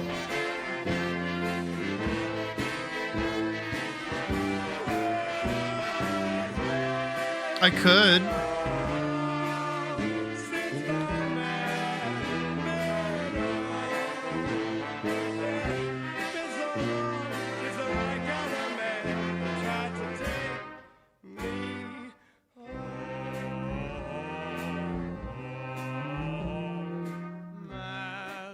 Getting pizza pie. There you go. Waffle House. Wait, if it's from Waffle House, hold on, I gotta do the...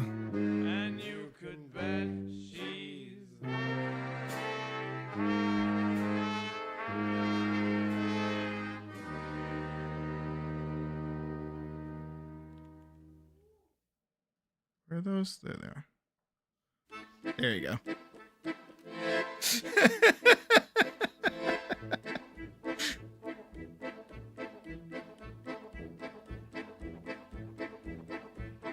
Anything you want added, changed, done differently? Anything? I hope you enjoy my garbage code.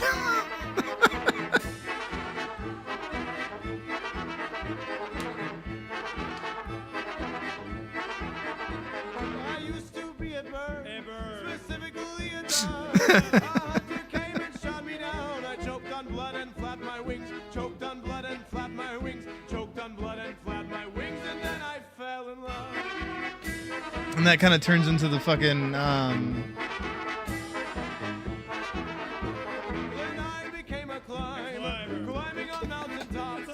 Look, that's how you know the food is good. The food is good if it comes in a brown paper bag that's just doused in grease. You've seen someone... Yeah, I used to code back in the day. Hello world? More like hello coding, am I right?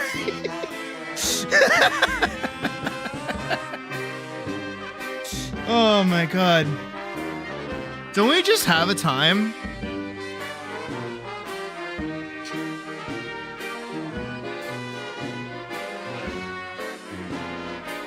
Do we want the blood splatter? I feel like the blood splatter's too much.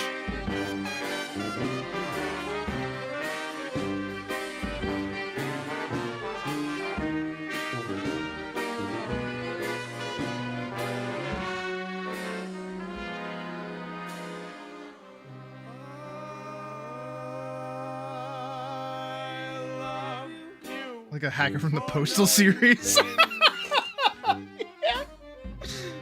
Early 90s hacker. Nah, no blood. I love you, you're so rough and cute.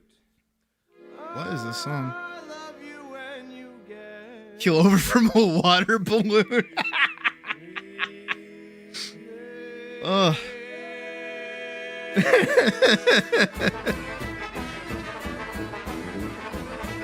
No, I like this. This is what I live for right here.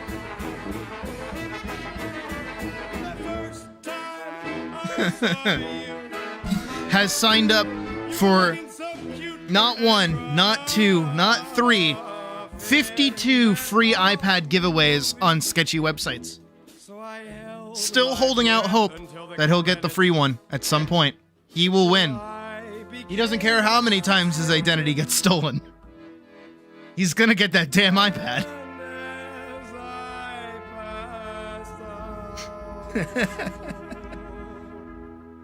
I think I fell in love with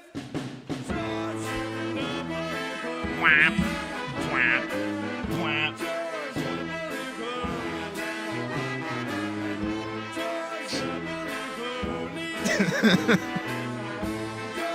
Do you think those glasses are prescription?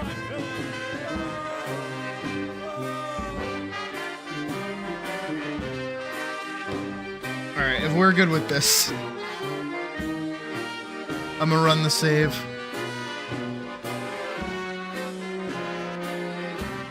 Of course, I saved it as a... Can't think of anything in particular. Awesome. I will send that over to you right away.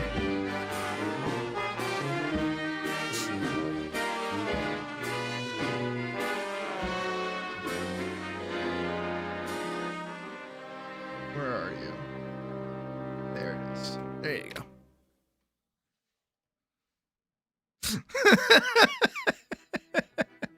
Definitely prescription. Hell yeah. All right. I'm gonna step away for like 1 second. I'll be right back. So I'm gonna like close my eyes. Boop, and I'll be right back in 5 seconds, and then we'll keep doing stuff.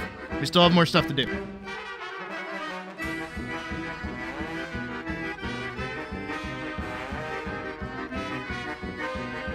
Bro, are you sucking my paws right now? Hell yeah! How can I not tip such fantastic work?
You know what I gotta bring back?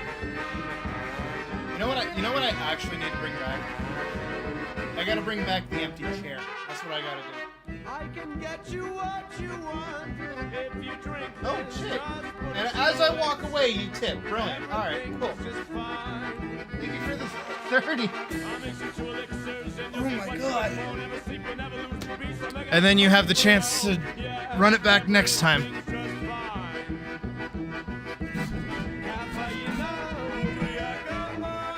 Alright. Let me re-roll this. Bro, are you sucking my paws right Fuck now? yeah. I can properly thank you for it. Yay. How can I not tip such fantastic work? I'm glad you like it. Ugh. I love what I do sometimes. Sometimes I want to jump off a bridge. But that's just because animation sucks ass. All right. Big stretch. Big, huge, big ol' stretch. So, we got to keep going. We got more stuff to be doing. Now, obviously, I know yesterday we did 3 illustrations, but just so that tomorrow is even with today, because obviously I won't be streaming Thursday. Thursday is going to be like my big final push to make sure that the nun outfit for Friday is all ready to go. Friday again will be our pious stream, so make sure you clear your fucking calendars for that shit. And we will also be going long as well. On Friday, we will actually be going 12 hours instead of our usual 8. So just to kind of keep this week fluffed, tomorrow we'll do the next 2, and that should be it. That should be all the comms that I'm aware of. Hamlet's messaged me on what they want. Hot Dog messaged me on what they want. Hopefully I know Hamlet won't really be able to sit in while I'm working on it tomorrow because they're going to be at work. But I'll message them tomorrow for that, and then yeah, we'll go from there, and that's a Good Friday. Oh, I should have done it on Good Friday. Fuck. I'm glad I didn't. I'm glad I waited, but like, man, I missed like the perfect opportunity for that shit. It's okay. So tomorrow will be our last 2 illustrations that we have to get done. And they seem to be the most challenging, so hopefully I'm up to the task, but we'll see. And then yeah, Friday's pious stream. Saturday, Sunday, I don't know. I don't know what we'll be doing. Maybe we'll be working on animation. Maybe we'll do some gaming. I don't know what we'll be up to. I know we're still waiting for Kiss F's fucking update. If you try to commission me, you have to wait until next week. Yeah, preferably. Friday is definitely going to be my break day because Thursday I'm going to have to like really push for it. So there's that, though it shouldn't be too hard. So most of Thursday is probably going to be spent getting caught up on a few things. But I do have to make, an intro. I do have to make, a few art assets, and I have to make the thumbnails for it as well. Just so that everything's ready to go on Friday. 'Cause again, it's a specialty stream, so I have to go extra for it. So I always do that to my fucking self. I don't know why. So what I'm going to do right now is we are probably, and I say probably, but I mean we are. What I'm going to do is I'm actually going to get food. I'm going to get food right now cuz I'm hungry. All right, I'm hungry. Guys, I'm hungry. Guys, I'm hungry. I'm hungry. How many times can I say hungry before you guys get mad at me?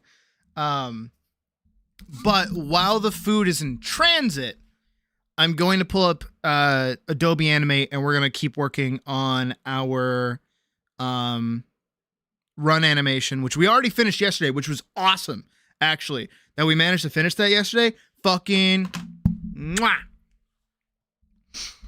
Oh, Anya, don't you worry. I'll be taking my sweet time with that. I do want to do it, and I'm glad that you got in touch with me about changing a few things, so I'm okay with that. Don't worry.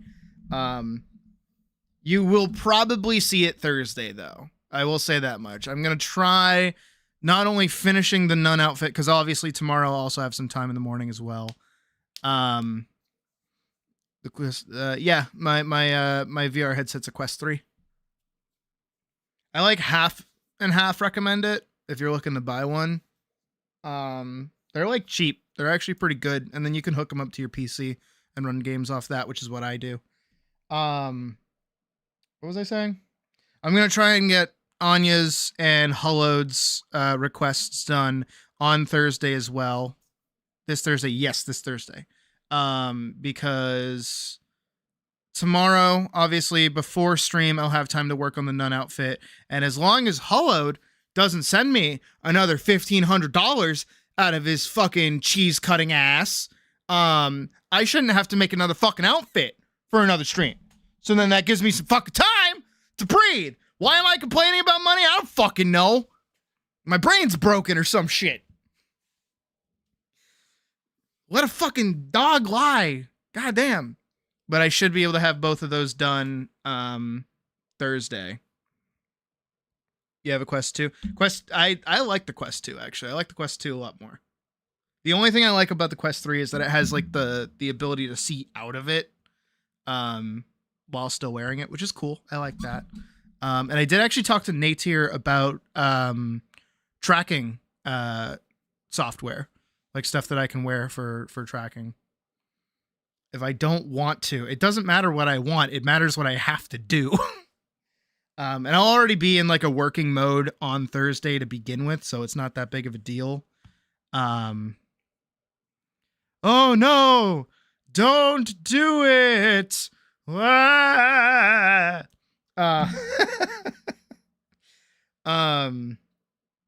But yeah, so tomorrow's going to be another 2. I'll probably do a lot of work on the nun tomorrow. I might actually even have it like semi-prepped. Definitely not rigged because I do not want to accidentally set it off during stream before stream starts because God knows I cannot handle myself doing that. Do hope you can get a PC that can handle VR someday. Same, actually. I know that my PC is kind of beefy, but like I do want to get like a proper VR headset set up and everything. I think that'd be really cool. What was I saying? I was saying something.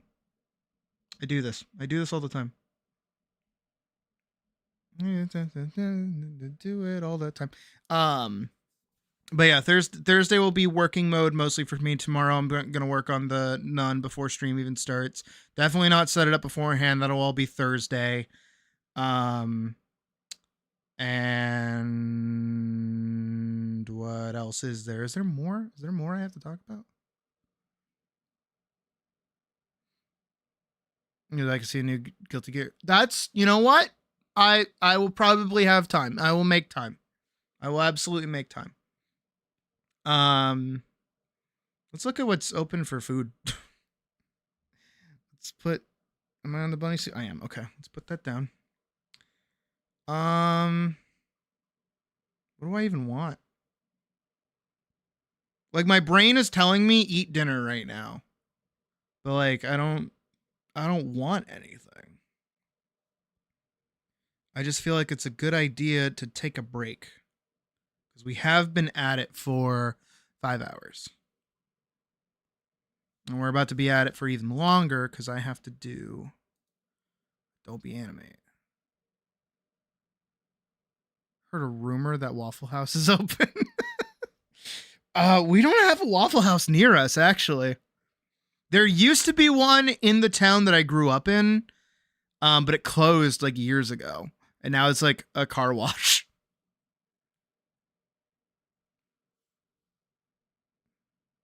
Yes, it was. Yes, it was, Vorkson. I'm glad that you picked up on that. There's Cheesecake Factory. It's got 7 minutes left to order. I'm not being that fucking asshole. Trippy's Strips and Dips. That is such a... Why is there Capri Sun in it? What is the... That's like for toddlers. What is that? Don't get me wrong. I like Capri Suns, but even still.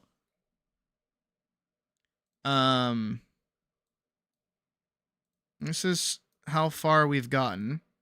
Which is we have the run animation done. Which is actually pretty cool. Check her out. Look at her go. What I'm going to work on is the little stopping animation. And then probably the sliding animation. We'll probably get those 2 done tonight. But also we know me. And how I am in overestimating my ability to do anything. Fred's Meat and Bread by Wonder. What the fuck? By Thunder.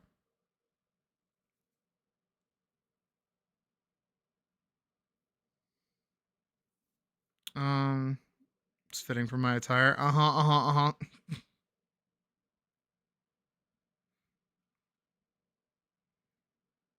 don't want macas. I do not want macas. You know what I wish I could get? I wish I could get Gordon Ramsay. I wish I could DoorDash a fucking beef Wellington.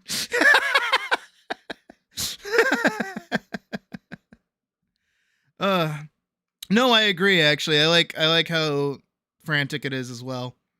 It's a little bit more over the top than her run was before. But it works both ends, which is cool. Either femboy Hooters or tomboy Hooters. I don't know, it's a hard choice. Like, which one do I go for? Oli Toki. What is this? What is this place? It's a wing place. No.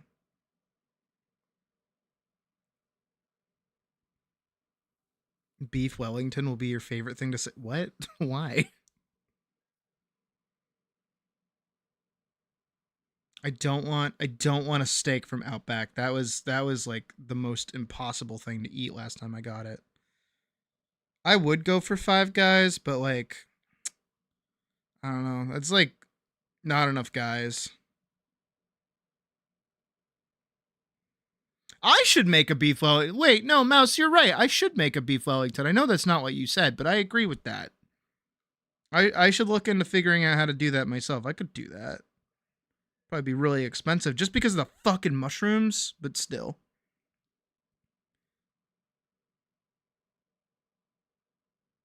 Yo, hold on. Wait, we got a Chick-fil-A nearby? Hold up. I've never had Chick-fil-A. Hold on. No, it's too far. Never mind. Needs to be at least 7 guys. Pfft, rookie numbers. Talk about 8 guys. Come on, get with it. Oh my god, stop fucking doing whatever the fuck you're doing, dumb, stupid app phone. I will kill you. Been saying that a lot lately. I don't think I'm okay. I keep threatening to kill things. I gotta stop doing that. I apologize to anyone who I've threatened death with. Ooh, oh, whoa, no. That looked good, but that was stupid amount of money. Is a good name for a British bodybuilder. Just like Beef Stroganoff is a good name for a hooker. That's a TED reference, by the way. Make a crab pasta. It's been in your head for a while. That sounds awesome. What? I feel bad that I'm not playing music and you guys are just like hearing me struggle to find food. Let's do something not horror. Here, we'll do this.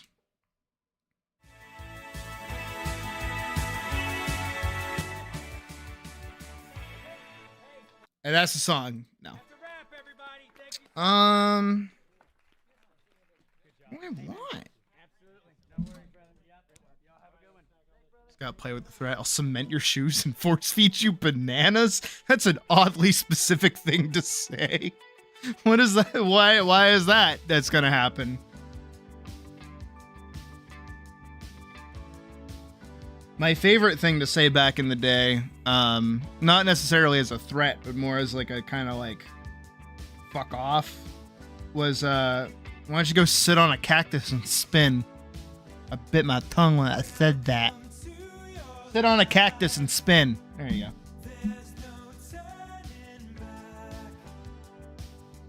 It creates a powerful image.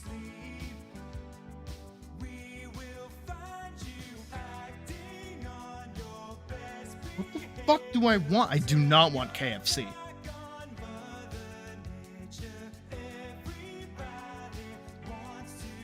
Chipotle's open? I don't like Chipotle. I'm realizing how fucking picky I am. I'm like, this thing? I don't want that. What's here? What's here besides the thing that I got last night? Country fried chicken bowl. No. A jambalaya. Oh,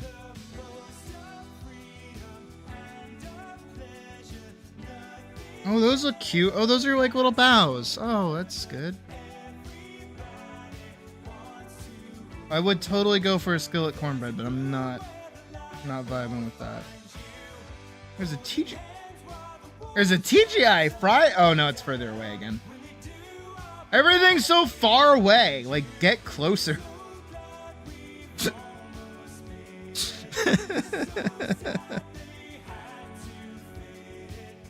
I don't want Macca's. I don't want Chipotle. I don't trust this Oli Toki place. Domino's I get too frequently.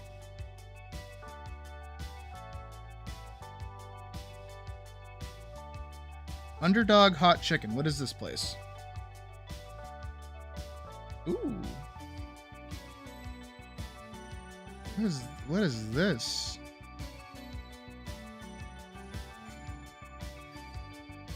Two hot dogs with a side?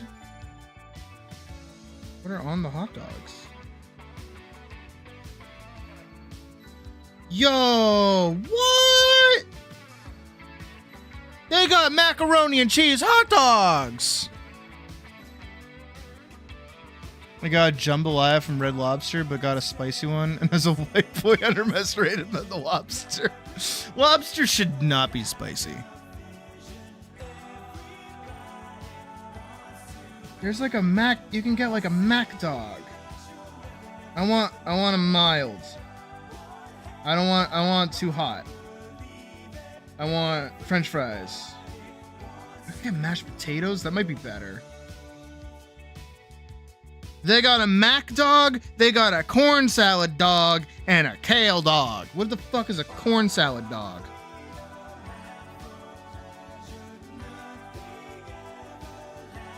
That Mac dog sounds awesome though. I'm not gonna lie. Crazy dog! On the fundamental building blocks that is I am a dog. I have to get this. I have to. I don't like hot dogs, but I'm going to get this. Why the fuck is there a comeback sauce? Why are we calling it that? Let's not call this sauce comeback sauce. Can we call it something else, please? Underdog homemade comeback sauce. Let's not. From.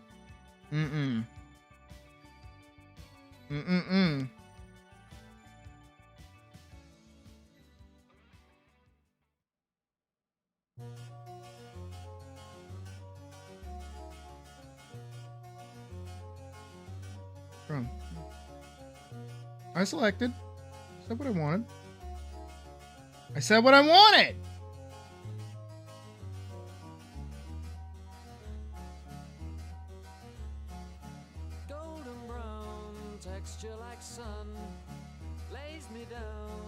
Okay. That was silly.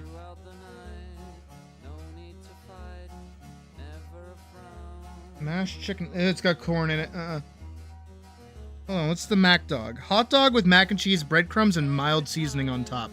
That sounds so fucking. It sounds so fucking American. Have you guys ever like looked at a place like food wise and been like, oh my god, how fucking American can you get?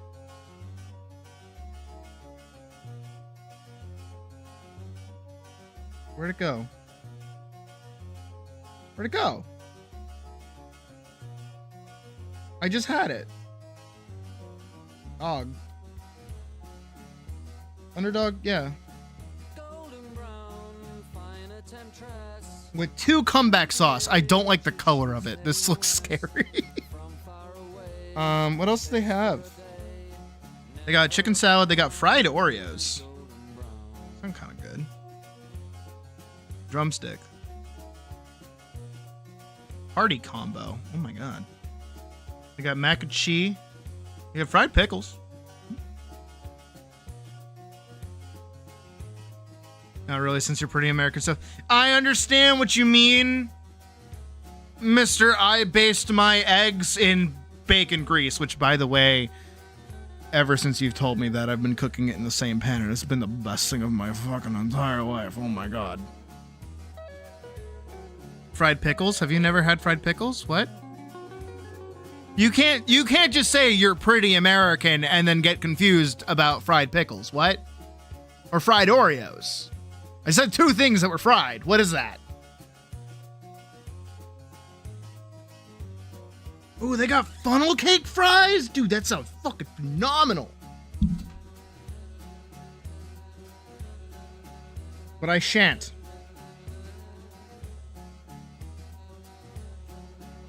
Oh, I get it.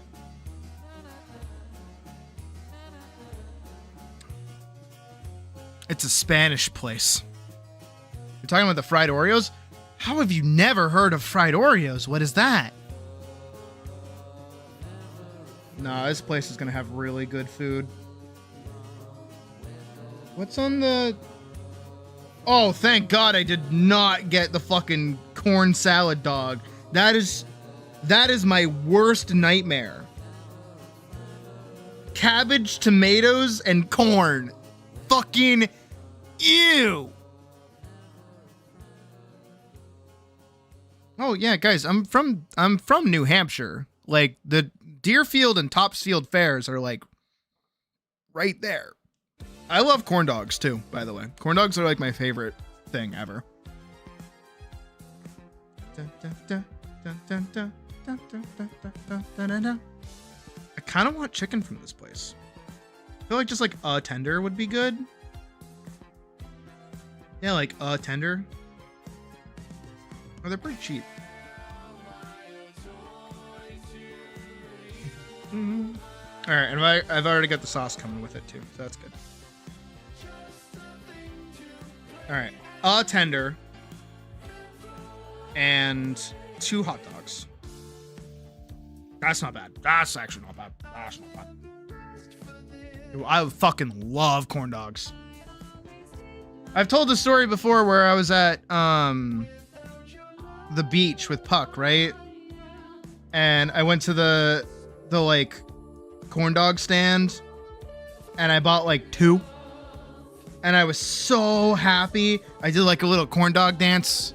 I was like, yeah, corn dog dance. Yeah, corn dogs. Yeah, I love corn dogs. And then, you know, I ate the corn dogs. I was really happy. And then I went back later in the day because we were leaving and I wanted another corn dog. And Puck was like, do you want a corn dog? I'm like, yeah, I want a corn dog. So she took me back over like I'm a fucking pet on a leash. And they were closing up shop for the day. And the lady remembered me for my stupid little corn dog dance. And she's like, hey, we're closing. And I can tell you really like corn dogs. I'll give you the last 4 for free. Here you go. And I'm like, and then I demolished 4 corn dogs. And then we went to dinner. And then we went to Chili's afterwards because we love Chili's. And I got like a big fuck off burger. I took like a bite and I ate like 2 fries. And I was like, babe, I can't. I really can't. And she's like, what? I'm like, the corn dogs, they're fighting me right now. They are not letting me put anything else in this fucking tank. It's gonna be a minute. And this poor waitress comes over and she sees that I've barely eaten my food. And she's like, oh my God, or like, is the food wrong? Are you okay? And I'm like, I'm so sorry. We were at the beach earlier and she's like, yeah, why are you telling me your life story right now? I'm like, and the lady there gave me 4 corn dogs for free after I already ate 2. I'm full. I'm cooked. I can't go on. And then I took the burger home, and then I ate it another day. I had that dog on me. I had 6 dogs on me, if you know what I'm saying. I don't like where I took that. I am so sorry for your poor ears. Though you've heard worse things today, presumably, because we were listening to Sammy J and Randy.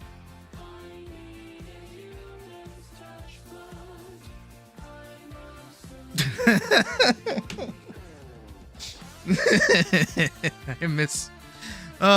that was a good time, though. I semi-miss the beach, and I don't miss the beach at the same time. I hate the beach. But I like that beach. What do you mean something went wrong? Cuck, give me my food. Hold on.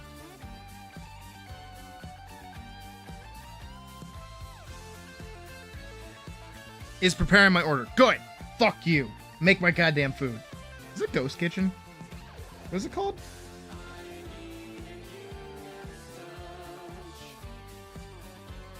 What is it called? What is this place? What is this place called?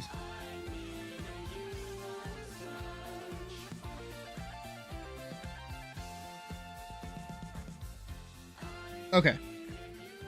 I gotta see if it's like a real place or not.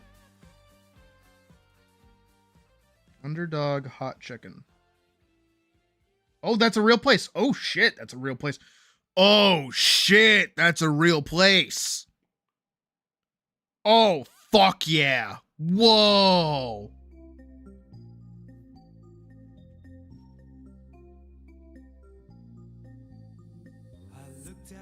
Oh, my God.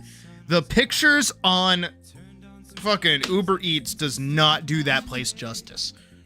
Wow, that's like a little... Oh my god, that place is gonna be so fucking good. I apologize for the sounds I will be making when that gets here. Anyways, moving on. Oh my god, my poor arm. Back to drawing.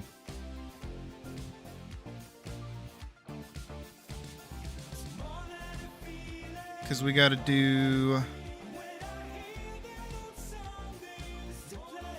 our baby girl.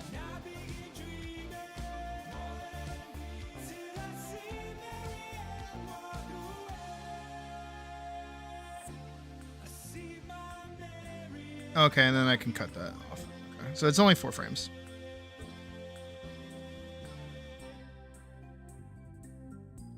And I do have the intention to make the little like skirt, like the little puffs.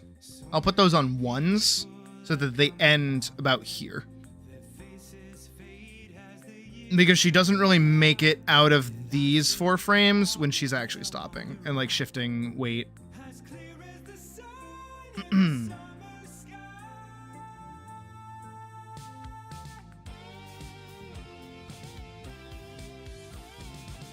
Also, something too that I'm trying to do, especially with how like over the top a lot of these animations are becoming. I'm trying to care like a little less about making everything pretty. I mean, Elise is naturally pretty, so it's not too hard to like do it, but I am really trying to focus more on the motion than how good something looks. Again, knowing the concept that most of these animations are probably not going to be seen for very, very long. Definitely like a learning curve.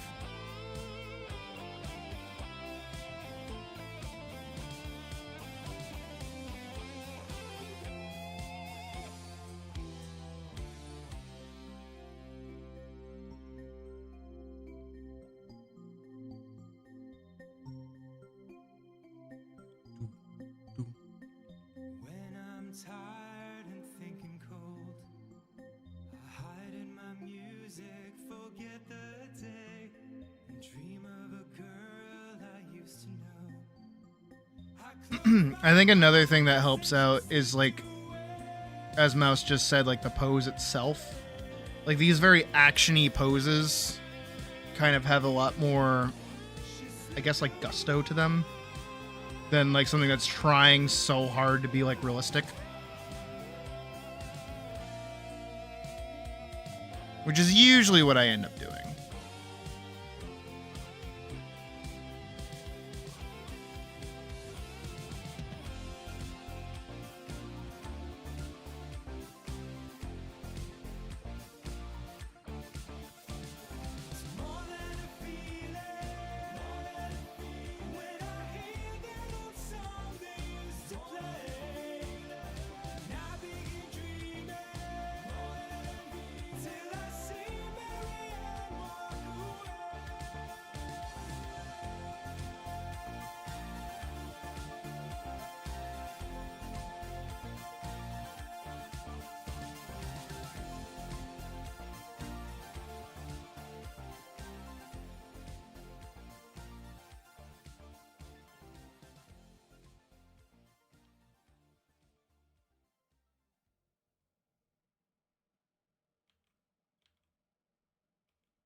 I mean, I'm still trying to make the line art at least look good somewhat.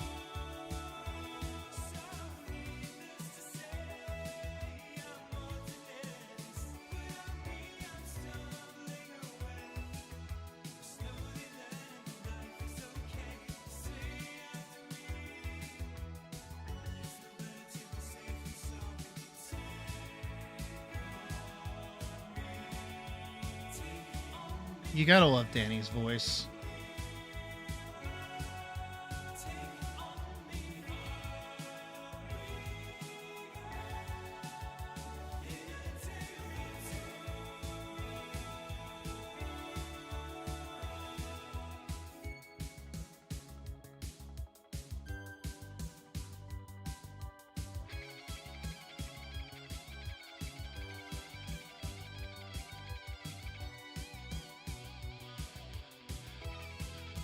That's good. That's good.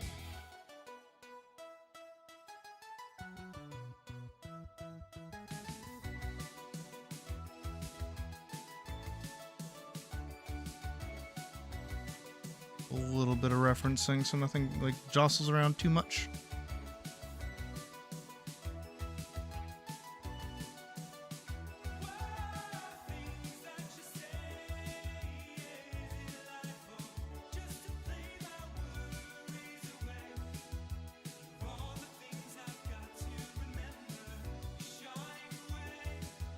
She's not even doing any of the cool shit yet.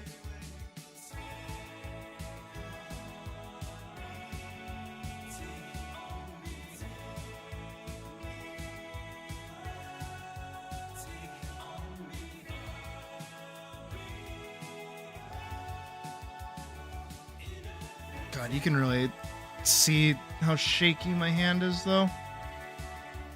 I hate you, Adobe Animate. I wish I knew a better program that let me still do the things I want to do.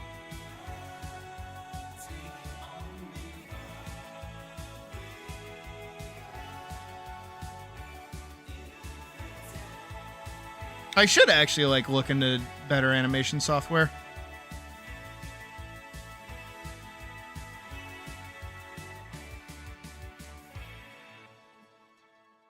Well, I'm glad you like it, Anya. That is why I draw things. What are you gonna do when you have two of them?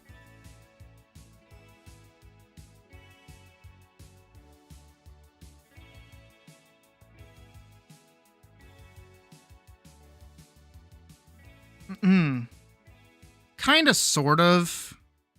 But they all come with their own pros and cons.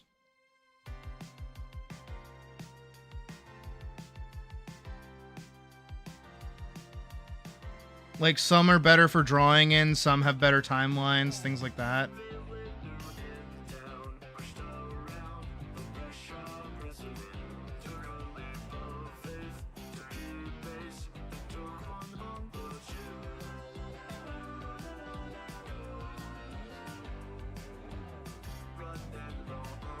Realistically, the only thing I need from a software is the ability to make objects and then tween them. That's it. That's all I care about.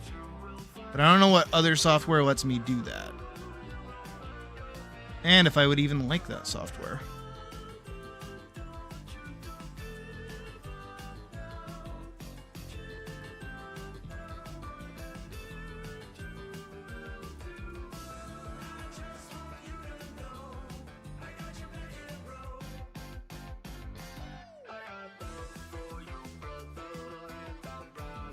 Oh, I believe it has tools for animation. I think Metabang does too at this point. But again, it's more the objects part of it that I need. So I can keep doing fake game animation stuff.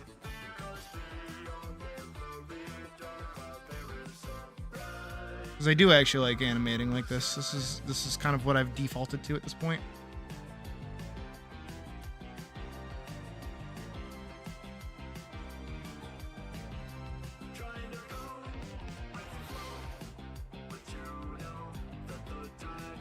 And not to kind of like, you know, probably shoot myself in the foot here. I don't really see anybody else doing this.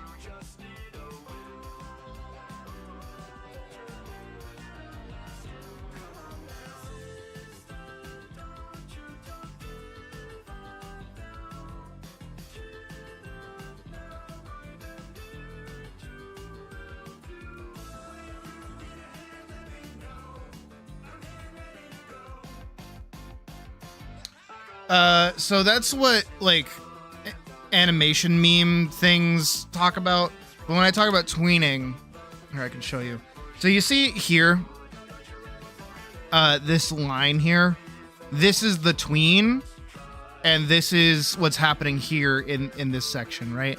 So that, basically, I'm trying my best to explain it. Give me a sec. Objects are what's over here. I know I'm in the way, so let me move. Oh, wait, I'm teaching. Wait. Hold on. Let me put that away. Teaching. We're teaching.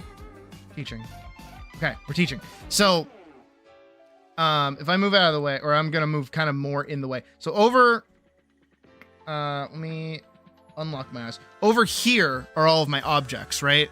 So these are individual, like, sections of smaller animation, which is what I'm usually working in, right? So something like the idle animation.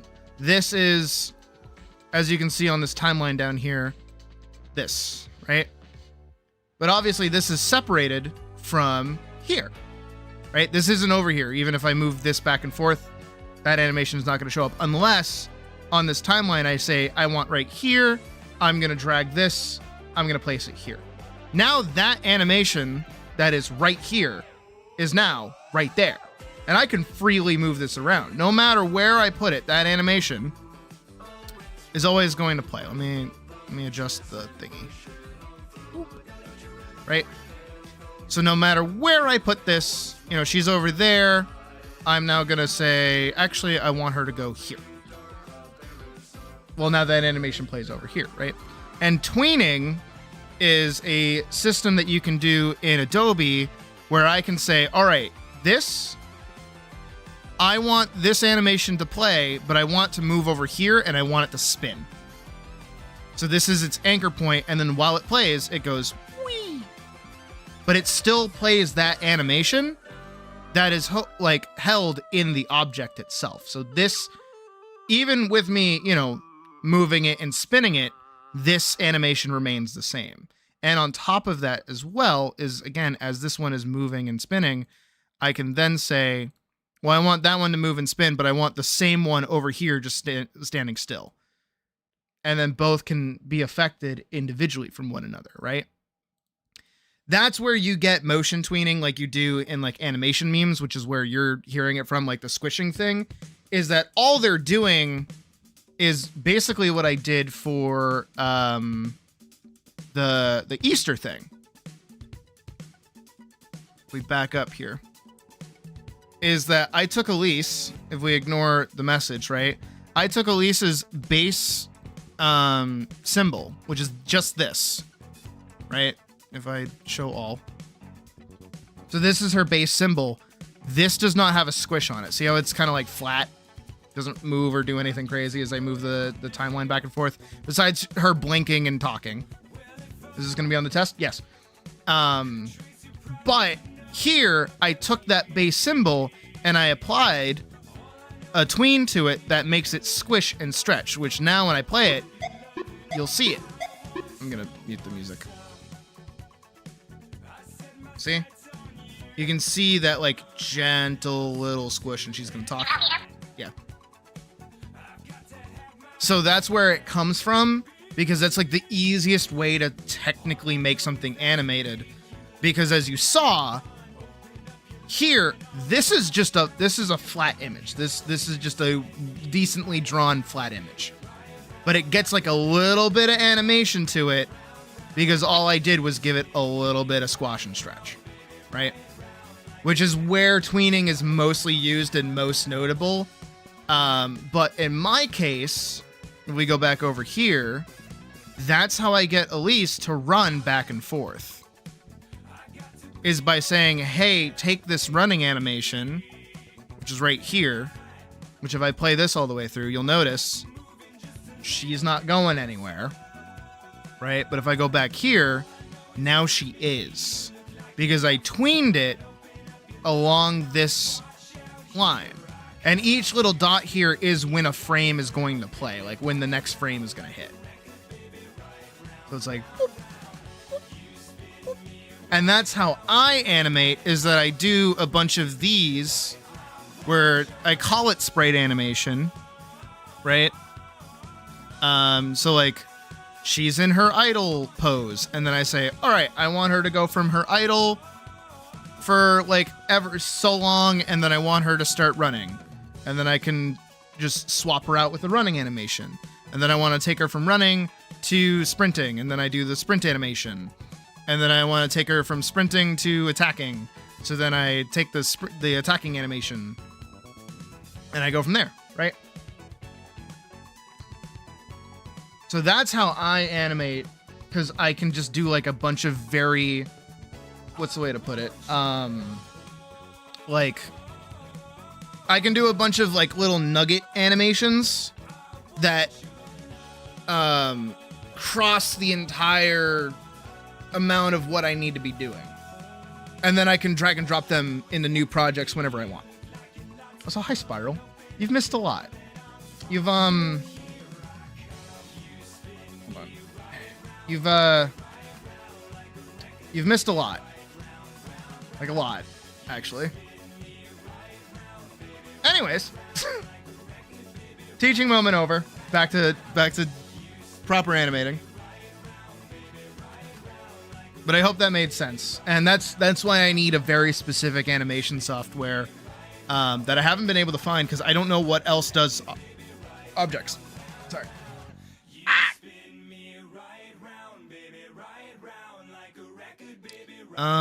Where is she?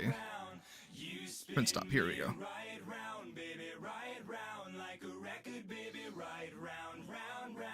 And we'll go 300. And then we'll go here. And we'll go swoop. Yo, Ninja Brian, you see that high schooler over there getting pushed around? My favorite song. Cool Patrol. Hey kid, Yeah. you getting picked on In school.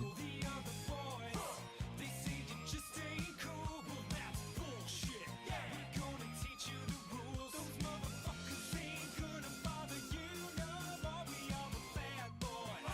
I'm drawing with like the wrong pen right now.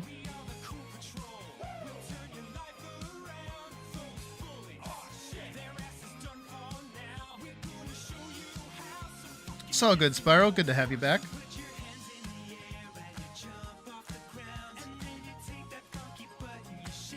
So most of the time, you're probably, if you're in like an actual like artist software, it's super easy for them to basically give you cells and like a timeline that lets you just like move frames, and each frame has like not necessarily data. What is it? Like layers, right? Like if we go back over here, I scoot out of the way. God, okay, back to teaching moment. I gotta set it so that I can change costumes freely. So over here you have all your layers, right? So when you do probably in an art program, it will be if I go back over to animate, it'll probably be one of these cells, which is a frame, and then those cells will contain layer information, and then you can stretch it and shorten it and all that other stuff, right? But it probably doesn't let you do object animation, which is what I showed you earlier, right? So that's probably what it is, because it's super easy. It's actually extremely easy to set up. Some have shit fucking timelines. Even Photoshop, which is still run by Adobe, has like a terrible timeline. Oh shit, my food is here. Uh-oh. Alright, well, I guess we're on break then. Enjoy the music video. I'll be right back.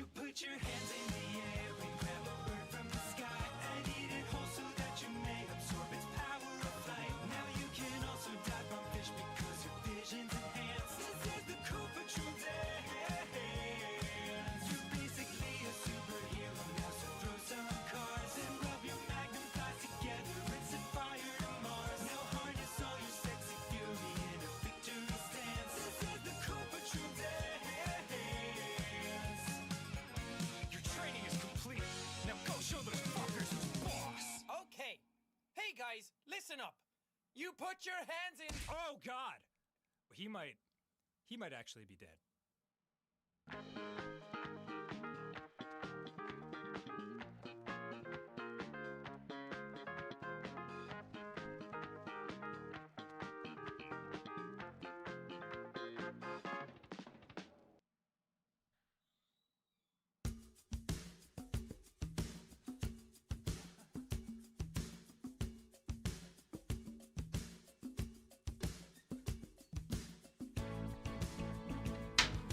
And I'm back.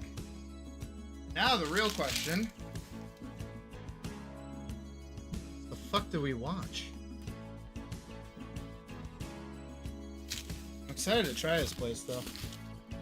Really warm too. Whew. Alright. Oh, as much as I want to watch this. Okay. Let's go here.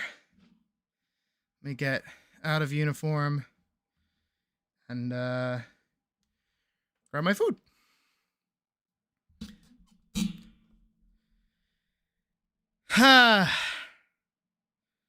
Let's see. Let's do, yeah, probably.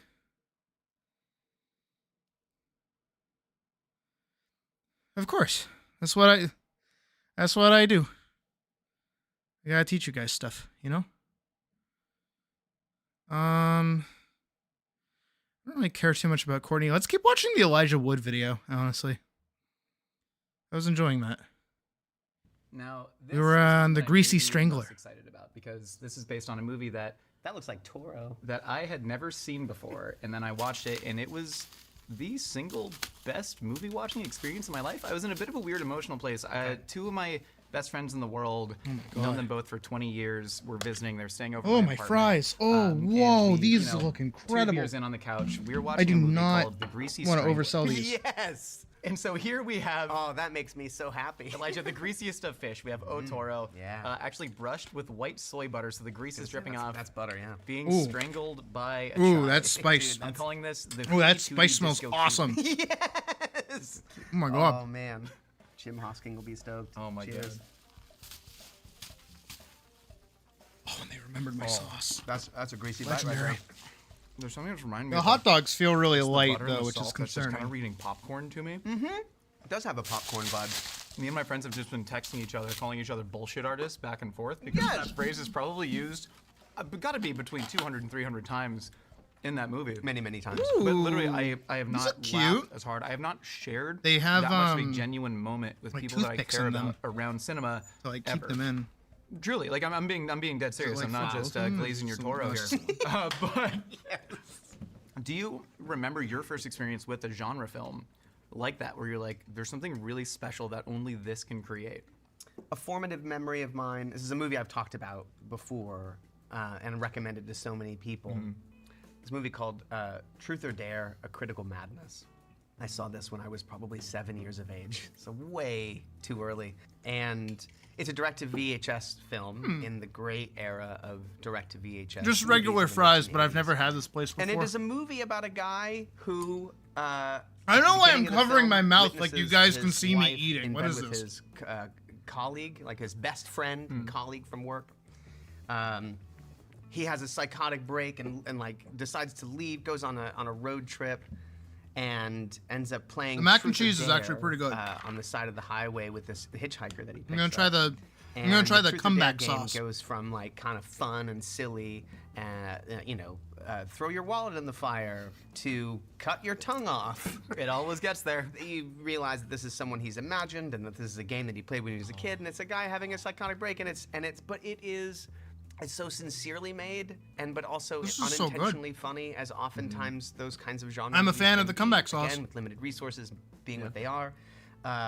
It's just a delight, and I've showed it to so many people. It's love great. that, man. Yeah.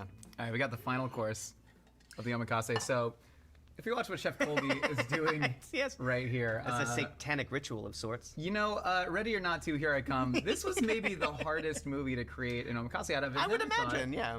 There's Satan, there's weapons, there's blood. Maybe don't overthink it. Sure. And this was just, it was such a fun movie, and you were so fantastic. Thanks. Samara Weaving is just, what a revelation. Isn't she great? Had you seen the first film? I had not seen the first film. Okay. But I remember watching her in The Babysitter, another great genre film, and just going like, oh, this is awesome for her. She's amazing. Is it now weird to show up to a movie and go up to #1 on the call sheet and They say, do have Cajun fries, so I think hey, I'm gonna get I know those your next uncle.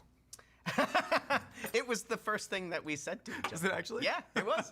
She was like, you know my uncle. And I was like, I do, yes. He's incredible. I love Hugo. That's such a funny full circle I moment. know. Like, especially you being so young shooting Lord of the Rings. Totally. And now being sort of, this veteran of the game to show up and be like, here's another person who was just such a, a star in this world. And Yes. Did you ever give her any advice? Did she need any advice? Oh, she needs nothing, and I don't ever give anyone advice, so I'm gonna presume to know. But I think what I was really impressed with is, that first film, that character is really the kind of, it's obviously a written character, but it was a real creation of hers and of Matt and Doesn't it- Tyler's together making. Doesn't that he have, film, like, such a and cool really voice? establishing that character, and it was so wonderful to see her, because she's got real ownership of that, and like coming back on this set and seeing how much ownership she has of that character, but then also is so availing herself to everyone else. The kind of best example of #1 on the call sheet is like someone who is unbelievably confident, so good at what they do, but is also so graceful and so wonderful and available. She's the best. Samara is amazing. It's a hell of And a what a movie. trooper, dude. Like, what she gets put through is bananas. Like, Didn't know someone could get covered in that much blood. The Yes. fact that she didn't end up with horrible rashes at the end of that, or maybe she did, but I hope, they're doing the job. Okay, so what we have here, we're calling this bridal flowers. Yeah. So we have the flower stem, we have a lean tuna rose, and then we have a beet togarashi and white soy sauce that's around the pentagram, or as I learned it's called with a circle, a pentacle. a pentacle. Yeah, I've never. That looks never really eaten good, sushi actually. Off of a pentacle. Would you like to say satanic grace? Like fucking invincible. Not fair, I'm not. Publicist go. I'm not leave gonna it to the bow to film, Satan. man. Yeah, So fair that's play, me yeah, hitting yeah. my buttons. Oh my god. I mean, delicious. That looks really good. Actually, looks really good. The mangled flesh is really what comes out, It certainly is. Elijah, for the second course Yes. of your final meal, we have A perfect Neapolitan pizza. We tried our best. Do you have any Detroit pizza? Oh, that's hilarious. Not 5 seconds earlier did you say. I literally asked him. We were talking about the Valley, and I was like, "Have you ever been to Joe Peeps?" Because he said he lives in Sherman Oaks. Did you ever go to Joe Peeps? I've heard of it. Joe Peeps was a big one for me growing up. Well, look at that. So I will say this is not from Joe Peeps. We have made our own pizza inspired by you. Okay. This is the Elijah Woods special. Yes. This is the sauerkraut and Canadian bacon. Yes. But we want to do something special for your last meal, so we actually have a 12-year aged manchego on there. We Whoa. have jamon iberico. We have some house-made smoked sauerkraut, and then finish off with Jesus, some guys, manchego and a little bit of easy, wildflower honey. easy. You have joshed it up. That's amazing. I don't know where to start. I think this loses its luster the fastest, and Yeah, so also let's- we have not sliced it in Okay. very traditional Neapolitan fashion. Yes. But this has been cooked at about 900 degrees to get that leopard spotting crust. Oh, yeah. This is a 3-day ferment dough. Is it? Like 70% hydration, super wet. And yeah, bufala mozzarella, raw crushed tomatoes. These are Bianco di Napoli tomatoes from Chef Chris Bianco, who I'm sure you're familiar with as a Chris. pizza nerd. Yeah, dude. And yeah. Oh this my is it. god. All right. Guys, help you. chill. Do you knife and fork it, or do you just go hands? No, hands. Hands, yeah, we're always. American. This is our birthright, is to eat anything But with I hands. see a lot of people knife and fork this. That's like the very Neapolitan thing. So, fun, semi-fun Sydney fact. Not really that fun. Forever ago, I went to, actually, you guys might remember. Some of you might remember. I went to go see, The Holy Grail in theaters with one of the actors who was in it. I forget his name. I feel so bad. John Cleese. That's it. It was John Cleese. John Cleese live. He did a little Q&A. And before we went to the show, I had actually gotten dinner. Me and my mom and my two brothers, we had gone to dinner with my mom's cousin, who was also a big, like, nerd about Monty Python and all stuff like that. To the point where she actually made a comic. See, comic writing runs in my fucking family. Wrote a comic, and it got noticed by them, and she got flown out and got to meet everybody. And I don't remember if there was anything further than that, but that's as far as I know for that story. But while we were getting food, we were at a pizza place, and I had ordered, I'm pretty sure it was a Neapolitan pizza. And my mom had gotten a margarita pizza, not the fucking British margarita pizza, regular margarita pizza. And it wasn't until I had eaten all of mine and my mom had like taken a few bites and wasn't liking hers that we realized I had gotten her pizza and she had gotten my pizza. Even though they were not different in the slightest. They were basically the same fucking thing. But neither of us questioned it because it was like a fancy pizza place. So we just thought it was like that. But no, we realized a little too late, like, this is probably what I would have ordered instead. She's like, yeah, what you were eating looked really good. I kind of wanted some. I'm sad I didn't ask for any. And I'm like, did you get my pizza and did I get your pizza? I feel bad that I ate that much. I didn't even really like it that much. And so that's that little story. There you go. Mm-hmm. Oh, that's fantastic. That's all that pizza makes me think of because that's That exactly tomato how it sauce looked is really like. good. I still say tomato. Yes, I do. I know. Is that from the New Zealand? Yeah. Oh my God, that's what they call Yeah. ketchup, And my wife though, makes, right? makes fun of me because it's like the only thing that I say that's not like tomato. Why do I say tomato? I kind of. I think it's a good affectation for you to have. I think it adds character to you. Not that you need more character to add, but you know, That's it's really always funny. fun. It's so unnecessary. We have the Detroit style here. Yes. I know you said quarter sheets is one of your favorites. This is inspired by quarter sheets. Great. Shout out Chef Hannah Ziska. What up, dude? Best. We didn't want to get it delivered because one, they are closed today. Yeah. But then two, pizza doesn't travel well, so we wanted to cook this fresh Amazing. for you so we can get that real Yes. hard cheese crust on the outside. This is awesome.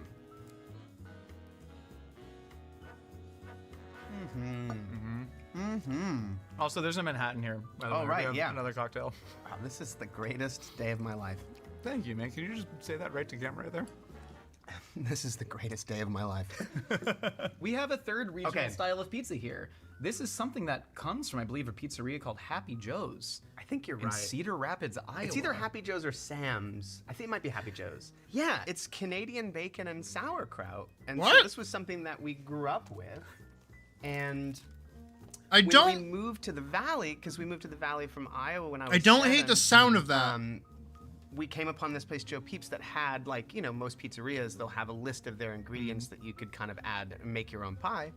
I don't know how you guys feel about that, but I don't hate the sound of that. Sauerkraut. I've never seen that before at any pizzeria in my life. I've never seen sauerkraut on a list of ingredients at a pizza place either. And so we made it and then kept ordering it to the point where we were the only family doing that. I bet. That it became synonymous with us. Yeah, yeah. Well, hey, this is the Elijah Wood special of Joe Peeps.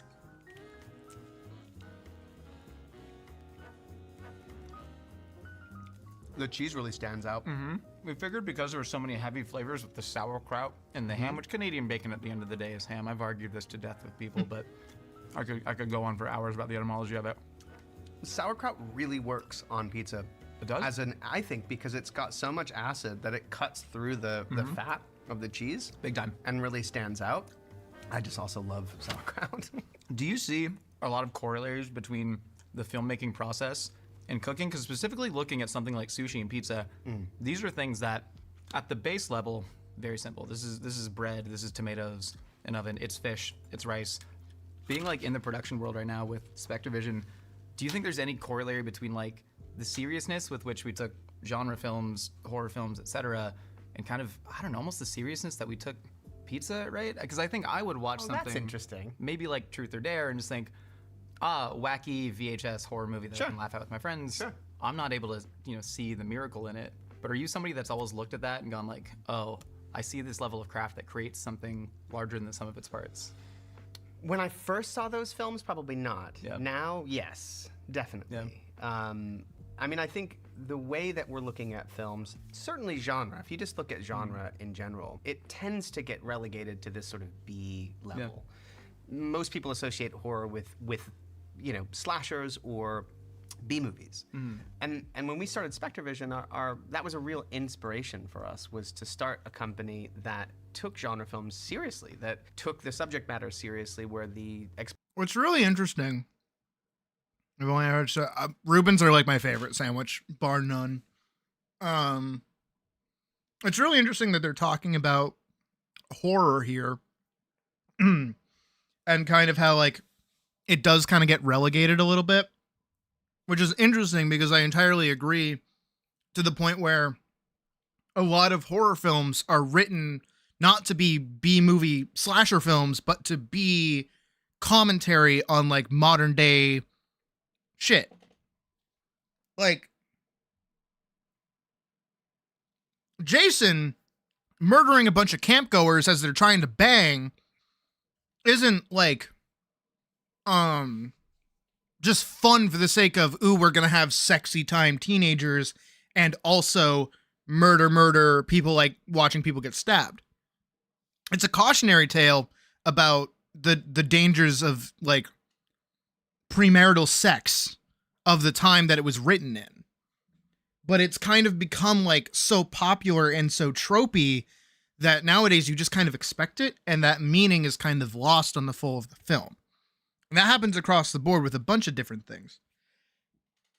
You've probably seen it happen to maybe your favorite genres too, where, again, I always mention it's like a game of telephone, where like something comes out with an original idea that is meant to do something and is like really, really impactful and really, really like powerful. And that powerful thing comes out and everyone's like, whoa, this is really good. And I like the commentary in it, and I like the way it's like written, and everything's really good about this because it's a labor of love. And then you get like a fuck ton of copycats that all pop up. And they're like, we have the same thing. We're doing the same thing. See, we're doing the same thing. I like fucking Squid Game, you know? Like, honestly, you can genuinely at this point look at like Mr. Beast games and just go, that only exists because Squid Game was popular. Like the overproduction of everything, all of that shit. It was like these films and these works of art get kind of turned into properties and funny things and all this other shit, that you kind of lose that meaning for, because it becomes so trope. And then that trope kind of overtakes certain things, and especially in horror. Horror is probably one of the best pieces of like media ever, because there's nothing more like, not necessarily human, but like animalistic than fear, you know, being afraid of something. It is really, really like impactful, and everyone's felt it at one case, whether that's fear of being embarrassed or fear of being hurt or fear of falling or fear of the dark. Everyone has had that feeling. And so to use horror as a way to communicate things, this is why, especially in Japan, right?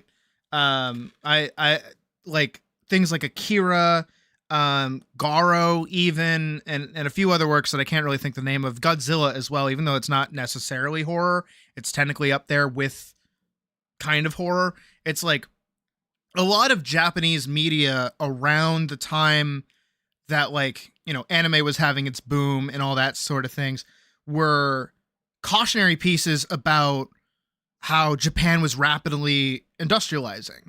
And that's why there's so much body horror, is because how much of their humanity are they giving away to technology? How much is radiation affecting them? How are humans affecting the environment to the point where, you know, we're going to create giant lizards that destroy entire cities and destroy like the image that is of modernistic Japan, things like that.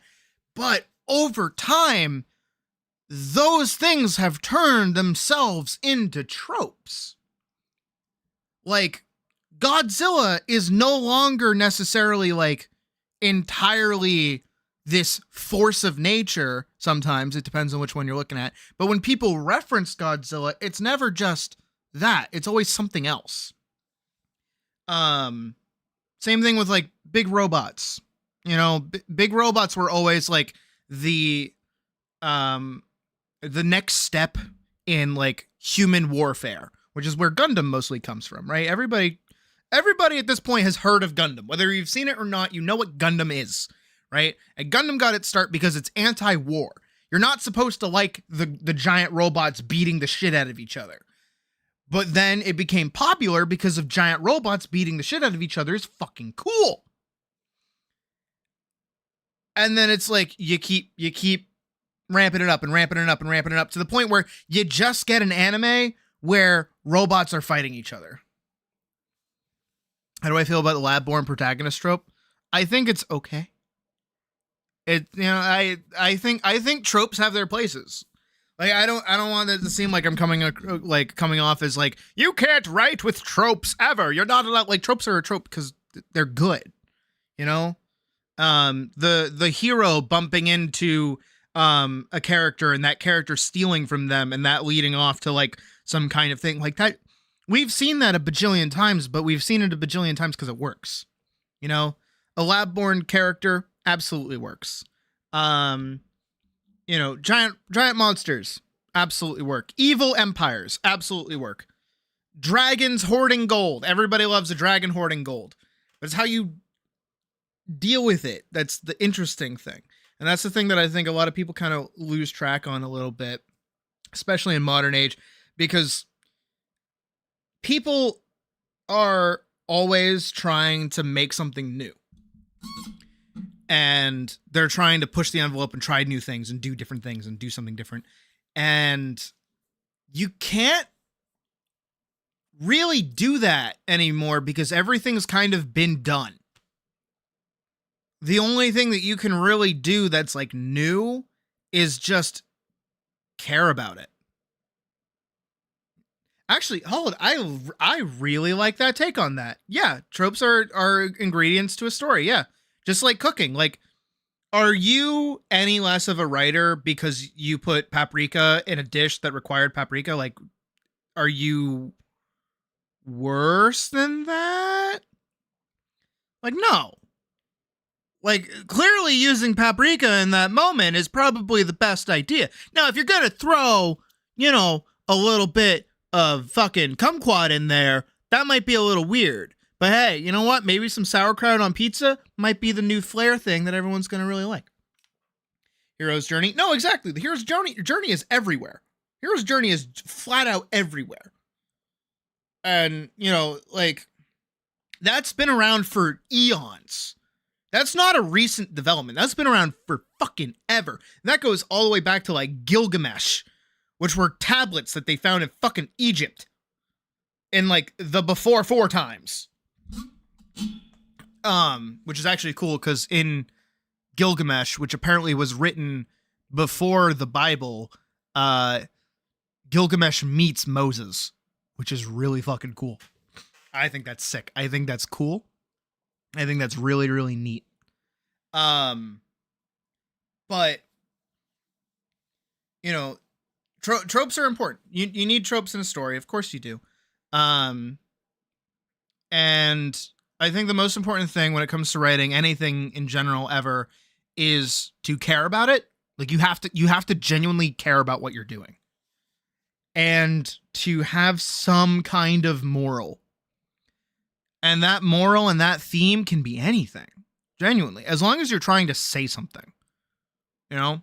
If you're saying giant robots are cool, say giant robots are cool. It's okay. You can do that. It's fine. But it's why when you watch a lot of older Disney films, I always go back to Disney with this. When you watch a lot of older Disney films, and I talk about Disney Renaissance specifically, so Little Mermaid up to Tarzan, right? They all have the same moral. All of them do. All of them are about somebody who doesn't fit in, going on a journey, going through trials, getting what they want, but not realizing it's not what they need, and then instead course correcting, going through some kind of battle or some kind of extra trial where they come back and learn the lesson that they need to do and ping back up. And then the story ends by rewarding them with a happily ever after. There you go. That's it. That's all you need. And all of those work because those are just meant for kids. And it's how consistently they come out and the variety of different locations that they're able to tell these stories in that makes them work. But then Disney got too big for its fucking britches and didn't know what to do with itself anymore and started moving more into 3D animation. And now they can't really grab that same magic anymore. They can't do it. Because now all of the writers at Disney are trying to do pop songs. Here comes the Disney button, by the way. Disney back in the day used to be musical theater. Now, the thing about musical theater is that you can sing any song from musical theater. I bet if you like a musical, you probably know at least one number from that musical that you really, really like. Whether it's Count of Monte Cristo, Newsies, I was going to say Hamlet. I'm not trying to say Hamilton. That's it. Not Hamlet. Little Shop of Horrors, Rocky Horror Picture Show, shit like that, right? There's probably some song out there that you know, or some Disney movie that you really like, and you really like a song number. Maybe you like the villain song. Maybe you like the I Am song. Maybe you like the I Will song. Maybe you like the like ending crescendo song. Like whatever. You probably have a number in there that you like. And nowadays, all of modern Disney's music is, we want to top the charts. That's where we want to be. We want to be at the top of the charts. We want everybody to be listening to us like they listened to fucking Let It Go back in the day. So we're going to hire all the A-list song singers. We're going to make everything super pop and heavy so you can listen to it when you're not watching the movie. And it doesn't feel like you're listening to a musical. It's instead just a music video, and then you can watch it on YouTube for your kids, right? That's what all of Disney's music turned into, and now it's no longer about character. Now it's no longer a musical. Now it's just a variety of songs that you can listen to on your soundtrack and maybe not feel so silly about. Trying to go for is to question authority in a way because you want the actions of the people to be the work of evil, but at the end of the day, they still followed through with it. No, you're definitely you're definitely thinking of something. At least you're thinking of something. Some people don't even think of anything. But always be servicing your theme. Always care about what you're doing. You should always care. You should be passionate about whatever it is that you're working on, but also not so passionate that you are blind to problems with it. That's a huge one. You can get really, really attached to an idea and just like sit there with it and be like, this is the best thing ever. I love this. I know everything about this. And this is why I always, this is me, right? This is me, Sydney. Hi. I'm going to give you a little bit of writing advice. Okay. Hold on. Let me put down the food. I'm almost done eating. I have like the chicken leg and the fucking, fries left, but let me put down the food. And we'll put on the teacher outfit. So this is a teaching moment. Step 1. Let's say you had a friend or just a random passerby, like you grab someone on the street and you have to sell them your idea like you're selling them a movie. You do not have more than 30 seconds. You can maybe get 2 sentences out. How are you going to get them invested in what you're working on? Now, that doesn't mean answer. That doesn't mean like type it in the chat right now. I want you to think about it. Because here's what I've noticed over my years of helping people with this shit. Is that everyone focuses on like 3 different things. 1, what will happen? Oh, well, eventually they'll get to this part. No. What's happening now? 2, their magic system or their fighting system or how their characters fight. Or why their characters fight. Like, why are their characters swinging swords? Like, why does any of that matter? Because when you have to explain it to somebody very quickly, you don't have the time to explain your in-depth magic system that has rules and charts and flow charts and is the equivalent of using a charge blade in Monster Hunter.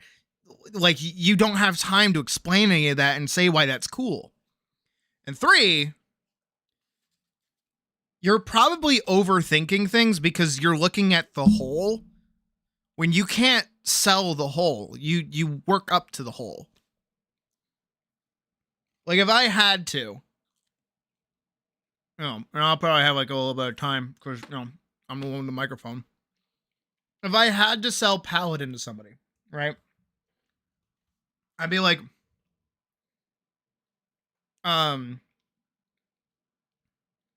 Bunny Girl gets magical sword that people want. And she goes and fights people. That's it. It's really simple. It's not overly complex. It's just really easy. And you really have to train your brain to really simplify what you're working on. Because again, you're thinking of all these details and you're foreshadowing and all these other things that you've got going on and the things that you plan to do and the things that you see in the future and all this other stuff. And it's like, no, what is happening now? I'm not going to tell you all about how, she gets like a cool, like over sword that's like the same sword and it works off magic and it can cut through armor. Like, I'm not going to say any of that. I'm going to go, no, she gets like a cool magic sword and she fights dudes. And she's like a blue-haired bunny girl. She's cute. It really is just that simple. And it eases a lot of pressure off of you to start thinking like that too, which is weird to think about, that like simplifying things just makes it easier. Because again, if you have like a fuck ton of things to think about, it's like it sits on you for a while, and I think another helpful way to do it as well, is go pick up a book. I'll pick up a book right now. Let's do Witcher 2. Let's do Witcher. Well, this is Witcher 1. Right? And you have that like couple of paragraphs on the back to kind of explain things. For over a century, humans, dwarves, gnomes, and elves have lived together in relative peace, but times have changed. The uneasy peace is over, and now the races are fighting once again. The only good elf, it seems, is a dead elf. Geralt of Rivia, the cunning assassin known as the Witcher, has been waiting for the birth of a prophesized child. This child has the power to change the world for good or for evil. As the threat of war hangs over the land and the child is hunted for her extraordinary powers, it will become Geralt's responsibility to protect them all, and the Witcher never accepts defeat. That's on the back of the book. That's all you need to know. So I will say, actually, as Anya just said, and I'll put it in the Discord later, try writing your back of book summary for whatever it is you're working on. Here, actually, give me a sec. Let's go. Berserk number 1. This one's got a bit more words to it. This is the first volume of Berserk. This is the back of it. His name is Guts, the Black Swordsman, a feared warrior spoken of only in whispers, bearer of a gigantic sword, an iron hand, and the scars of countless battles and tortures. His flesh is also indelibly marked by the brand, an unholy symbol that draws the forces of darkness to him and dooms him as their sacrifice. But Guts won't take his fate lying down. He'll cut a crimson swath of carnage through the ranks of the damned and anyone else foolish enough to oppose him. Accompanied by Puck the elf, more an annoyance than a companion, Guts relentlessly follows a dark, bloodstained path that leads only to death or vengeance.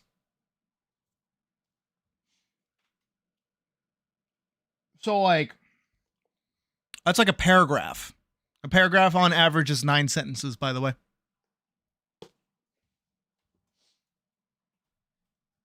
That's Berserk. That's how Berserk is selling itself to you. There you go, right? So try that. For anyone that's writing, try writing your back of book summary. Do that. And that will probably help you summarize what it is that you're doing. Because you really, really, really have to like focus and think, what is the main thing that I have to write? Again, when you have a large swathing idea, like a lot of people do have, like a full book. Like a book is a lot. Actually, let me do one more. Where is my Lord of the Rings? Wow.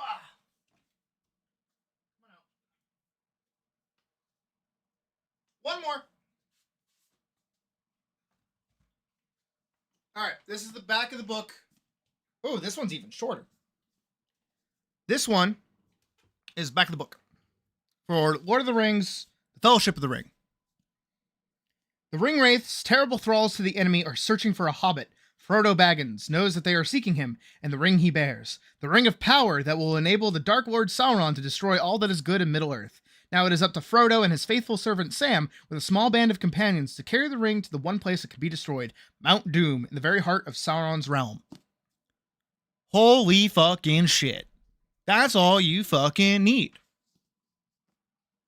I mean, yeah, if you want to post it in in-stream activity, go right ahead. I don't mind.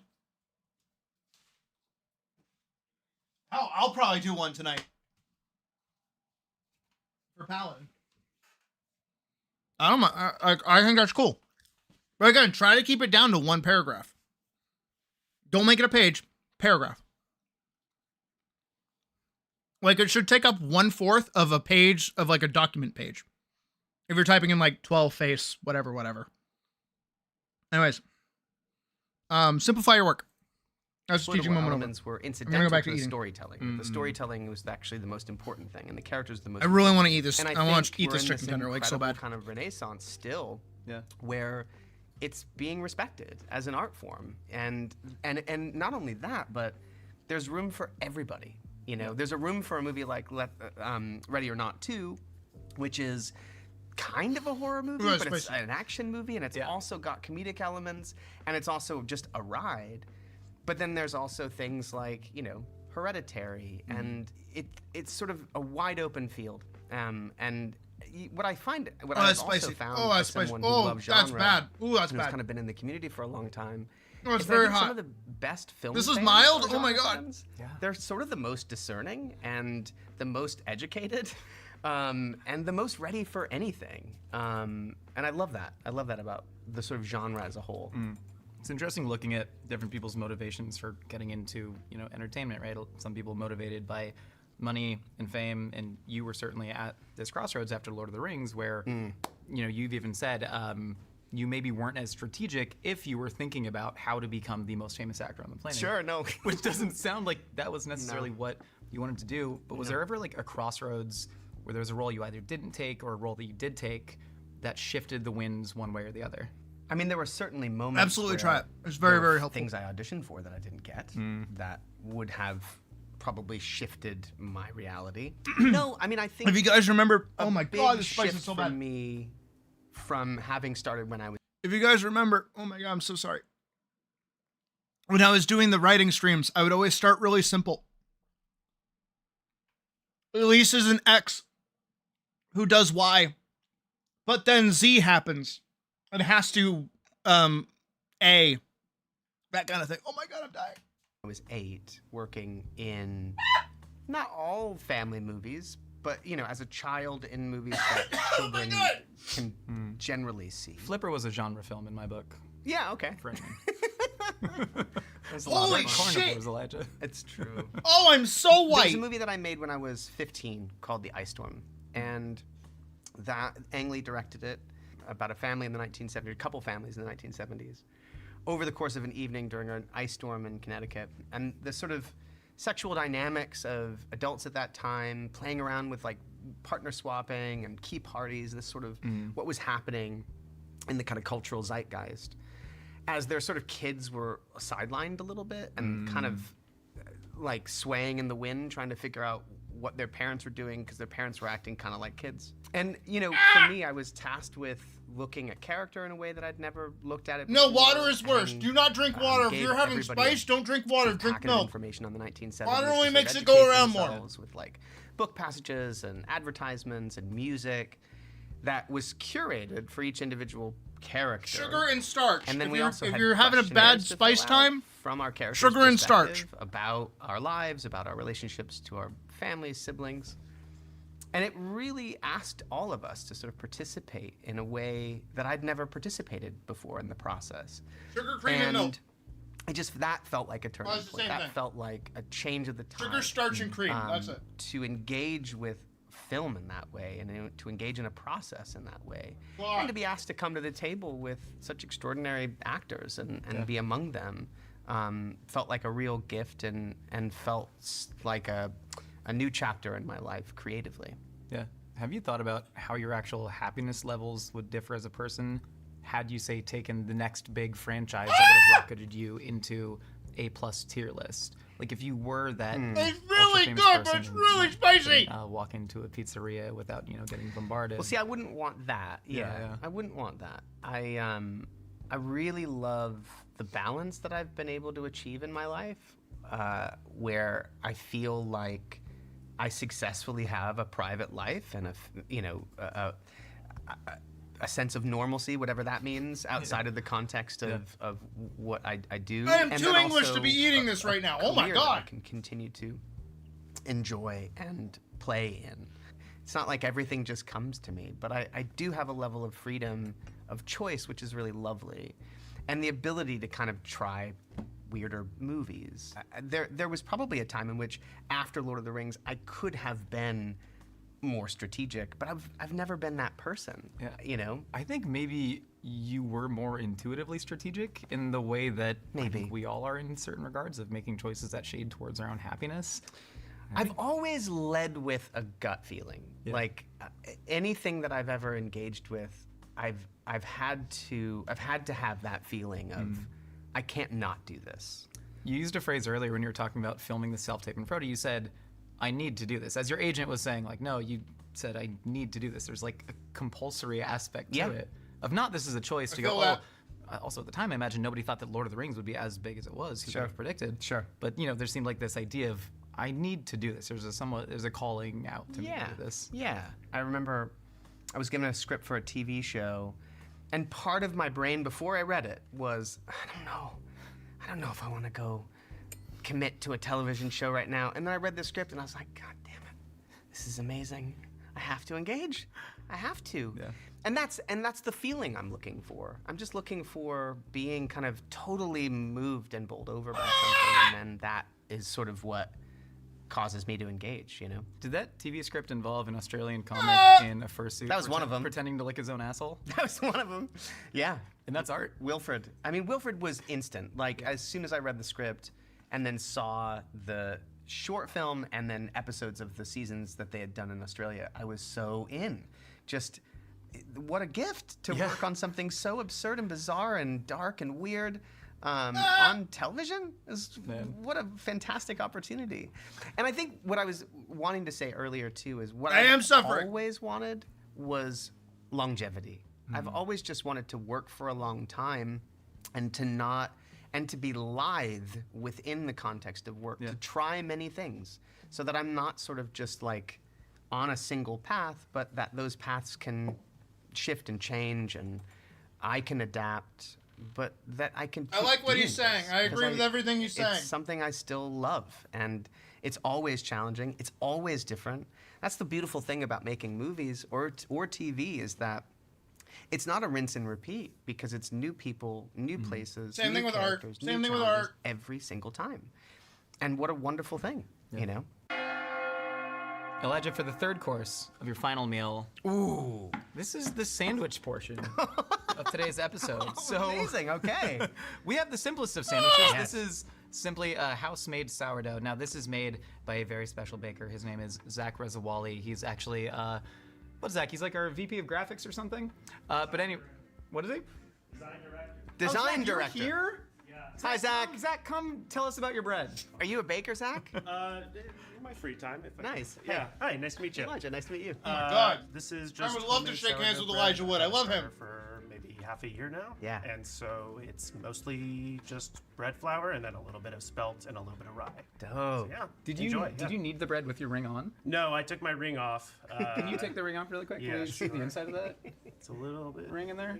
Just a little, yeah, custom. But what does it say?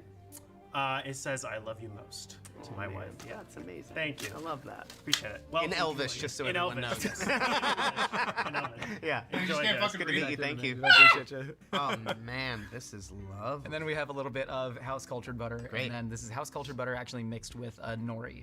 Oh, That was is really one of good, my but I'm never getting that again. Nori is wonderful. Why the bread and butter? Because I just think there's not Sorry, I much punched my better microphone. than the simple application of butter on really good bread. Yeah. It's just, yeah, it's so simple and such a perfect. I agree with everything you're saying. Is that? Oh, that's That's really not good. delicious. What is your general connection to sandwiches? Because this has been well documented by media, at least since a Nardwuar interview in 2002. What did I tell him? Well, at the time, you were with a partner that made you a salami and margarine sandwich on a bagel. But you talked about, he just said, "You love sandwiches." And you said, "I do." How do you know that? And then he goes, "You're Elijah Wood, and we have to know." Oh my God, that's crazy. What is your deep connection to sandwiches? My family, I guess.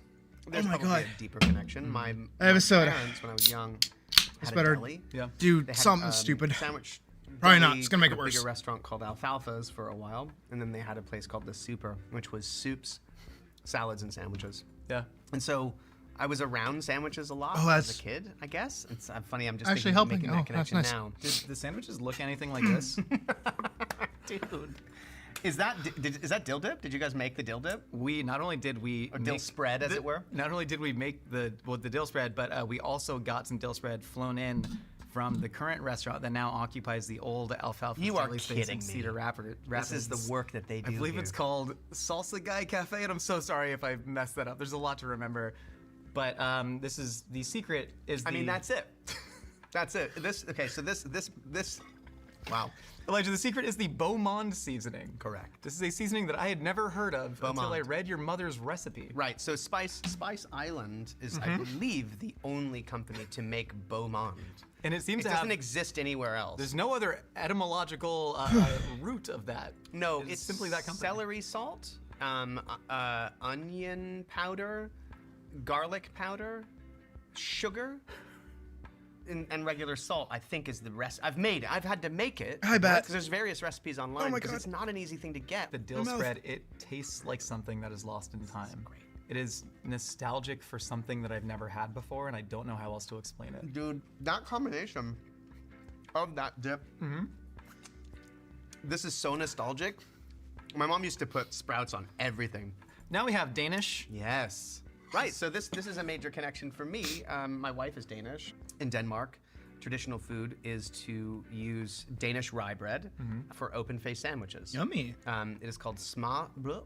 It literally translates to butter bread. But it is like a taco. Anything can be put on top of it. This, I'm assuming, is pickled herring. Herring, yep. Oh yeah. One of the great things in life. I grew up on so love much pickled herring. creamed and pickled herring. Great. And so this is a treat. This is so cool. Thank you, guys. Of course. Oh, and the requisite dill. Oh man, that's great. So like the Danish You've done it proud. This is fantastic. Also something that doesn't really exist outside of Scandinavia. No. Because I think everyone's afraid to open a small restaurant and be like, are they gonna know what this is and how to eat it? If only there was But it's so someone great. I actually really like lox sandwiches. craft and Danish The culture and ability salmon, to communicate just like to raw large salmon on a swaths of bagel. people Love that shit. in Los Angeles who could take this mantle of only. Anyway, Jake, would never you know. like to start this? Have you offered? Elijah? Would you like to try this? Yeah. Go for it. Is it better like a taco? It is. You don't, I mean, listen, people in Denmark also fork and knife it. You don't have It's to. more like a Danish tostada. You know? Yeah. Because they got a heft to it. How's it? What do you think? It's not bad. It's good, eh? Yeah. You don't have to finish it. Don't worry. I'll put that. How much, how much You're Danish welcome. do you speak? None. None. Well, you know, tak tak. They say that? Is that Danish? Talk. Just talk. Just okay, talk, Got you. yeah. Got you. We have one more sandwich here. Yes. This is the bun made. I think this is one of the great sandwiches ever made. I agree entirely. Also, similarly, I'm also to, done you know, eating. Brod meaning bread. The So I'll go back to bunny banh mi suit. just means baguette. Right. And then the rest is all just, you know, Whatever. sort of iterations. So this is from Ooh. Ballet. This is one Which of I've my never been to. favorite. Oh, it's really great. And we'll stuff. get back to Cool. animating in just a sec.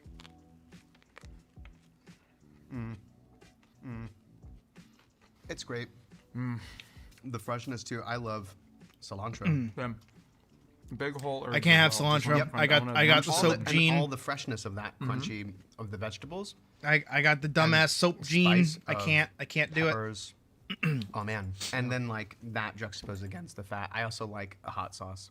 Going back to your mom, when you guys moved What do I out like on my to LA, sandwiches? You said that she took like a very strong hand in how So I kind of you should am. sort of engage I'll on the I'll set. answer like Sure. what As what an I actor, get from like yeah, Subway. Never cut in front of somebody in the lunch line. I or like hang up your a grilled wardrobe. chicken. Was that very intentional because Here, she knew I'll- the potential? I'm sorry to pause it, but grilled chicken, pepper jack cheese, banana peppers, and mayonnaise with lettuce. That's usually what I go for when I do like Subway or like anything really, but it depends on where I go. But I usually like a kind of like dryish chicken, not like a super wet chicken. I don't really like a wet chicken on my sandwiches. Narcissistic. If I make a elements of sandwich at home, I acting, just or do like a that was the very person she basic was? ham and I think ham it was and a bit of cheese. both. I think she was Mayo. I'm I've that always said white. that she was far more concerned with raising a good human being than supporting my career. Like I think she would just as soon as taken me out of the Mixing work that I peach was sparkling doing water if it was and going Dr. to Pepper? What are you have a trying to negative do? impact Fucking on make an my IED? upbringing. No, interesting. And so those were all Oh, just and not to interrupt Elijah's thought. But that sandwich came about because of somebody making a joke. I used to do when I would go to Subway, I would always get foot long Italian bread with mozzarella cheese, bacon, pepperoni, chicken, and I think I would either put mayo on it or I wouldn't get mayo on it. One of the two, right? And one time I had gone and I had ordered it, and there was a guy behind me. He was maybe like 20, maybe 21. I was like 16, maybe. And I had finished ordering, and we were like getting to the vegetable part, and he's like, "Oh, you should put banana peppers and pepper jack on that, like it'd be spicy, like haha." And he had made that recommendation. I'm like, in my own fucking tism, I was like, "No, wait, that does sound good. No, I will get that." And he's like, "What?" And I'm like, "Yeah, can I do that? Can I get pepper jack and banana peppers on there?" And then they put them on, and then I ate it for the first time. I was like, "This is fucking awesome. I love this guy. Where'd that guy go? Come tell me more shit." Roast beef, Swiss cheese. See, you say mushrooms. I can't do mushrooms. I don't like mushrooms. And I also don't like raw onions. And I don't think I could eat that Italian dressing either. Sort of fundamental, like, things that. But that's usually what I would go for. That I think became And that's building when I blocks started doing that for from now on. Who I became Or as a from then person. on. But I think all of them were just about respect. You know, it was like, no, you know, at the end of the day, someone has to come in here and grab your wardrobe. It shouldn't be that they also have to pick it up off the floor. Yeah. Like, it should be hung up. And I think the not cutting in line, she was really concerned Is about. that a restaurant you worked at back not in high school? I accepting mean, it special sounds I think she was like really a sandwich. I think somebody who immediately likes keenly sandwiches aware would of the eat. fact that actors get special treatment and can be sort of held on a certain pedestal, and then that could have a negative effect on the. No, exactly. No, literally. I was like, that was a good fucking sandwich. I want another.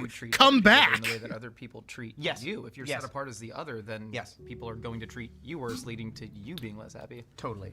Steak Philly with Italian herb cheese. Italian herb and cheese is like my favorite bread from there now. You are no better than anybody else. Just Get a because lot it of is- steak, though. it's the thing that you do. I'm trying to cut out Like, red meat. You're just After you're I make here that working like fucking everybody else is cottage working. pie, I think I'm gonna Practice those stop things eating to red this meat day in general. and still believe in those things. Yeah. You know, and it extends even to, like, if I'm on a movie set, I don't like to sit in my trailer and close my trailer door because I don't want to close myself off from anybody. Yeah. That is like, I don't want to be other. Like, my door's open, and in some cases it's annoying because a lot of modern trailers, the door shuts and you can't keep it open. It drives me nuts. But I don't ever want to feel inaccessible. I want to hit a point where I get to meet him. Yeah, or more. I want to genuinely hit a point where I get to have this kind of working, conversation you with know, him. super hard and Because I think my mom just would because I'm fucking an love actor it. in front of the camera doesn't. Why am make I cutting me out red any meat? better or deserving of different Because treatment. last time I did think it, I so many lost a people lot of would argue weight. that, one of the points to life is to connect with There's other some. people. It's Maybe like the only it's not thing, that it's bad for you. with other people on a deep level. It's just like so many of the trappings of success. a lot are- of it serves food to stuffs separate. that come Even with down to red getting meat your tend to own not be trailers very and like that. burgers. Oh man, you I've know? seen it at the highest levels. You know, Like if I there are just people stop eating who red have meat and I trailers consciously that do are that, it's like, oh, I'm literally just not removed in eating their own burgers trailer anymore. park. Which, you know, no judges, but judges. But white meat is leaner I too, don't- so it's like not just think, as hefty. To your point, those things further separate you from Dietary a stuff. reality that is shared by everyone else. And I think, to your point as well, isn't what we're doing articulating our collective experience. I will say don't do this, but it's what I did and it's what I'm trying to do. I'm failing, but I'm trying. What meats count as red meat? Red meat. White meat is chicken. And I'm pretty sure rabbit too. Rabbit's white meat. There's also dark meat chicken, but that's separate. Red meat is mostly like bacon, like anything pork, anything beef, lamb, anything that when you get it and it's raw, it is red. But when I was boxing and I was like on top of my diet and everything, I had a calorie deficit and I had a dietary deficit as well. Well, dietary restrictions, which were basically just me being a pescatarian. I would only eat fish. I would have chicken in my salad, and that was like it. And I used to make this really good sandwich. God, I don't remember what it was. Does fish count? Yes, fish does count as white meat. Fish is technically its own meat type. What about pepperoni made of turkey? That is a good question. Probably still white meat because it's turkey. Might just be red because of the spices. But I used to just be a pescatarian, basically, where I would only eat fish. I would have chicken, like I said, in my salad, but that was kind of it. And I would make this sandwich that was like a very specific kind of cheese. I don't remember what it was. It was cheese, spinach, and apples on like an Asiago bread. And that shit was fucking phenomenal. It was so fucking good. Lo and behold, I am allergic to apples, so that's fun, but that's a problem I would deal with later. I'm not deathly allergic. I just get stingy mouth, and stingy throat, but I can still breathe so I don't die. But I would make that, and that would be like my sandwich, and it was the best thing ever. I would eat a fuck ton of apples, which again, I'm allergic to, so that was dumb. And I would make salads that were basically, lettuce, like shredded carrots and chicken doused in fucking Thousand Island dressing. That's what I would eat. And on top of that, I would eat, and ready for it, pizza. Yeah, you wouldn't think of fucking greasy ass pizza as a weight loss food. But it's because of my calorie deficit that I was totally fine. I was only eating 1,600 calories a day. And I would keep track of it. I was really, really good at keeping track with it. And eventually it got to a point where I could eat an entire pizza by myself and still be able to burn off all of that energy just from working out. And that was pretty nice. It was a good time. I would get no toppings on it. It was just like a plain cheese pizza, but I would crush that shit. And it was from the same place, and they did it really good. And it was that, you know, that like kind of when you get those big pizzas and they have like the little dots of brown in the cheese on the cheese pizza. It's like that, and the cheese is just like that nice. It's like a bandit from Stalker. Vodka, bread, salami, and whatever cheese to make it tall. Jesus Christ, actually a bandit. Cheeky breaky, Ivnanka. I know.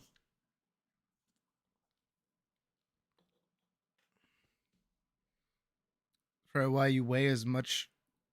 What? Age and weight don't lie. What? Don't say. What the fuck is that? Also, I'm 5'6". I'm tiny. What the fuck?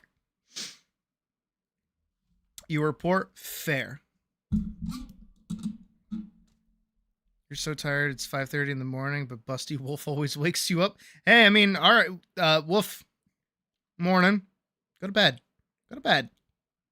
Oh, I didn't mean to change the thing. There we go. Go to bed. I had to hit the button again. There we go. But yeah, that's like what my diet used to be back in the day. And that was during COVID too. So it was like really easy for me to just stay home and like work out and just, I'm trying to get back into it, but it's still like a little, yes, I'm tiny. Okay. I get it. Jesus. But no, being overweight's not that big of a deal.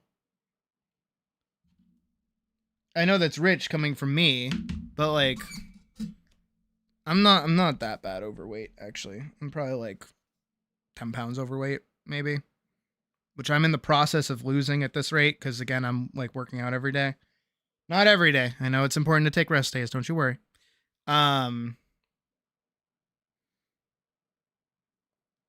But it's like, what the fuck was I even saying? Oh, yeah, it's being overweight's fine. My take on working out and things like that in general, at least for me right now, and maybe you guys can adopt it as well, because I think it's healthy, is like, you shouldn't aim to be like Thor level of musculature. You know what I mean? Nothing changed over there but vaccines and everyone having to wear masks, and that nothing happened. Yeah, because you live in like a semi-sane country where people do what they're told. You guys can't even like, you don't even understand the concept of driving without a license. If you don't have a license, you can't drive. It like the punishment for driving without a license doesn't exist because nobody in Germany would even do it. You would be standing at like a red light, like a red cross, like a crosswalk with a red light on the other side, and you would stand there even if no cars were coming for like 3 days until that light turned green. That's Germany. Germany's great. They do what they're fucking told. Meanwhile, over here we say, hey guys, there's like a virus going on. Maybe don't go outside. People are gonna go, you're gonna tell me not to go outside? How dare you? If I go outside, there's nothing you could do about it. But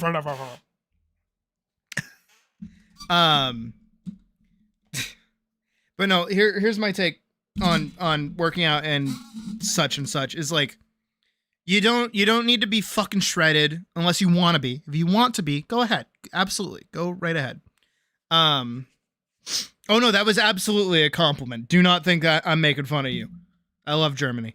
Like,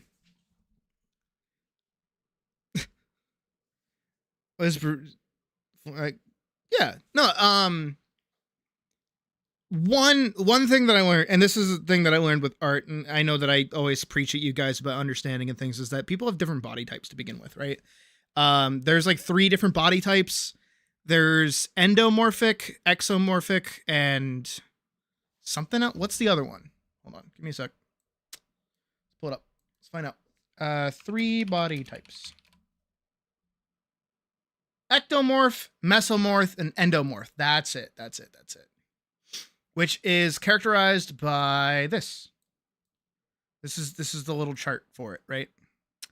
And this is for both men and women. This is not just a masculine thing, but it's how your body stores weight and like how your body just kind of forms naturally.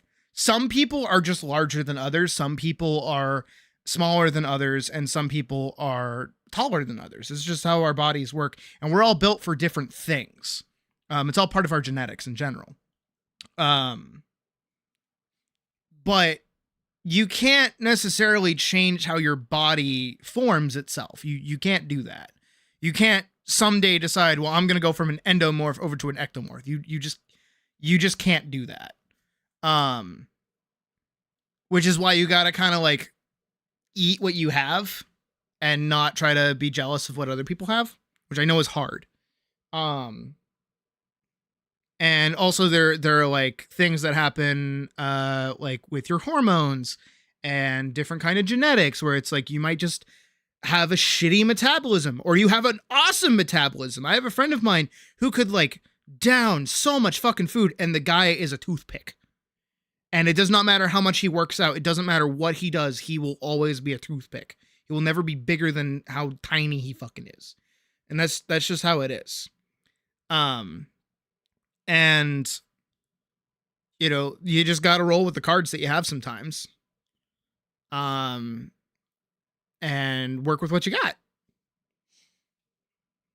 But when it comes to like working out and things like that, is if you're in it to be stronger so you can like, you know, go up the stairs and not be winded like little old me. To be fair, there are 3 staircases I have to climb, okay? Leave me alone.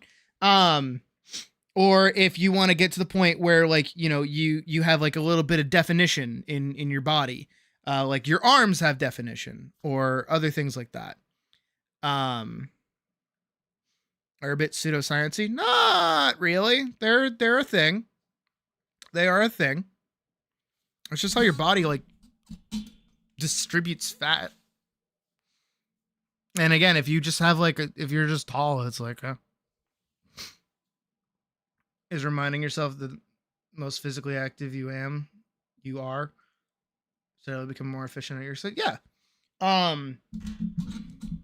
You also have to remember too, if you're just like an average person and you're working out for something, right? Or if you're just working out to be healthy, you don't have a trainer. You don't have a physical fitness trainer with you, right? You don't have anybody in your corner telling you and watching you and telling you what to do all the time. think you're somewhere in the two. Yeah, it's more of a spectrum than it is like a you are this, you are that, you are that. But you're just yourself, probably doing healthy stuff. And God, Anya, you are so trans. Just accept it at this point, girl. Come on, get with it. But you most likely will never be the dehydrated, the only thing that they've barely eaten is a fucking tomato, weightlifter that you see in like magazines or, you know, people that get ready for shirtless scenes or anything. Like, you don't know how hard it is to get your body to look that physically fit, like you will see on magazines, until you have to cut weight. And this is coming from somebody who's had to cut weight before. That shit is fucking miserable. You hate your life. You are sitting in the sauna losing as much water as you possibly fucking can. You are not drinking water. You are barely eating. You are starving. And you are doing everything in your power to lose as much weight as possible so you can make weight. That shit is fucking horrible. And I do not wish that on anybody. And that is why, in my elder age, as I am now like almost 10 years older than I was when I was boxing, I am entirely more comfortable just being a little more comfortable with myself, being a little bit more tubby. Because who the fuck am I trying to impress, actually? You know, at this point, it's gone a little too bad. Like I've been neglecting my own health, like, a lot. So like I'm hitting a point where it's like, all right, I gotta start, you know, using my legs again. I gotta start, you know, trying to make myself move, which is also just healthy as well. Do that and criticize you about how you worked out, gave up on tire. I mean, that's fair. Which is dumb. Also, that's body image shit. Don't let that ruin you, honestly. Honestly, I might swing it back around again. Maybe when I do the if I ever do the gym clothes outfit, I might swing back around the workout section of stream for those who care about it. Or I'll just release the video in general and people can use it when they want. Cuz I think it's healthy to do push-ups, sit-ups, and squats, which are just moving your body in a general amount. Going for runs, you know, just being outside, moving around. It's nice, you know? But really, again, like, who are you actually impressed? Like, who cares if you're overweight? Who cares if you've got like a little bit of fluff on you? Like, really, actually, like, who doesn't? You know? And anyone who does, or anyone that gives you shit for it, is like kind of stupid. Workout session stream? Nah, that's my Beat Saber streams that I do after stream. Now you just do manual labor. Oh yeah, I used to do that all the time. Back during COVID, before I got the job at Zoomies, I was just moving people. That's what I would do. People would be moving and I'd be like, all right, let me help. I'm a friend, so you can trust me not to get you sick. Let me move your stuff. That's it. But I think it's topical, and I will bring it up, though. I will mention it. Is that earlier when we had those fucking goofballs come in here, and they're like, "You sound large." It's like, why do you care, dude? What's the deal? Like, because what's really funny is if I turned on my camera and I magically did a face reveal one day, right? And those people like pop out. And I was like, all right, sure. Yeah. All right. You want to see what I look like? And I turn on the camera and I'm this fucking chiseled Giga Chad. Like, what does that do for them? That doesn't change anything. They're going to find something else to insult me over. It's whatever.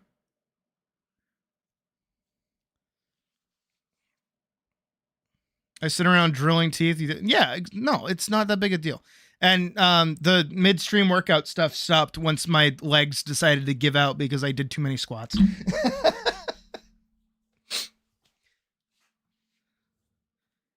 And you type like your father left you. What's your point? Yeah. See, I will admit, because I mentioned it to the mod team, because I was that's why I was like typing for a while, is because I was thanking them for doing a good job with that. Even you, Hollowed, I know you're not in the mod chat or a mod in the just. Do you want to be a mod in the mod chat, by the way? Like in the actual server? I've never asked. And it was brought up today, so I feel like I should ask. If you want to be, we can add you as a mod. I don't mind. You killed it today. But like, they're hit a point with that where it's like I can't say anything to these guys. They're gonna come in here and say whatever they want to say, and then they're just gonna leave, or they're gonna find another account. So we just got to ignore them. Like, there's no point. Which is even why I said to you guys, like, just leave it. Stop reacting to it. Ignore it. Just let it be the wind. Because they left. They got bored. They would say one thing, they would get banned, so they moved on. That's really all that would happen. But you know, I do think about it where it's like, all right, like what's you're just saying that to hurt me, but like at the end of the day, you're still there clicking on my video, typing dumb shit when you could be like filling out that job application, which I know is rich coming from me, but even still. But it's like, if you're working out for you, good, do that. If you're working out to achieve something, like if you want to go into boxing, or if you want to do like some kind of athletic sport, like I want to get back into HEMA. I'm in Boston right now. I should absolutely be joining the HEMA club at this point. I have to. I fucking have to. Or any other variety of things that you want to do, and you need to get your body up to the point that you're able to do it, go right for it. Absolutely. But if, you know, you're already healthy and you're moving around and you use your body a good amount, you should totally be fine. Like, you should totally be easy and fine and breathe. Go on your father. Dude. Okay. And it's like, as long as you're healthy, don't be unhealthy, be healthy, you know, eat whatever the fuck you want. Who cares? You know, I see so many videos out there that are like, if you eat this, you'll cut weight. It's like, who cares? Actually, like, who actually cares? You know, if you're trying to make yourself look good for a partner, right? Or you're trying to make yourself like attractive to the other sex or the same sex, either one. Go for it up to a point. You know, don't get so fucking into it that like you turn your body into the only reason why people are into you. You know, and I know that's rich, also coming from me, but also just in general, like relationship advice and in general. Again, I know it's rich coming from me, but you know, you should have somebody in your life that actually like likes you for you and not because you have a 6-pack abs, which I've had before, back in the before 4 times. I kind of miss it. I was gonna say like it's not all that, but it was like a little bit all that. I remember the first time I took my shirt off and I like looked at myself in the mirror. I was like, whoa, I don't hate what I'm looking at. Yo. With the eating thing, did you just have to restrain? Yeah. No, absolutely. Yeah. No, eating in general is just like, don't be stupid. Eat normal food, eat healthy food. Be sure to be getting all the nutrients that you need. As long as you breathe, you're basically exactly. And also most of the people that you're probably gonna run into that actually care about looks or care about anything like that in general are like, I don't know, they're so like the brain of fucking clavicula or some shit, right? Where they think like mogging people is the most important thing in their life.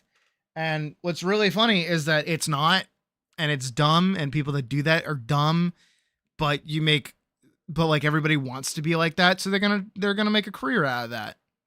Which is stupid. You know? Just don't be dumb. It's so easy not to be dumb. Just be a regular person.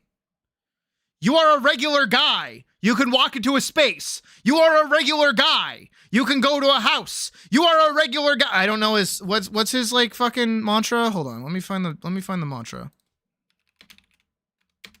Are a regular guy. Yeah, this one. Sam says a little memory. No. Where's the bit?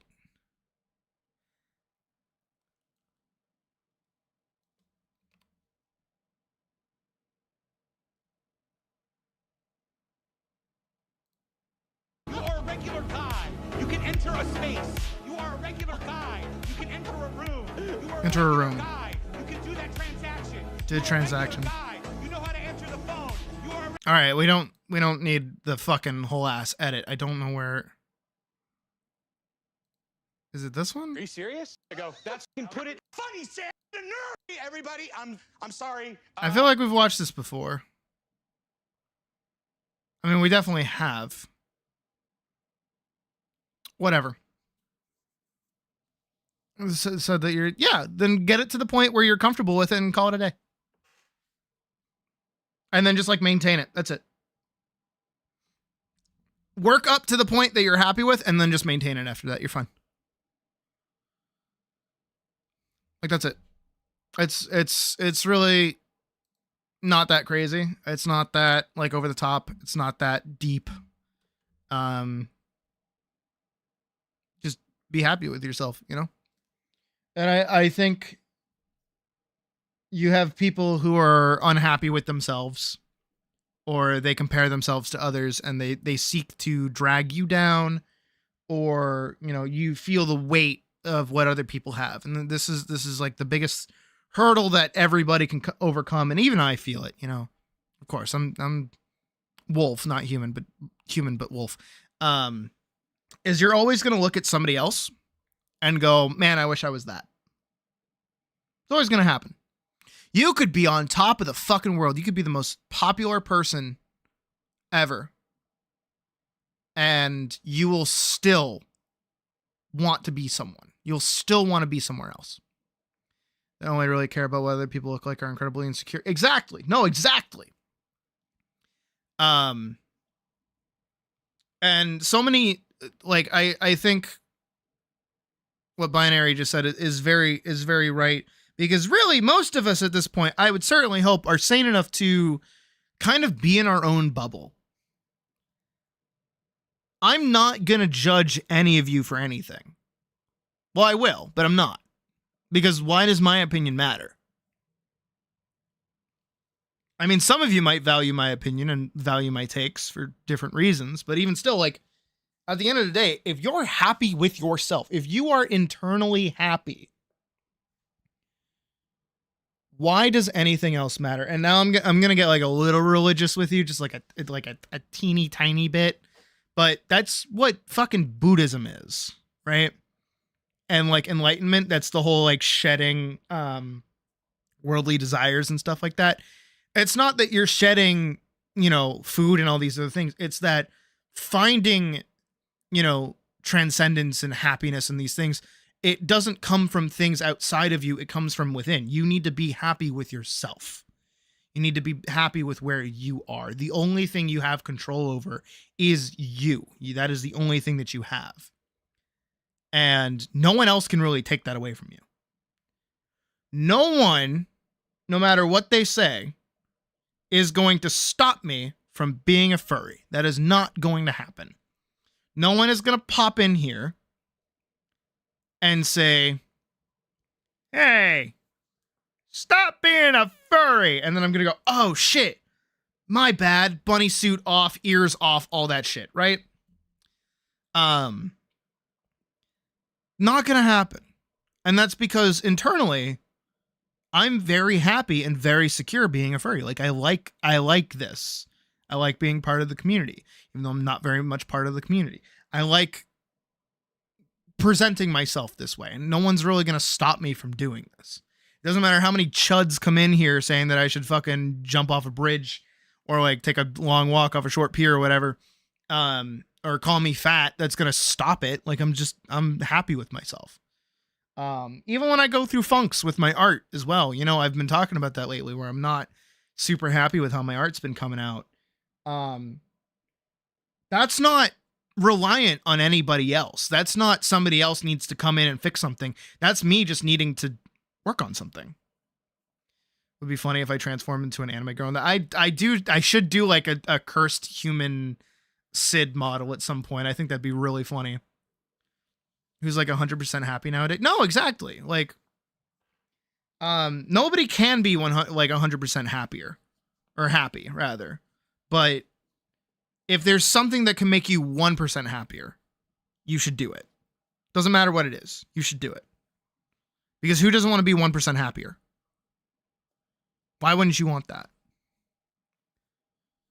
And if there's something about you that is within your power that you can take hold of, whether that's, you know, trying a new identity, trying, I'm gonna directly call it Anya for a second, like using a different name, you know, or dressing a certain way, or working out, or trying that, you know, hobby that you really want to get into, or playing that video game that you've been really excited for, anything like that, right? Anything to make you just a little bit more happier within yourself is probably ideal. And whatever you can do within your own power to get there, you should. You absolutely should. And whether that's, you know, working out and feeling better, like the ability to go upstairs, I'm still working on that. Gotta work on my I gotta do my fucking aerobics.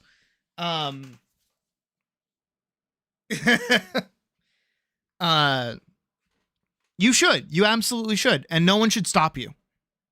And that's like our biggest issue, just like worldwide at this point. And I'm sure everybody can kind of agree with me on this a little bit, is that everybody is so in the fucking nose of other people's bullshit. Why the fuck do you care what I do in my time alone? Fuck off. Stop talking to me. Right? Like, as long as I'm not hurting somebody, or as long as you guys aren't hurting somebody, you should be fine. You know, just don't hurt people. If whatever you're doing doesn't come at the cost of other people, you're fine. But that's what everybody wants. Like, everybody cares so much about, you know, gay people fucking each other in the bedroom. Why do you care? Why do you care what's going on in the bedroom? Or we're not fucking in front of you, dude. We're fucking on our own. Like, I think another example here is obviously, you know, I've talked about it ad nauseum in regards to like my appearance, right? Where I am right now, if any of you close your eyes, again, we're hitting this point. I feel like I've been a wolf long enough that I can do this.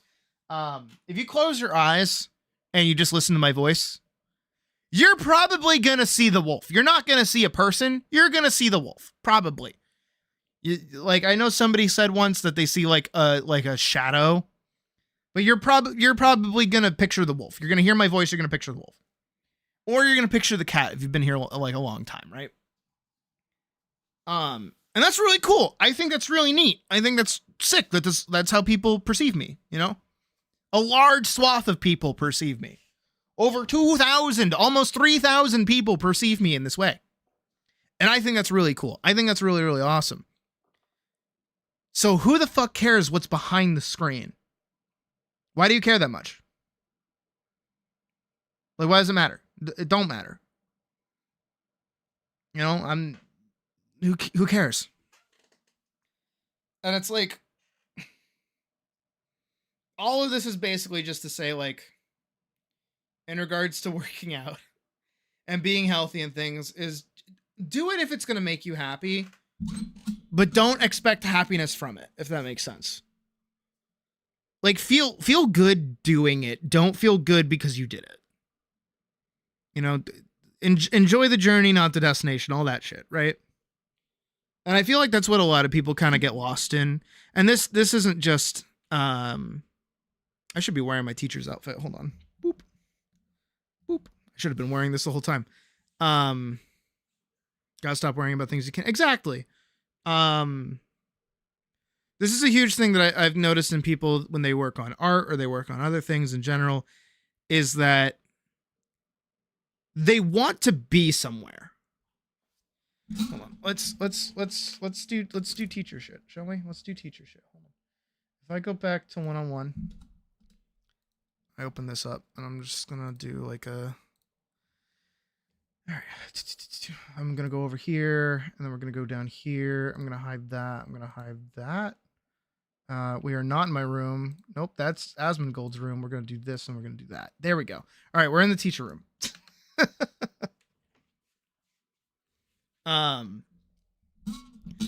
Let's say for our case here, you're like right here. I'm gonna draw with red. You're like right here. Right? This is, well, you can't see that. You're right here, and this is you. This is your current art ability, right? And you want to be here. This is where you want to go.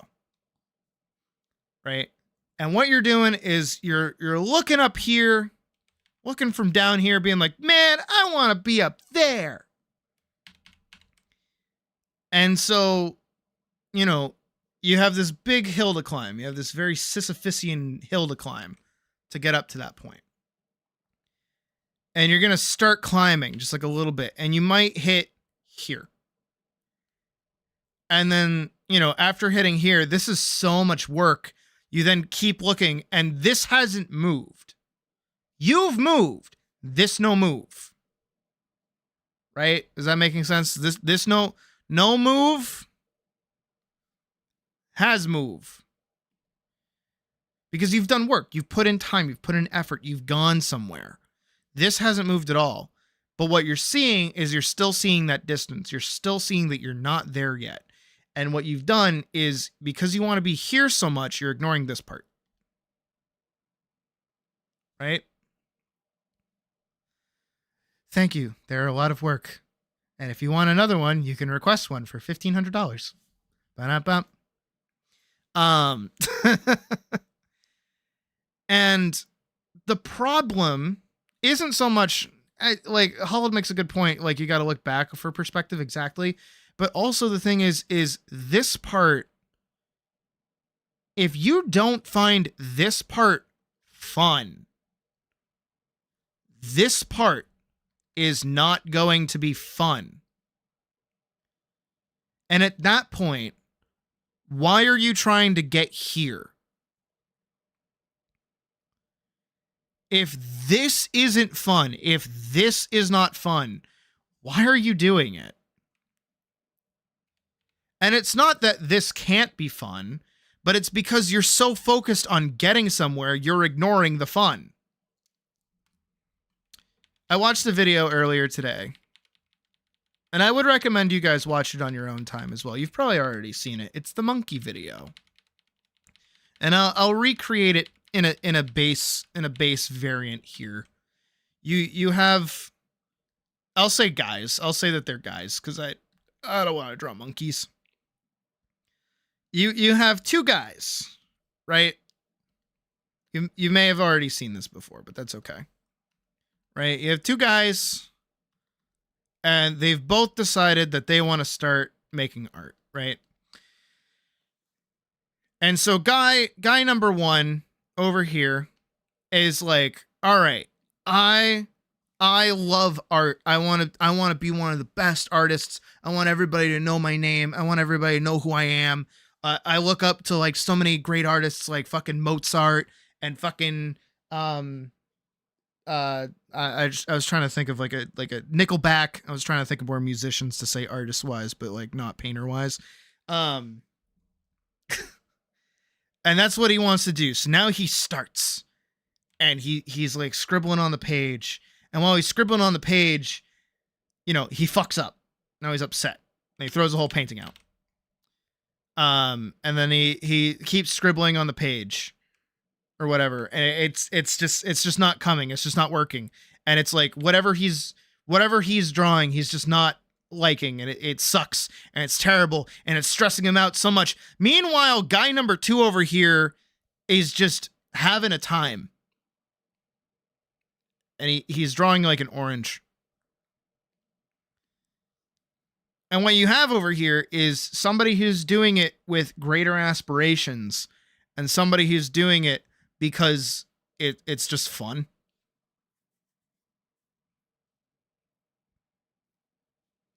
And I bring this up not to point out the video. Again, I do recommend the video. I'll probably link it in the Discord later.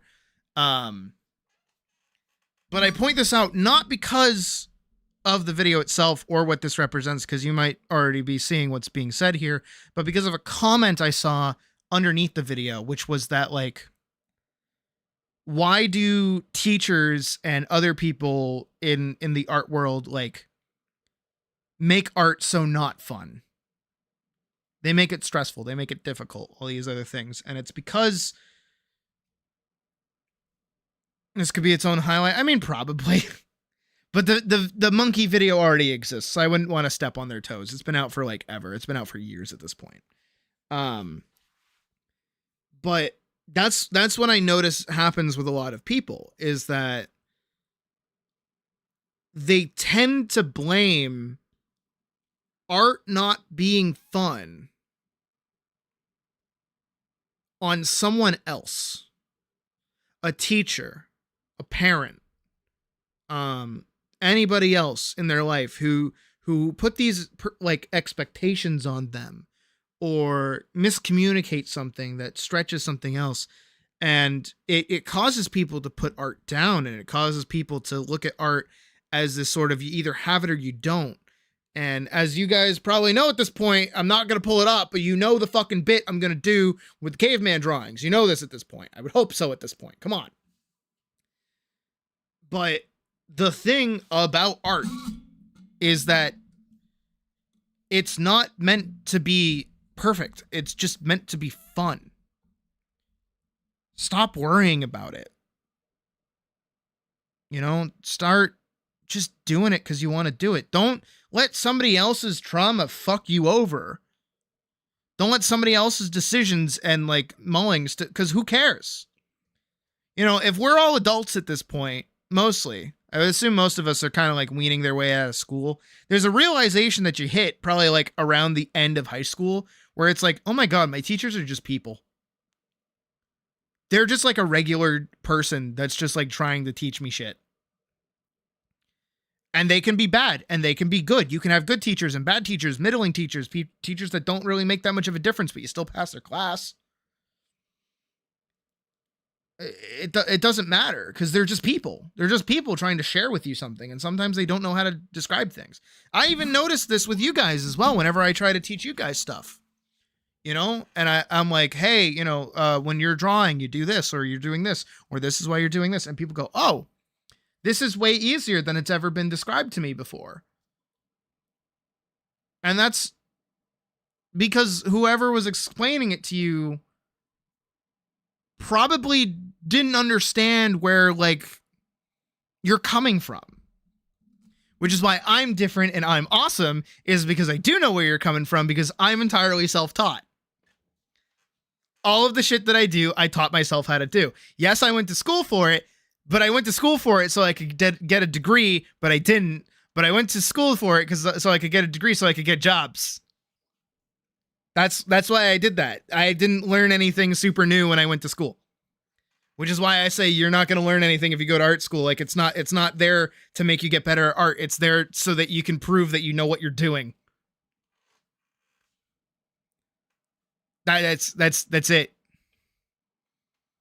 Like, don't think that going to art school is going to make you better. Like, you still have to understand where things come from. And that's the problem, that like art teachers kind of miss, but they're like in the right place at times. Like I know that there's like a huge issue with like the younger artist crowd where it's like, hey, you know, I had this really bad experience with this teacher who hated me because I would always draw things in my style. And it's like, no. Your teacher doesn't like you because they're trying to get you to do something different. And you're doing it in your way and not understanding what they're trying to teach you. And they don't know how to communicate it with you that you're having that kind of problem. That's what's happening there. Who's adding me? Oh, it's Forkson's birthday.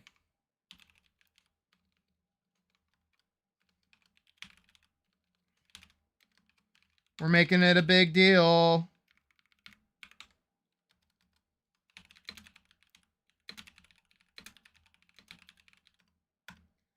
Drink, bitch. Wee.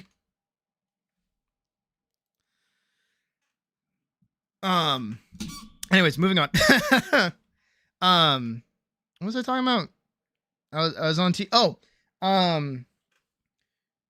it's why I say as well that you shouldn't have an art style when you're learning how to draw. You don't need one because you're still learning. And to pigeonhole yourself into a perspective that is not entirely informed is only going to embed your errors worse. You need to be open-minded. You need to be prepared. You need to be open to learning things. And if you're that shut off to trying something new or doing instruction, it's going to piss off any teacher. It's always going to piss off any teacher. And that's like one of the bigger problems with art too, is that it's so subjective and it's so self-led that it lets, younger people feel like they know more than they do. When they don't. But they might. But they don't. And that as well comes down into how art itself, especially with the rise of AI and social media, has kind of become this like pseudo like job profession, right? Where it's like, hey, if I get a bajillion followers on, like Instagram or something, I'll be making money and I can be making commissions and I can be living off of my art all the time. And it's like, there's a possibility for that, absolutely, but most 16-year-olds who are aiming for that don't know why they're at that point. They don't realize that the people that they're looking up to are like doing things specifically a certain way to be making money, or manage to get on something and figure something out, or have some kind of gimmick that makes them stand out against the crowd, or they were just in the right place at the right time, and that makes people feel really like they second guess themselves and they worry about things and they're scared of doing stuff all the time. And this makes art so scary for so many people, because they sit here and they have this little moment here where they see this guy and this guy's just having a good time drawing. And they're like, how dare you? How dare you have such a good time just doing something fun? How could you? I want to do that. Why can't I do that? And they get so mad. And it's like, why? Stop worrying about what the other guy is doing. Worry about what you're doing. Stop thinking about the people that you're not. Stop thinking about the people that you're trying to become. Be yourself for 5 seconds.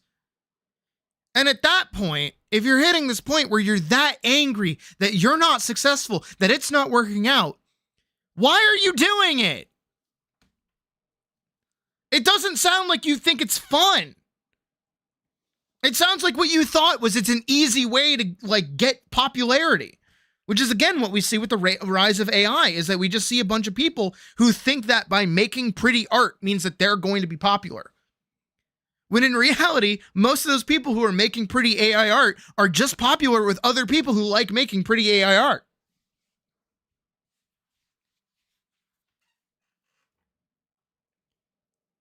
I have so many sketchbooks directly next to me right now, and most of the things drawn on these pages were never uploaded anywhere, because I was always just drawing for myself.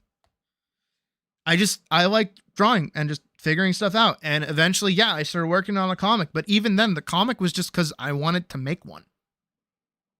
I mean, some of you know the story behind the comic in the first place, but still.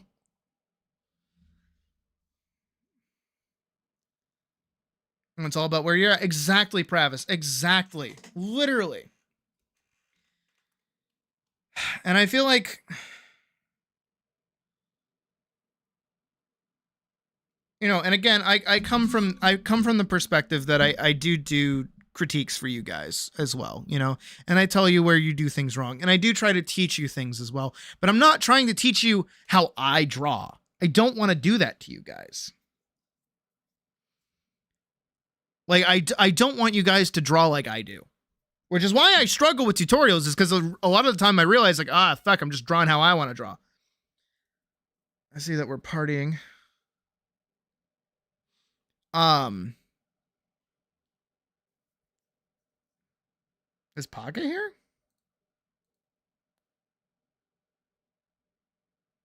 Oh, Pocket is here. Why does it sound like you're insecurities? Well, we're talking. I need to be animating. I'll go a little bit longer tonight so I can finish animating, because I do want to do the slide tonight and the finishing the sprint run, which we've only got 2 more frames to do. But even still, it's like I always bring it back. Hi, Badger. Good that you're here, because I'm going to talk about our mutual little. I'm so glad I got you out of the divorce. Oh my God, I'm a divorced teacher. Oh my God, that's brilliant. And I still remember that Badger had a little buddy who was always kind of talking down my work. They would always kind of make fun of me. Just a little bit. And it never felt like they respected me. Never felt like they respected me. And what it felt like at times was that they thought that like we were on the same path. You're putting it's Kudrow. I'm talking about Kudrow. And that's how it always felt talking to them. It always felt like they thought that their work was just better. And I never understood why. And they would never share it either. They would never, because I started offering the critiques, and they would never share, never ask, never anything. And it came to a head at one point where I genuinely was just like, hey, show me your work. Like you talk so much mad shit. I want to see what your work is. Like, I want to critique your work. And if your work is like NSFW, which is what they were using as an excuse not to show me their work, I was like, hey, just DM it to me. Let me see it. Let me see what your work is. And they sent me their work, and it wasn't good. It was like okay, but it wasn't good. There were a lot of problems with it. But I had like a thing for myself at the time, and I've since done away with it because I like talking about things I want to talk about. But when I would do critiques for people, I'd be like, what do you want me to look at? What is it that you feel like you need help with? And I asked him that. I was like, what do you feel like you need help with? Like, what do you in these works like feel like you're lacking? And they said, oh, I don't think I'm doing bad. I just want to know how to be popular. I'm like, oh, quit. And they're like, what? I'm like, quit. If you're only in it for art to be popular, people are going to feel that. And no one's going to like you. Because you're going to be so number hungry that it's going to absorb your ability to make anything. You're going to be so concerned with making something so perfect that when it comes out and nobody likes it, it's going to eat you alive. And that's going to be miserable. That's going to be horrible for you. Quit. Don't do this. And they got really mad at me because of course they did. Like, I mean, it makes sense. It was kind of a mean thing to say. But I still feel that way. If your entire reason for starting making art, if your reason to make art is to be popular or to make a difference or do anything like that, you are setting yourself up for not necessarily disappointment, but just more so like,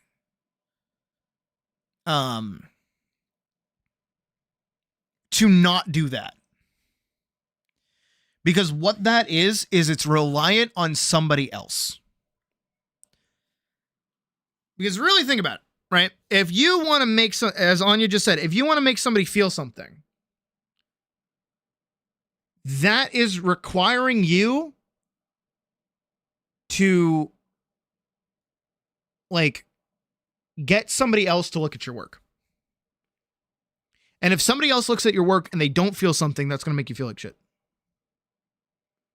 Horrible, terrible, miserable. Why are you doing that to yourself? And this is why you should make something that you want to see. Don't worry about what other people want. Worry about what you want.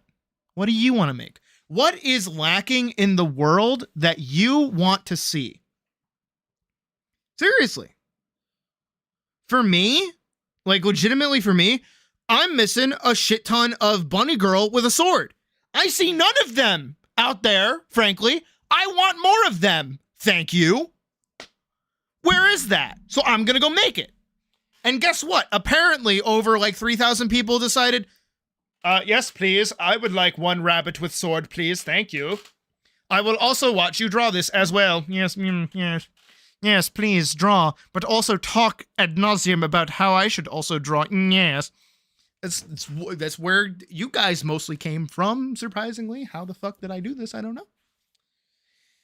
But that's the way of it, you know? That's how it goes, is like...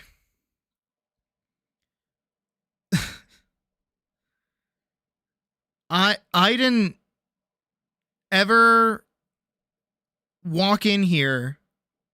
I did not start streaming Final Fantasy XIV 2 years ago because I wanted to be popular. That is not why I started streaming.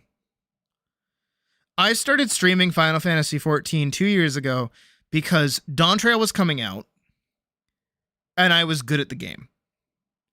And what I really hoped I could do was find people who had never played the game before, wanted to play the game, and needed help learning how to play the game. And, you know, I wanted to build my community around doing that. Little did I know that Dawntrail was going to be a shit-ass expansion and I would quit the game. But I'm glad that I did that because guess what? Now I'm a variety streamer. I get to do plenty of other things, and also people show up for my art instead. I mean, yeah, I made animations, and I was always planning on doing animations in general. I think even one of my earlier updates, when I turned over into when I first started streaming, was like, "Hey, I'm not going to do animation anymore." And it's like, that's changed. I've done more anime. No, I haven't. I won't lie like that. I was going to say I've done more animation since I started streaming than when I was in college. That is not true. But, you know, I've built a fucking awesome community. You guys have all been fan-fucking-tastic. I want you guys to remember that always. On what's basically me telling you guys everything that I've just fucking said. Sadly, your interest in 14 came back up. I mean, hey, Vorks, if you need any, like, I'll resub. I will resub if you need anything. You tell me. And I will resub. I will help you through extremes. I do not mind. We just gotta get Badger in it. I was shocked to find me animating it. Yeah. No, I was, I forget who I said it to. I forget who. I think I said it to you guys, actually. I think I might have said it to you guys. I think that's who I said it to. Was that like, oh yeah, because I will never fall off. That's right. Animation and art is so free that I can do it at any time and it will never go away. Like if there's no games for me to play, I'll just animate and draw. That's the content. That becomes the content. We'll just hang out and we'll draw and we'll just vibe. That's it. I'll go on a fucking motivational rant and tell you to go make stuff. You were playing the free trial a while back. Well, get back fucking on it and let me help you do stuff, Badger. Fucking program. God. More of you people should be playing Final Fantasy XIV so I can play it with you and teach you the game. Goddamn. A strange yet helpful threat. Yeah. More fun with others kind of game. Then yeah, just fucking start playing it and I'll play it with you. Jesus.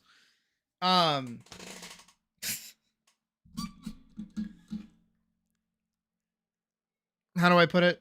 What was I saying? I was doing motivational shit. Yeah, like I never started any of this with the intent. Well, I mean, I do treat it like a job. I absolutely do. God knows I do. I stream 8 hours every day. Sometimes I go over 8 hours. I spend so much time prepping for each stream. Sometimes I'm even prepping midway through doing pre-stream where it's only like seconds away and I'm like, please. But like all of this shit that I do, you know, I do it because I love it. And I remember, I think it was Hullud who actually asked, because I had been going for so long. I had been like drawing. Maybe it was like day 3 of the last dono something. It was either Hullud or somebody else. I can't remember. Who was like, how are you still going? How do you still have the energy to keep drawing? How are you doing this? And I do in fact get paychecks. Thank you, Hullud. Oh my God. At this point, my next outfit might just pay for a fursuit head. Heyo. Nah, that'll be the reverse bunny suit when that happens. Yeah. God, I don't know how I'm gonna figure that one out. That one's gonna be weird. It's definitely gonna be weird. I'll have to figure that one. Anyways, the point that I'm trying to make is that what was it? I do treat this like a job, and I do take it very seriously. I was asked how I have so much energy. It's because I love doing this. This gives me energy. This does not I'm not tired at the end of doing this. Like I'm happy to be here. I'm happy to interact with all of you. This gives me sanity, surprisingly. And I love getting to draw, and I love, oh my God, there is no feeling better. And those of you who know who you are, to see my work being used in profile pictures. Profile pictures, wallpapers, and just being generally appreciated. Oh my goodness. Oh my God. I gotta remember I can puppet myself here. Oh my God. Do I fucking love that shit. I'm putting my pen down. I love seeing that. That makes me feel really good about myself. Because it's like, damn, I made something that like people really, really like. That's really cool. And that makes me feel all warm and fuzzy inside. And that gives me energy, and that makes me want to keep going. And you might be hearing me say that right now, okay? You're hearing me say that. And you're hitting a point, maybe, where now you're jealous. You're like, I want that. I want to show my art to somebody who cares. I want people to appreciate my art the same way that people appreciate me, me and the me, right? Guys, you gotta remember, this is the big thing. This is the huge thing. I've gone 16 years without this. And it's taken me 2 years to get to this point. On top of the already 16 of working in art. It doesn't happen overnight. It's not going to happen immediately. And everything that's led me to this point, everything that's gotten me here where I get to feel this way,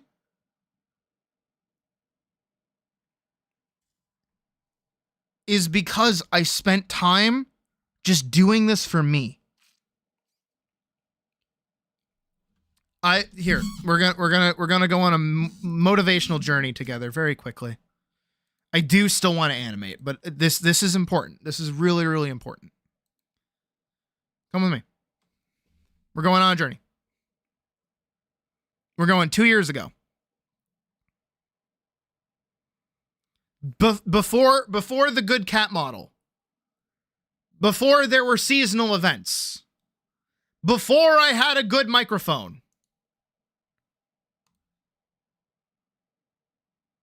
That was 2 minutes. I barely streamed. Hold on. I'm undermining my own point. Hold on. We more? I gotta open it in a separate tab.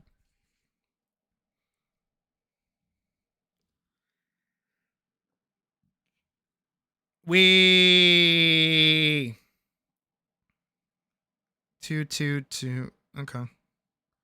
Let's do this one. Live number 3. Dullahan animation stream 3, time to fight. 3 hours, 36 minutes, 54 seconds.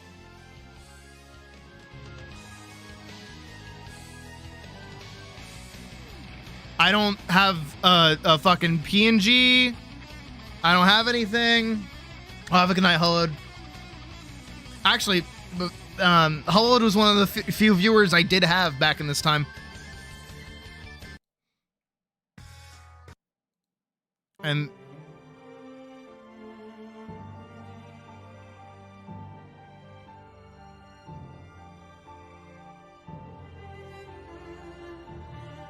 this is what my old streams used to be. This is before I turned into myself. And then if we go to my first ever stream, which was Shadow of the Erd Tree.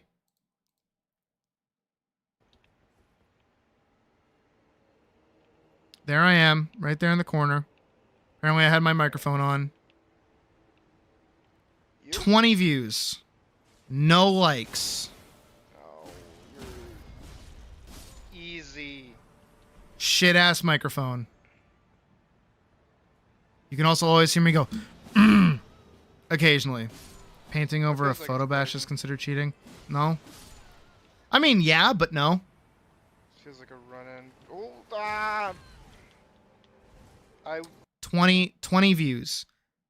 I remember back in the day when I was doing these, I would have 0 viewers.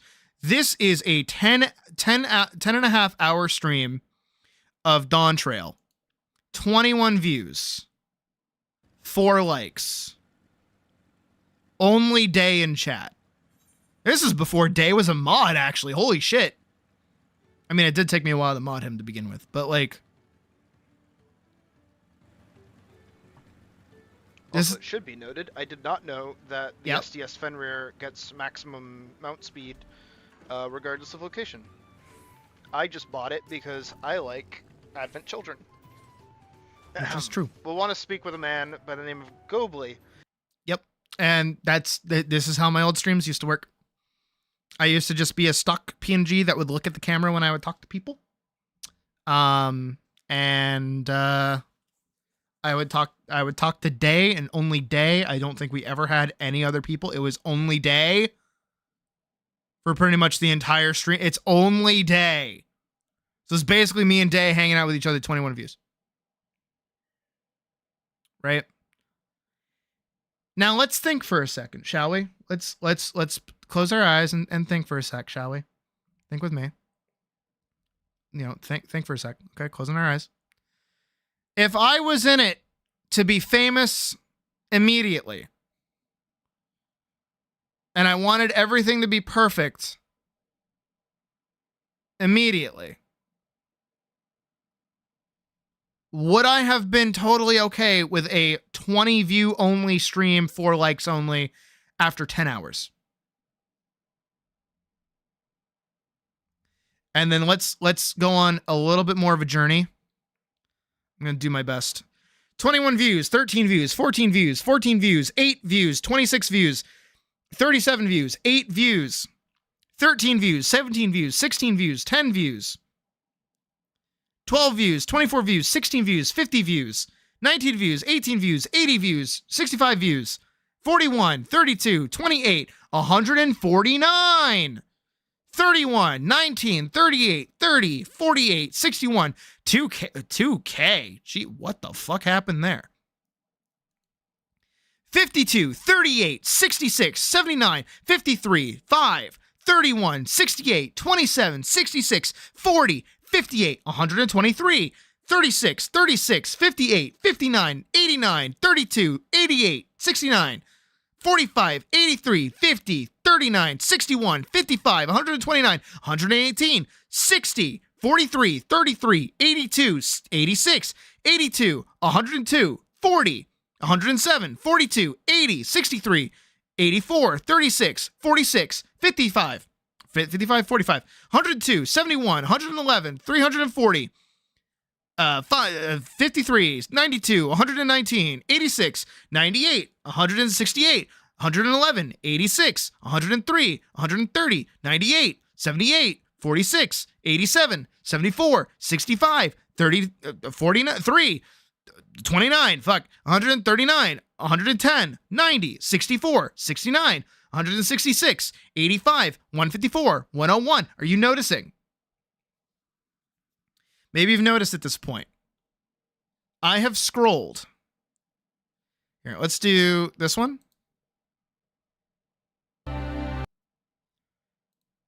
This is November 10th. This is June 29th.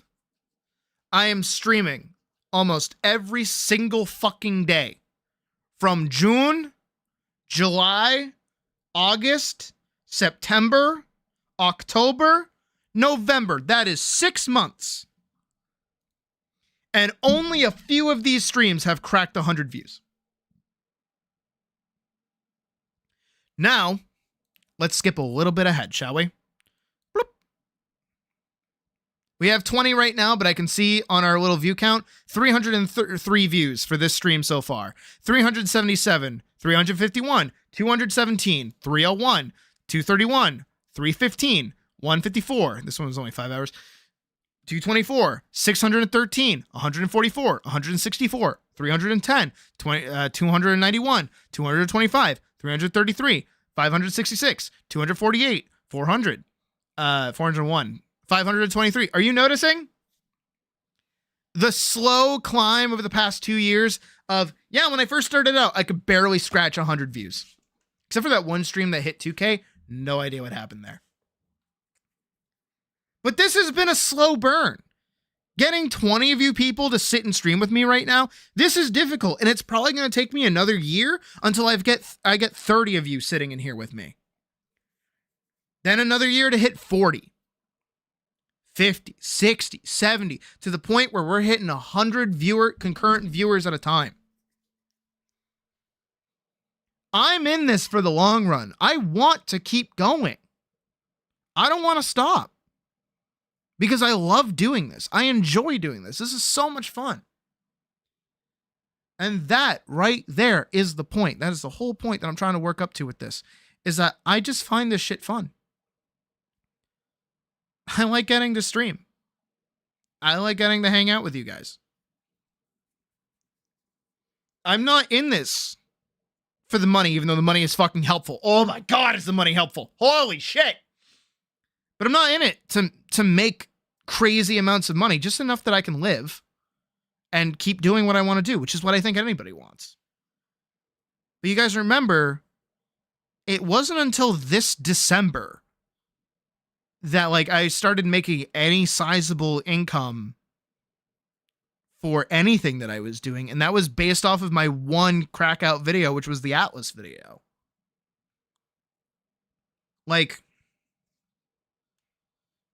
Really, I've put in time. I've put in 2 years of my life into this.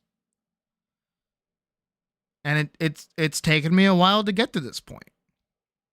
You can hit this point too. There's no reason you can't. It's just, are you able? Oh, did I get rid of it entirely?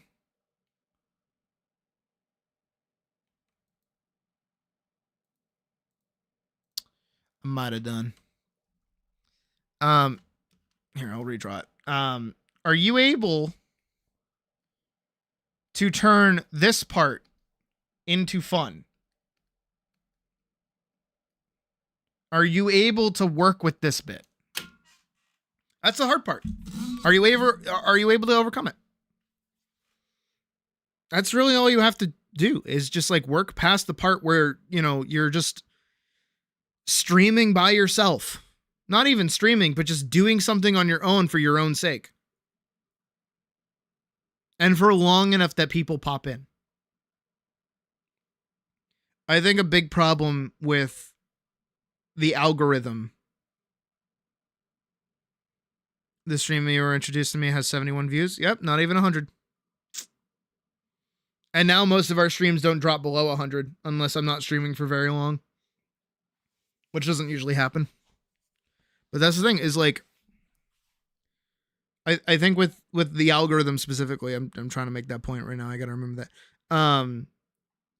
You'll run across people who you feel like are the same level as you. Maybe. You see their work and you go, hey, how did they have more subscribers than me? What the fuck? It's because they're posting more than you. And not only are they posting more than you, they're probably part of something and being more around. And that will get them numbers, and they've probably been doing it longer than you intend to, or have done. And then they just have that ground start on you. There are a few content creators I follow that are the same way. Or you can do the other end of it, which is just draw boobies and you win, basically, is kind of the thing.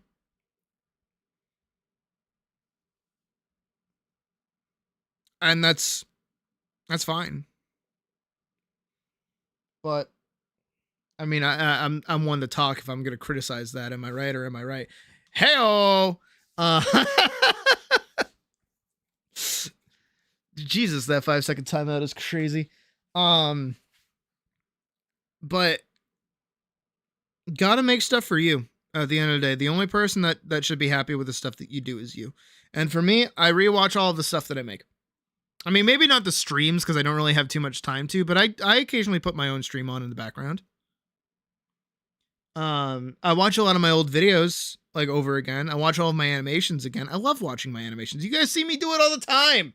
Where I finish like a few sketches of one and I just watch it and I'm like, yeah, keep going, yeah. Like I make stuff to make myself happy, and then apparently other people are also happy while watching it. You guys can do that too. Make art. No excuse to. Make it for yourself. Make whatever you want to see. If you want to see sexy femboys, make sexy femboys. If you want to see cool ass fucking robots, draw cool ass fucking robots. If you don't know how to do something, fucking figure it out. I saw your name and freaked out. Dude, I had not seen anybody reference fucking Mau Mau ever. And you were the first person I had ever seen that understood what Mau Mau was. I love that. And look at you now. We're best of buds. I'm just a shitty fucking friend.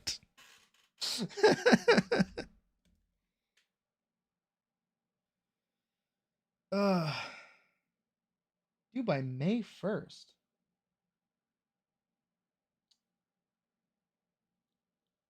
Yeah.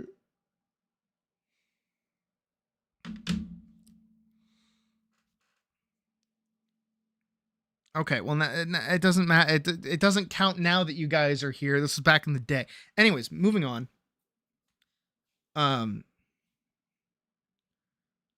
Just make stuff, guys. Seriously. And stop worrying about what other people think of your work. Just do what you want.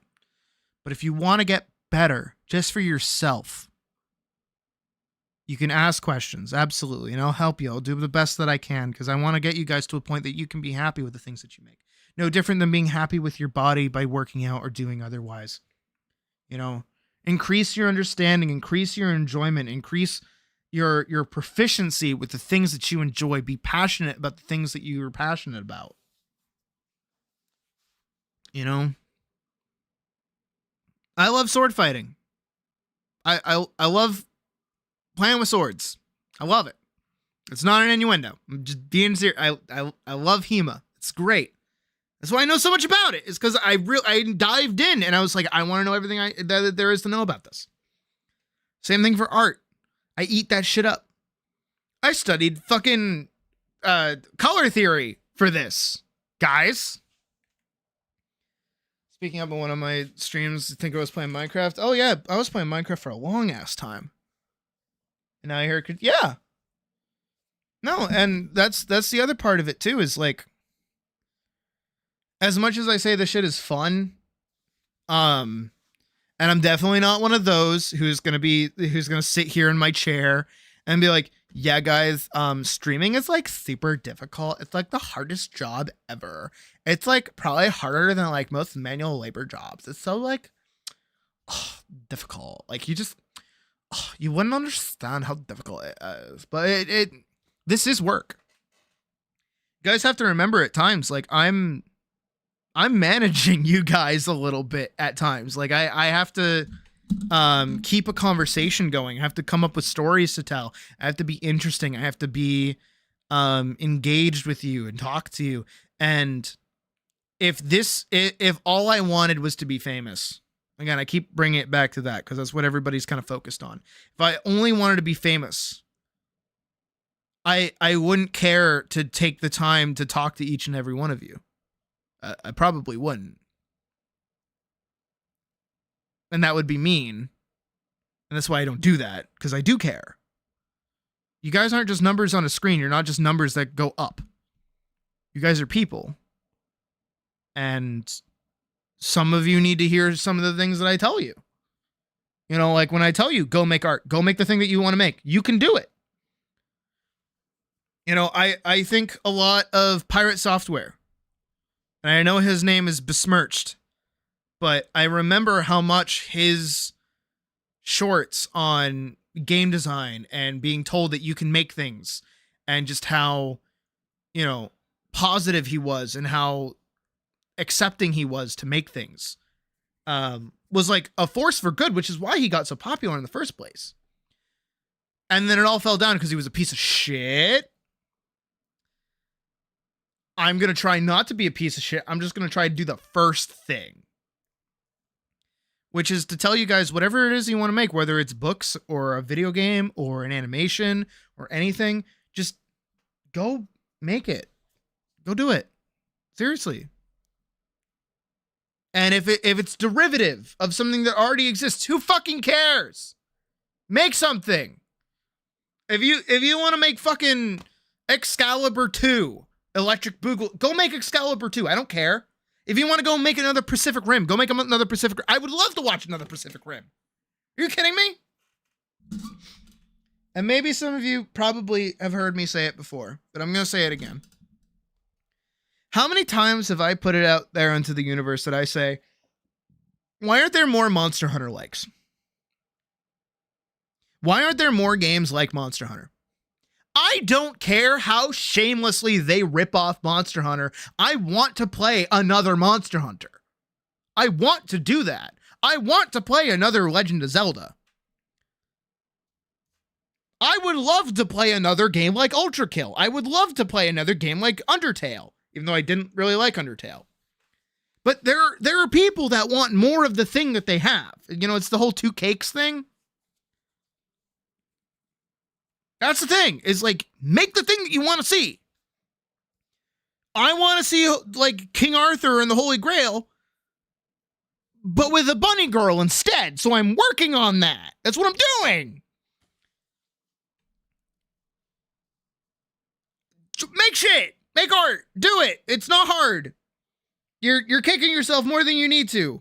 Have fun with it. Have fun being bad. Have fun making mistakes. It's okay to make mistakes. If anyone's made you feel bad for making mistakes in the past, tell them to fuck off. Because guess what? They weren't perfect out the gate. Break the fucking chain. Legitimately break the fucking chain. Because that's all that is that person, whoever made you feel bad for making mistakes, got made fun of for making mistakes. And now they think that's the way that they deal with mistakes. That's not how you deal with mistakes. How you deal with mistakes is that you fucking make them in the first place, and then you move forward with them. How are you supposed to learn if you don't start somewhere? You think you just come out the fucking womb painting fucking Mozart? No!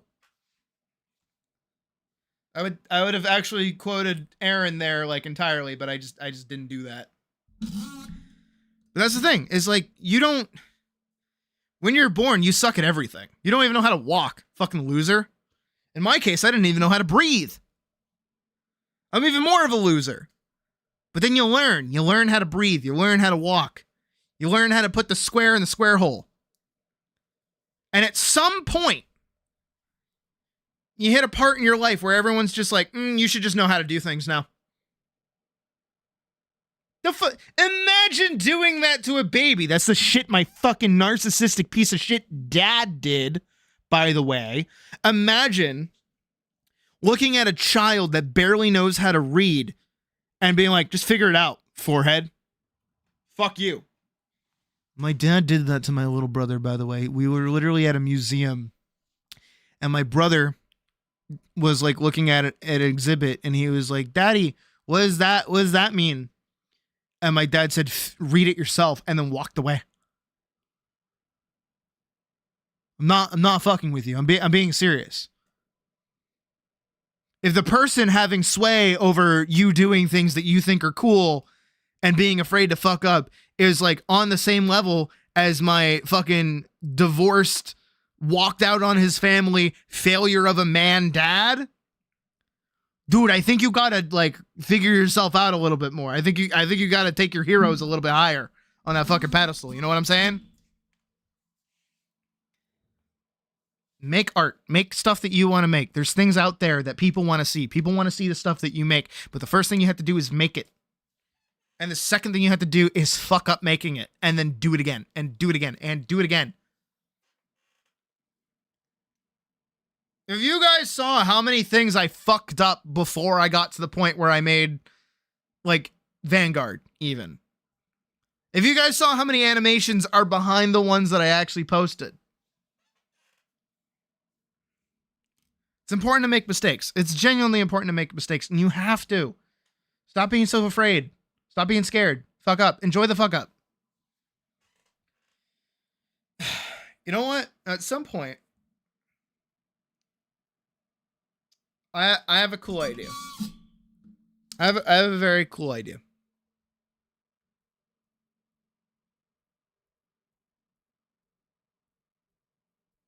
I don't know how I would do it.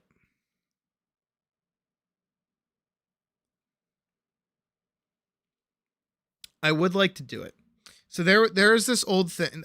This is something that my professor talked about, and I did something based on this.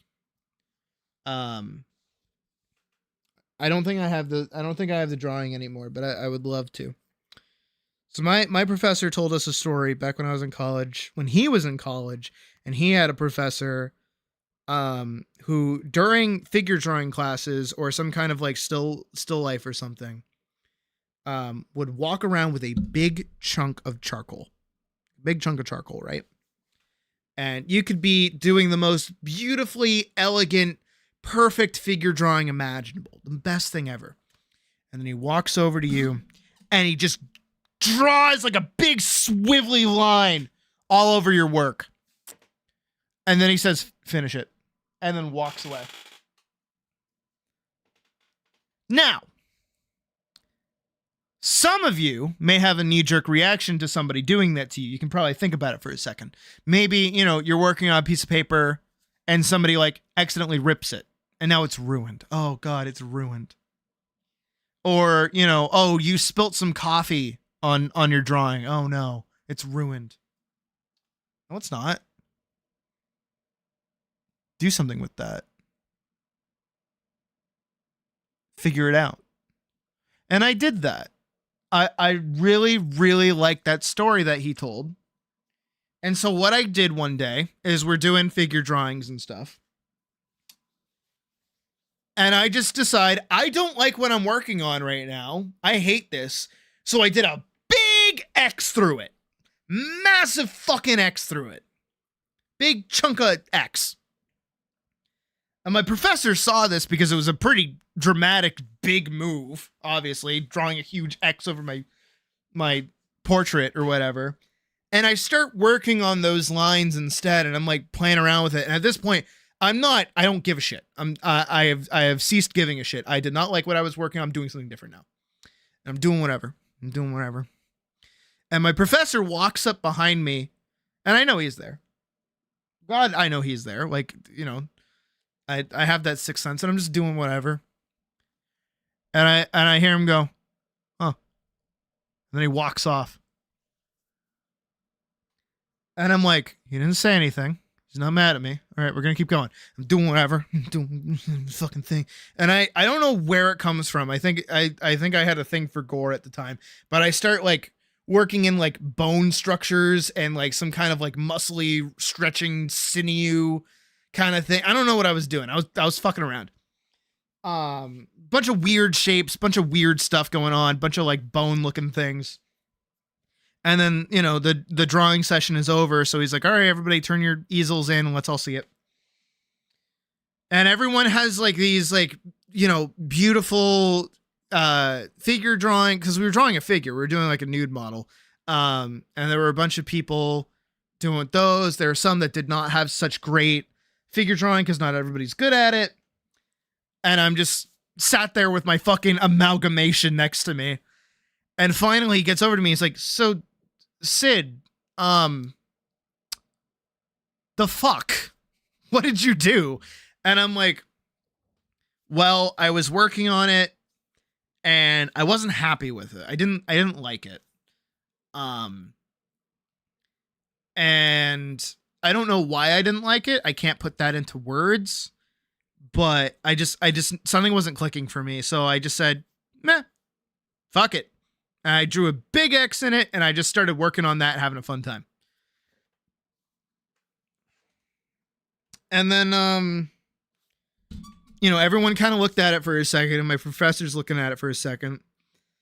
And I told him, I was like, look, I really like that story that you told of your professor, like walking around with that chunk of charcoal. I thought that was really cool. And I wanted to, I know you wouldn't do that, so I wanted to do it myself. And he's like, all right. And then like everyone's like, no, I like what it is.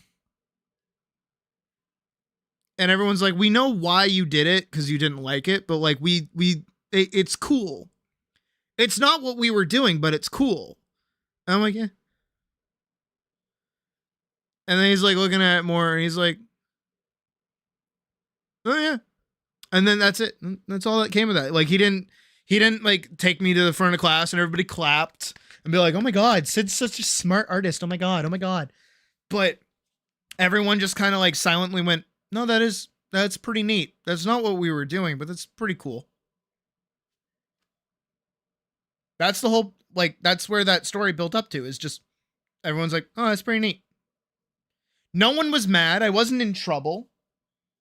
I didn't fail the class. I actually aced the class. Not for that reason, but, I did really good in that class. And it's because I just rolled with a fuck up. That's what you do. Hell, if you want a secret, if you want a real good secret, here's a little secret. We're going to get into animation in a second. I'm going to wind down on this. I'm sorry this has gone on for so long, but I know a lot of people like hearing this shit. Here's a real secret. Ready for a secret? If you're in art school, you could do a stick figure. You could do a genuine stick figure, just like the shittiest drawn stick figure ever. But if you could weave a fucking story, if you could weave the most perfect story imaginable about why that stick figure represents, like, humanity, your professor would eat that shit up and love you for it. That is the one thing, that is the one benefit that you have to being in art school, just in general, is that you learn how to bullshit. I know I've told this one before, but in my time class, we had to make like a short film. And I had like this really elaborate idea. I was very over the top when I was in school, right? This huge idea that I was going to do like a metaphor about my time boxing, right? And like how much it changed my life and how much, it was like born out of my anger of my dad leaving and all this shit, right? And the film sucked ass. It was really bad. It was poorly shot. It was poorly timed. I did it like the last minute, like the last night. My big bombastic idea was like too complex for most of the things I wanted to do. And I just decided like, this sucks, but I'm still gonna submit it anyways. And then we showed the film and like nobody's saying anything, cause it's like, does anybody have anything to say? Or does anybody want to add anything? I used to be very good at that, but I that time nobody wanted to say anything about my work. Not even my friends did. It was really upsetting. And then my professor made the mistake of being like, Sid, would you like to say anything about what you did here? And I was like, yeah, this movie represents my dad and my time boxing. And it was like, I'm on a ticking clock at this point. Eventually my hands are going to be gone and I'm not going to be able to make art anymore. So I'm like trying to make stuff now. and like all my anger and rage and frustration and who I am, and I'm just like, I'm making it up as I fucking go at this. I'm just fucking railing stuff, and I'm getting like teary-eyed. I'm like, holy shit, I'm full sending this right now. What is happening? And I'm like, yeah, my daddy like left my family and now I'm here and it's awesome and it's incredible. And then everyone's like, oh shit, that's like way more impressive than like I thought it was gonna be. Wow. And then that's when people started saying things. They're like, wow, you know, like I see where you were coming from with like your anger, with like you punching the thing with your glove and like putting on stuff. And it's like, guys, I was bullshitting all of that. I'm just trying to get a good grade on this assignment. That's all I'm doing right now. But it worked. If you can bullshit and say that something is more important than it actually is, you win in art school. I've seen people do it. I've done it. It's great. You'll learn how to do it. It's such a fun time. So that's it. Just bullshit, guys. Bullshit, make stuff. Bullshit, make mistakes, make stuff. Fuck you. Do we need to say anything else? Do I need to talk about anything else at this point? I feel like I've made a good point. I feel like I've made enough points. This is your time to say if I've made enough points. Please say I've made enough points, please. I want to animate. I was supposed to have the slide done tonight. I probably will. It's only like 2 frames.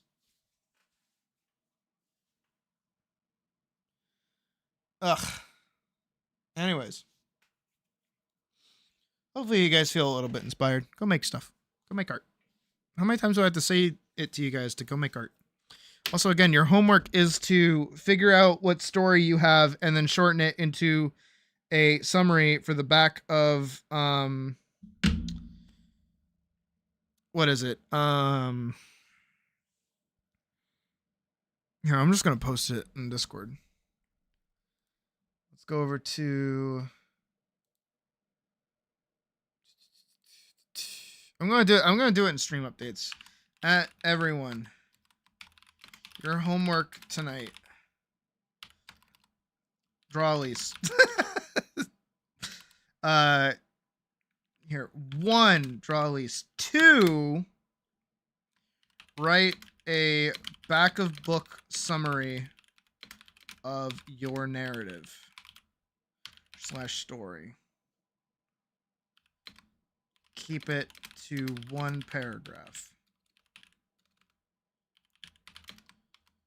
9 or 10 sentences. 3, make stuff. Fuck you.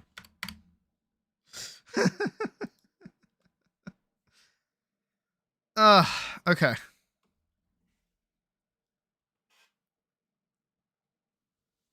Oh, yeah, where to put it? Put that in stream activity. Submit your work to hashtag in stream activity. There you go. Just actually giving homework assignments as a teacher. I'll have a good night, Pravis. And have a good night, Badger. All right, let's round this out by finishing up our work. We have a foot to finish, and then 2 recovery drawings.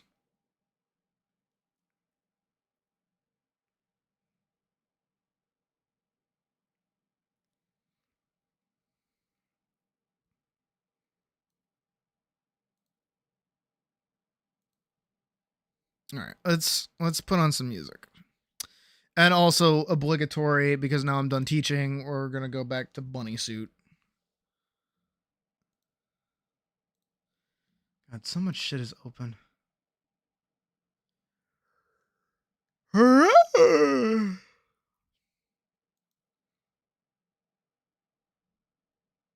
Here, we'll do Brightest Star, wake us up.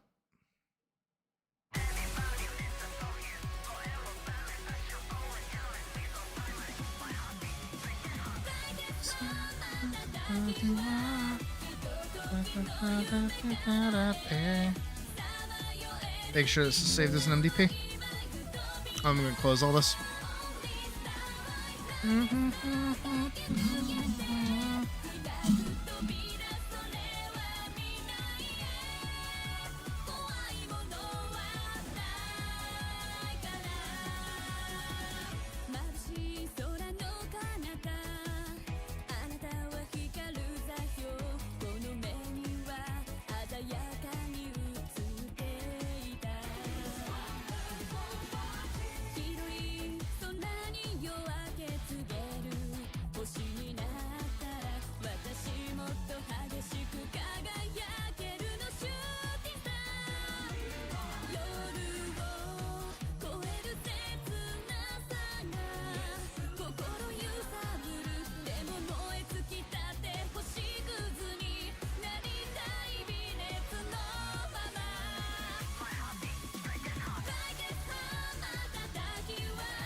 Have a good night as well, Maniacal.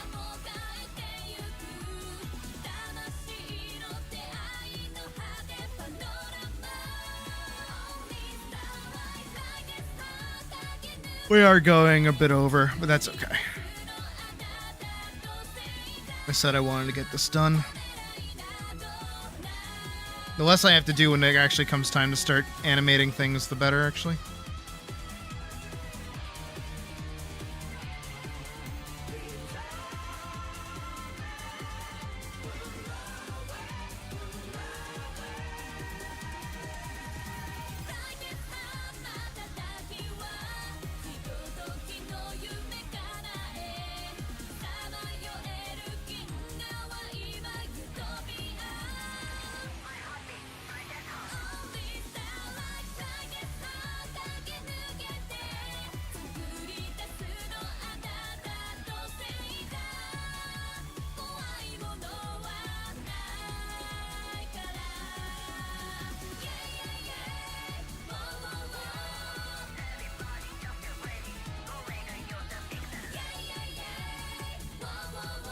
I should see if this song is on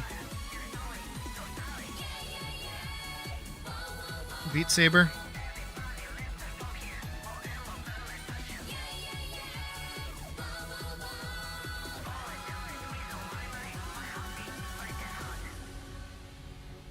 Let's see why it wouldn't be. I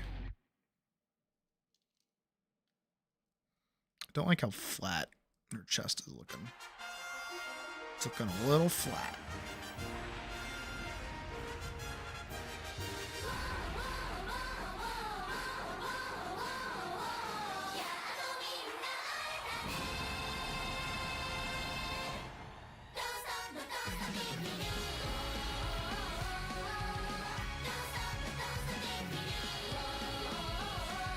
Don't worry, Adobe. I still hate you.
That's better.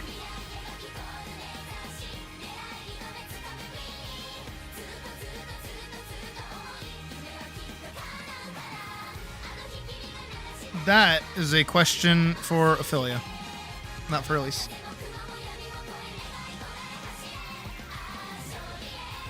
Ba-da-ba.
Okay. It's not good.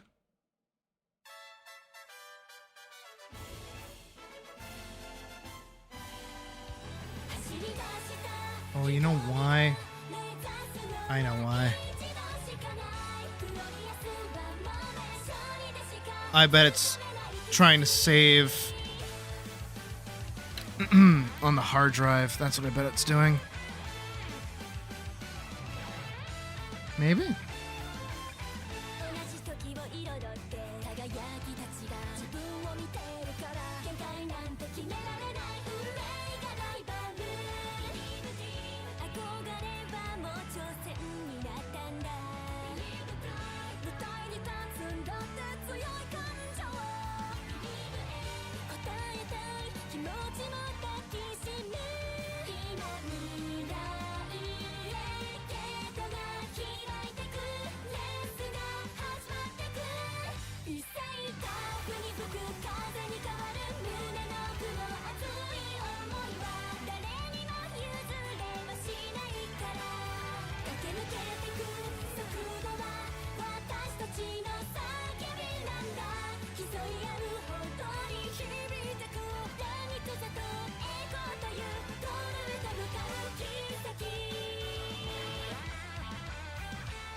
I don't have an opinion on it because I haven't seen it.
Was it?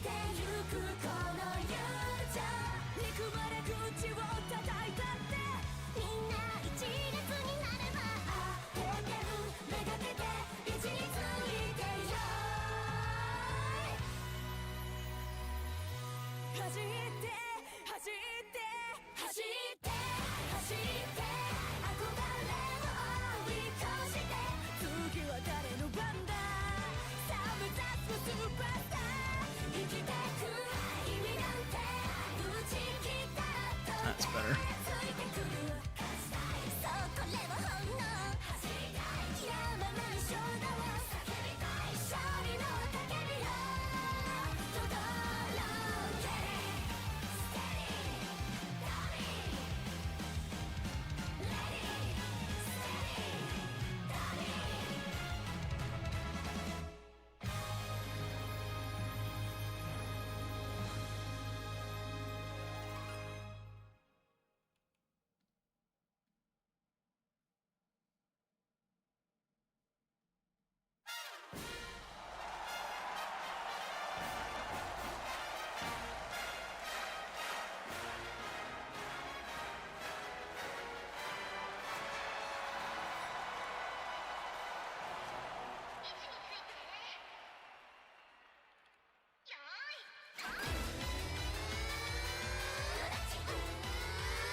Well, have a good night, Spiral. Good seeing you again.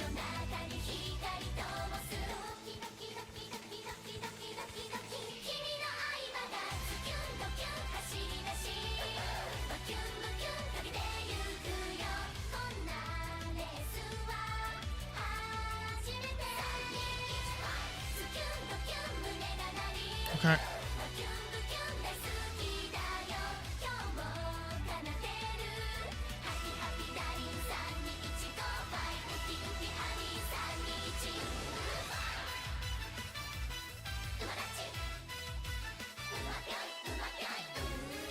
Keeps trying to save it somewhere and it's worrying.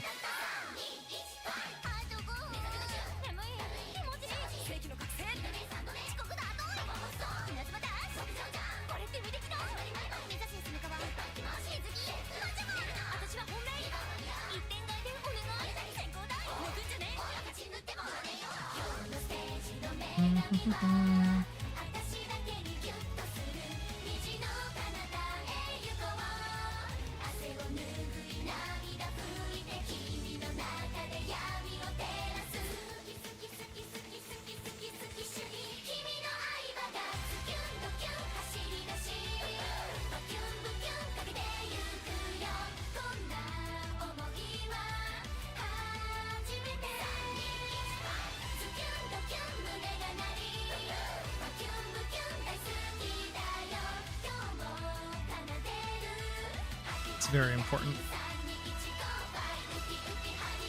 Have a good night, Jotaro.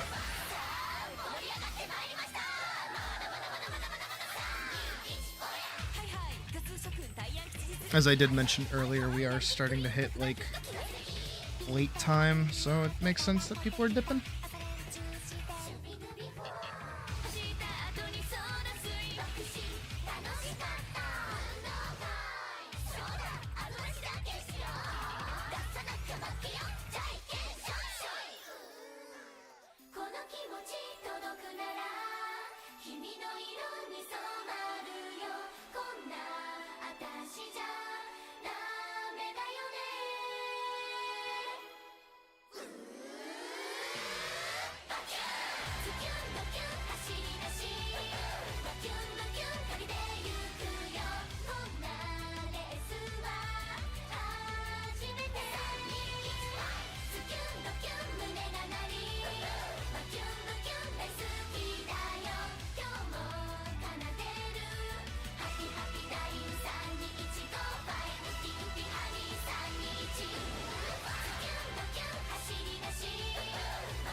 Now that I can do that.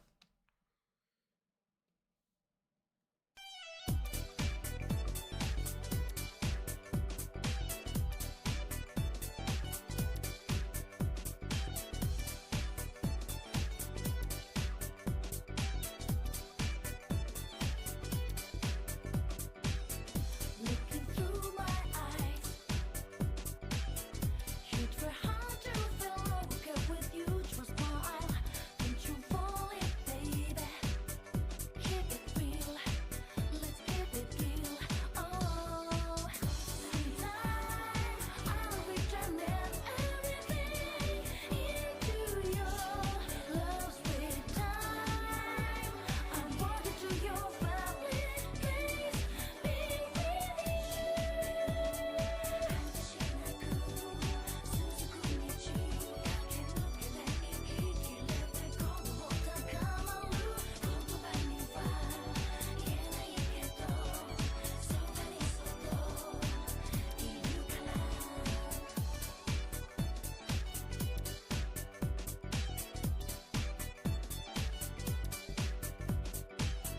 Looking through my eyes, it were hard to feel okay with you. Just smile, don't you fall it, baby. Swoosh, swoosh, swoosh, swoosh. Let's keep it real.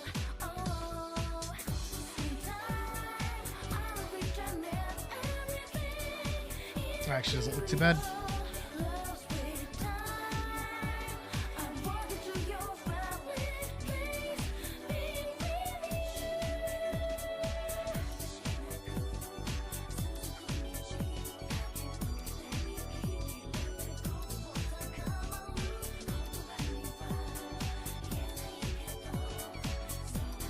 All right, let's see it all together. We still don't have the dashes and everything, but that's okay. Look at her go!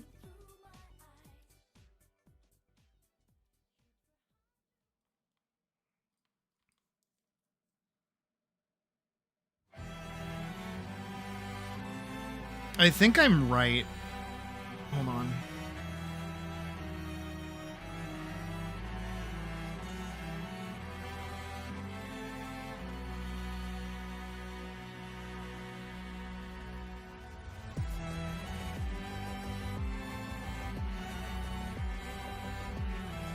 See how that looks.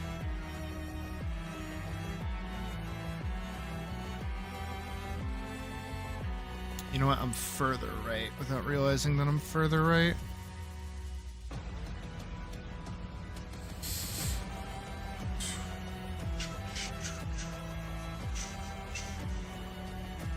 That goes over there.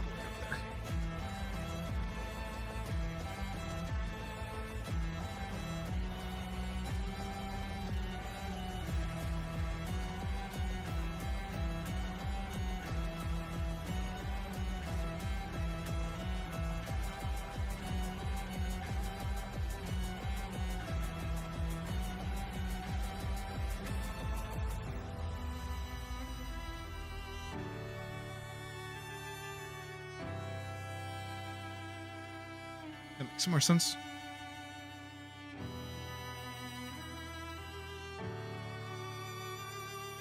Might work better.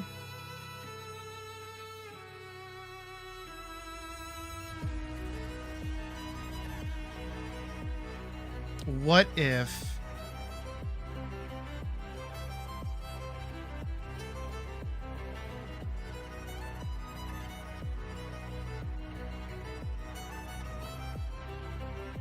I just chunked that.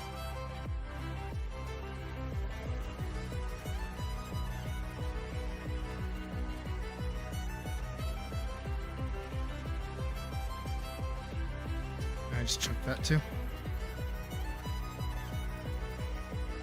So it's just this lead foot.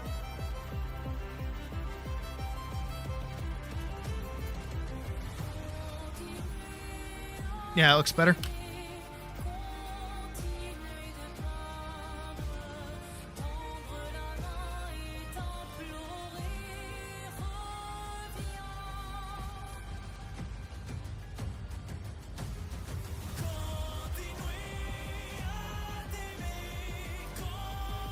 I don't know.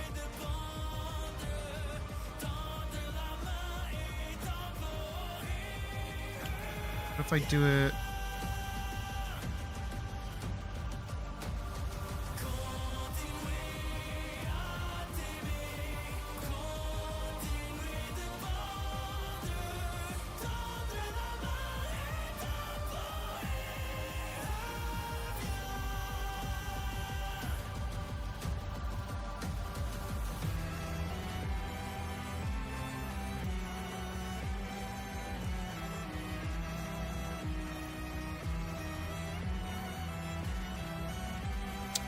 Almost wondering.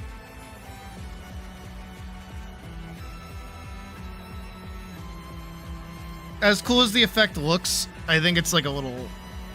I don't know, it doesn't look right. This looks a lot better.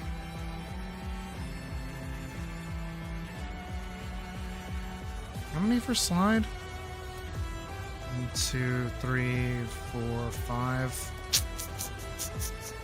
Yeah, it's another time. It's not a now thing.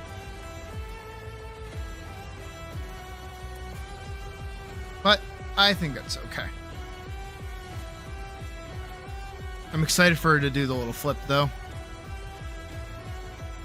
That's gonna be so cool. Alright, I do think with that, and Expedition 33 playing like crazy, we can, in fact, call it a lovely stream. All right. I won't be sharing this in the Discord, though, just because it was only the one animation, but tomorrow we should have time to do more, hopefully. So we'll figure that out when we get there. But for now, hop back over here. This is the end of stream. We went basically an hour over, pretty much, which kind of sucks, but who cares? Who's counting? But yeah, I don't think there's anything else left for me to do. I'm gonna move center here, because I had a good time. Hope you guys did too. Well, straight, I can't tell. I'm so far away. Yeah, I am. The glasses make it a little skewed. So as always, thank you guys for watching today. Thank you guys for dealing with my late stage rant as well. What am I looking for? Hyperactive. That's it. Lazy Tales. Tomorrow is our last 2 donation, and then Friday obviously is our Pious stream, so be prepped for that. Take Friday off if you need to, because God knows it's going to be a fun time, and I don't want you guys to miss it. Or just watch it when it's a VOD. Hopefully it won't get taken down. See what happens. But with all that being said, thank you guys once again for watching tonight. I appreciate it. We did some good work today. Even with the big fuck off rant that definitely would have let me finish the slide. I'm mad, but still. I will see you guys back here tomorrow. So have a good night, and I'll see you tomorrow. I don't know how many times I gotta say that. Anyway, peace out. Woo!